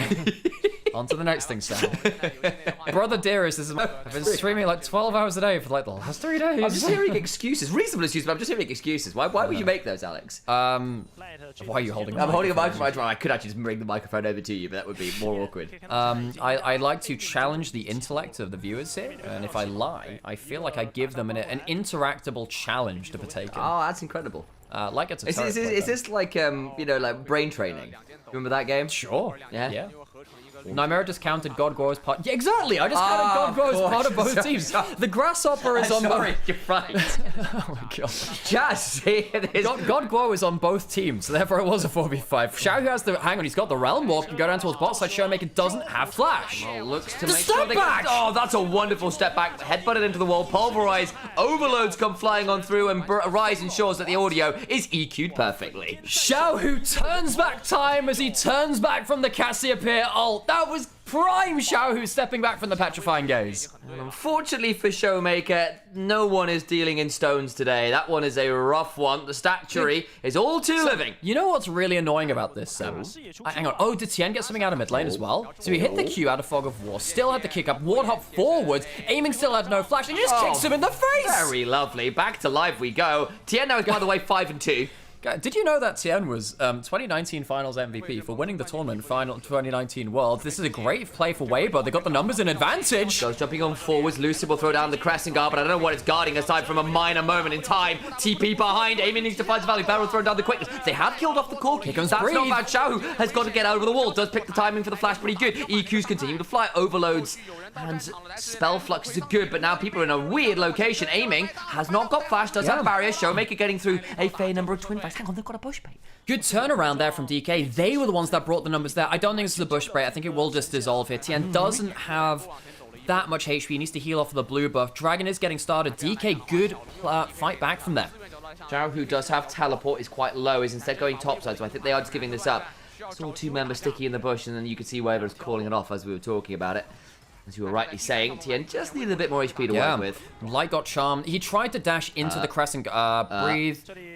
Breathe. Aiming. I mean, I mean, he can maybe ult someone over the wall. He's got a redemption on top of his head, so aiming just gets the kill. That was massive hopium. He can't ult someone over the wall. Instead, he just walks up and dies. And now, folks, it's 13 minutes again. And, we have 15 kills. We're still over the kill-a-minute margin. Wait, is it the next one up? Challenger number 3, Tien of the 1v4. Lights coming down. Going for the TikTok reel. Lucid starts getting the knock up for the 3 talent strike. And Challenger number 3 falls. Light now in the 1v4. Looking to get to value. Shouts turn up, but it's not an even 1v4 anymore. That's very unfair to T plus Kia. And instead, Lucid is looking very discombobulated. Shiwu will try and execute the turret, and Crisp is going, get over here. Eat the horns. Crisp deserves that. He's had a great series so far. His Nico picked up MVP in game 1. He's been awesome in this game so far with his CC. These fights are really hard to judge. I feel like I'm starting, the last one. Oh, Weibo, they got the number. Surely they win. It goes a little longer. Light gets caught out going into the Crescent Guard. He dies. There's something. Oh, it's a 41 dive. Surely D plus work out with this. They've just killed 2 very easily. They were the ones that, I guess, end up losing overall afterwards. And Xiaohu, 2,000 gold up on Showmaker. Neither of these players has had the year which they wanted. Really. Showmaker started the year massively well. Xiaohu, middling, probably. I wouldn't say was the main problem with Weibo. He definitely wasn't the solution on the other side. Xiaohu now is doing fantastic work, aiming walking forwards towards Tien. Barrel, he's actually in a little bit of threat here. Yeah, there's the Conqueror stack. That means actually I wonder whether the team could just take this because he's got the Conqueror stacked already. He's going to force at least an ult there. Nice, Crypt comboed up with him. The Alistair is really threatening with the Lee Sin. Weirdly, Alistair has a lot of damage to bring to these fights once you start getting levels into your Q. Yeah, I think it's emotional damage. And then, like he just goes moo and you go, I can't deal with this. I can't do this anymore. And then he says you can't milk those and it just ruins your dreams. How do you move on from I'm sorry, I have to be a vegetarian now. Yeah. I'm going to start building Everfrost and Ari with Banshees. Yeah, you allowed to do that anymore. You find a way. I always knew you were an Everfrost enjoyer, really. I'm not, so. I knew you were not. I don't like Everfrost. Even when Glacial Ari, Alex. Even when it turns up in Arena from the items, even if there's no other good item, I will still not pick Everfrost. I seem to recall you saying that Everfrost was good if you played towards it. Ah, fake news. Barrel's getting started by DK. It'll be finished off here. Okay, well, you know what? That's fine.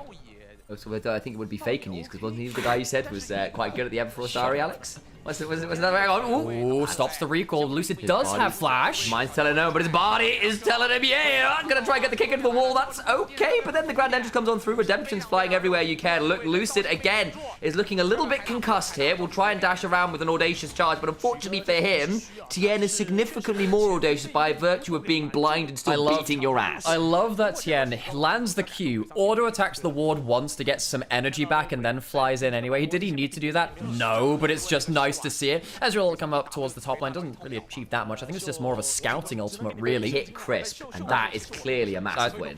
Sure. Okay, cool. I'm happy with that. You barraged the moo cow. 3,000 gold lead to Weibo. Realm Warp bringing Xiaohu back into wave clear mid lane. I'm so impressed by Weibo, to the point where I'm annoyed that they didn't play like this in regionals and playoffs. The thing is, I want you to remember a certain phrase about Weibo gaming. Say it with me. Weibo gaming, consistently inconsistent. Now, we've now gotten to the inconsistent part. The moment we thought they were bad, they've become good.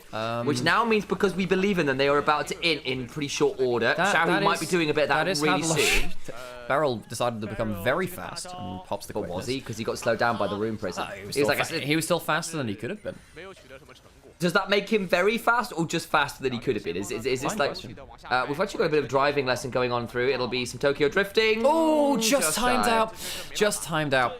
So Weibo will lose their mid lane out of turret, and they very nearly lose their bot lane out of turret there too.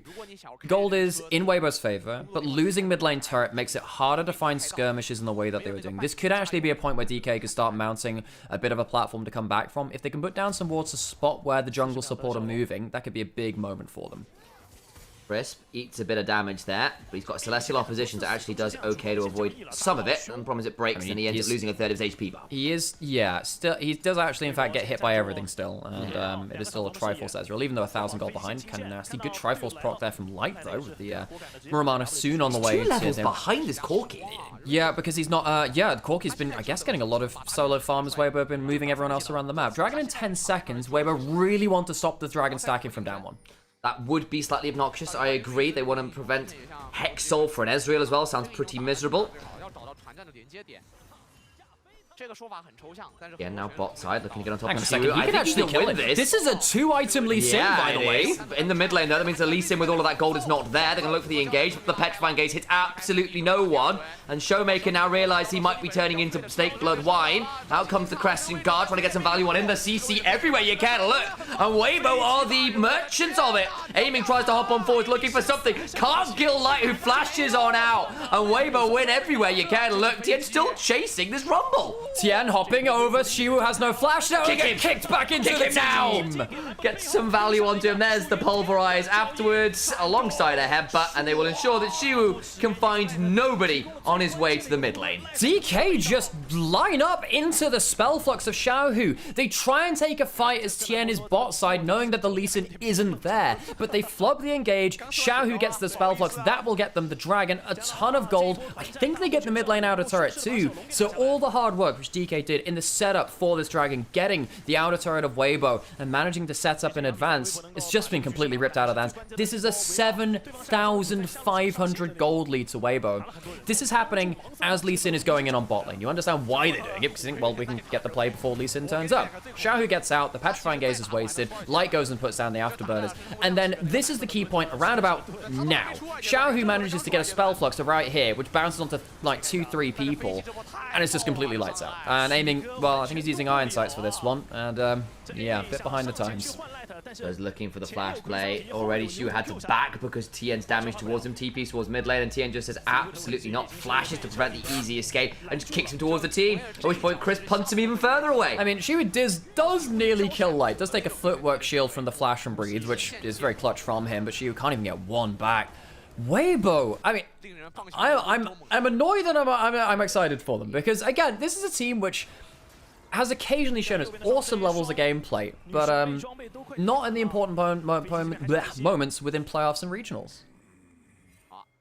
We've all been saying as well that Weibo Gaming are consistently inconsistent. Yep. I posit to you that DK are just, in fact, the Weibo Gaming of LCK. Sam, back in 23 Worlds, we had, that's exactly what I was saying. So we had Fnatic, Damwon, and Weibo, which are all very much the same in that kind of levels. Atacon's been started, Atacon flip available. I can smell the burgers. We are flipping, but I feel like Weibo Gaming may have done a decent job of going to a good restaurant here.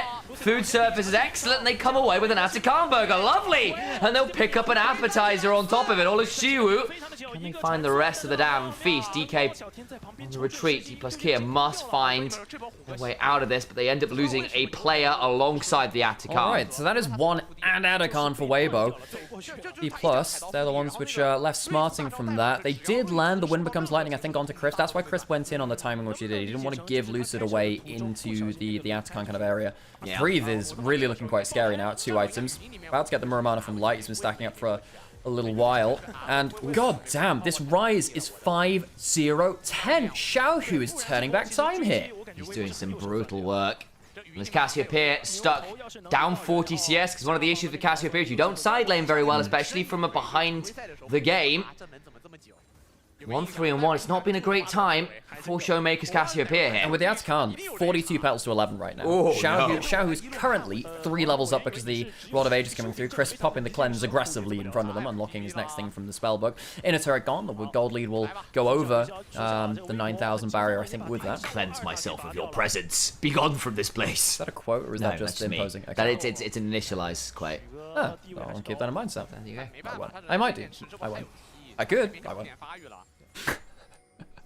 Excuse me, chat. I'm gonna need to go cry a little bit at this unjustified cruelty towards me. There was an objective bounty picked up by DK though, so you're going to claw back some of that gold. And Muramana now both in for both 80 carries. Can they use the?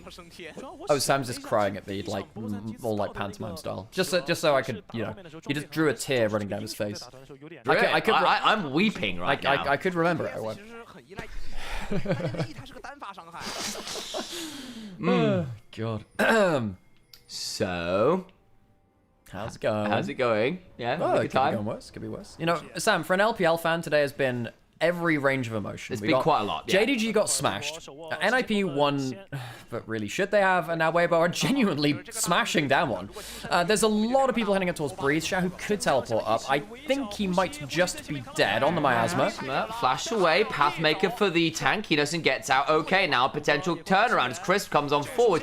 Headbutts away Lucid. They're going to get knocked up nonetheless, though, by the Grand Entrance. Throws down his ultimate. Begins to run away. Heal as well. Overcomes Light. Crisp is actually quite damn tanky. Flashes away from the quickness. Barrel's gone quite deep. Ends up being a little bit messy there from Weibo, but no one importantly dies. Hang on, Root Prison, though, is going to make things tricky as Tia gets it. Doesn't quite get the kill, but Rakan becomes Wings. Not sure what sauce they're frying him in, but I'm sure it's damn tasty. Realm Warp comes on forward. The Room Prison again. Do not pass go. Do not pick 300 gold. He's recalling, getting out of there. He doesn't want to take the fight. Aiming, looking to land Lucid. And then turn around with the Petrifying Gaze. Lucid trying to get onto Xiaohu, who goes golden. Crisp now looking for a headbutt. Pulverize gets it. Aiming still free firing, but not really finding much value outside of a kill on Crisp. She was spotted in the tri-burst there. Light, does he have a flash and a barrier? He does. Can he use either of them to escape? A lot of damage. Almost takes down Aiming. Takes down his enemy AD carry. She was gone afterwards as TN will ensure that the resonating strike breaks the mech apart. Weibo have been such good team fighters and skirmishers across this game. I love the way that they're using their high mobility of the least... Don't show the damn cardboard cutters. Yeah. Stop showing the damn cardboard cutters.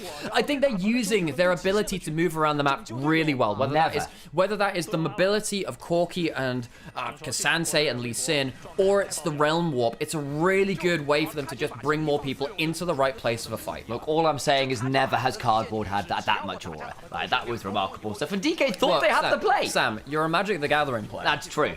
That doesn't have aura. That just has a sunk cost fallacy. Whoa. True. Unless it is the actual One Ring. That's true. The One Ring cardboard is pretty damn. That's pretty damn. Yeah, but also high Magic aura. Cards are quite small. That's like a full body sized. That's true. Yeah, that's pretty aura filled. Anyone else got any cardboard recommendations for aura? Look, Lucid just didn't have enough HP. When Zonya's into there from Xiaohu, the CC didn't come down and last long enough. Light is doing so much work on the Corki now. Earlier in the game, he was jumping forward and getting burst out. Now somehow he is making it work. Partway through this fight as well, is Aiming tried to play onto Light here, but actually footwork and a Pathmaker to knock one away into the all-out. You know what? I hadn't caught that during the fight. I was about to make a bit of a meme, but that was very clean from Breathe, actually. Breathe's been having a good game. He survived that dive on top side. He's had a couple of really good fights. He had that one walk up into River where he died, but besides that, he's been really, really clean. Hard to choose an MVP from this. Xiaohu's been great. Light's been great. I think Crest was an awesome.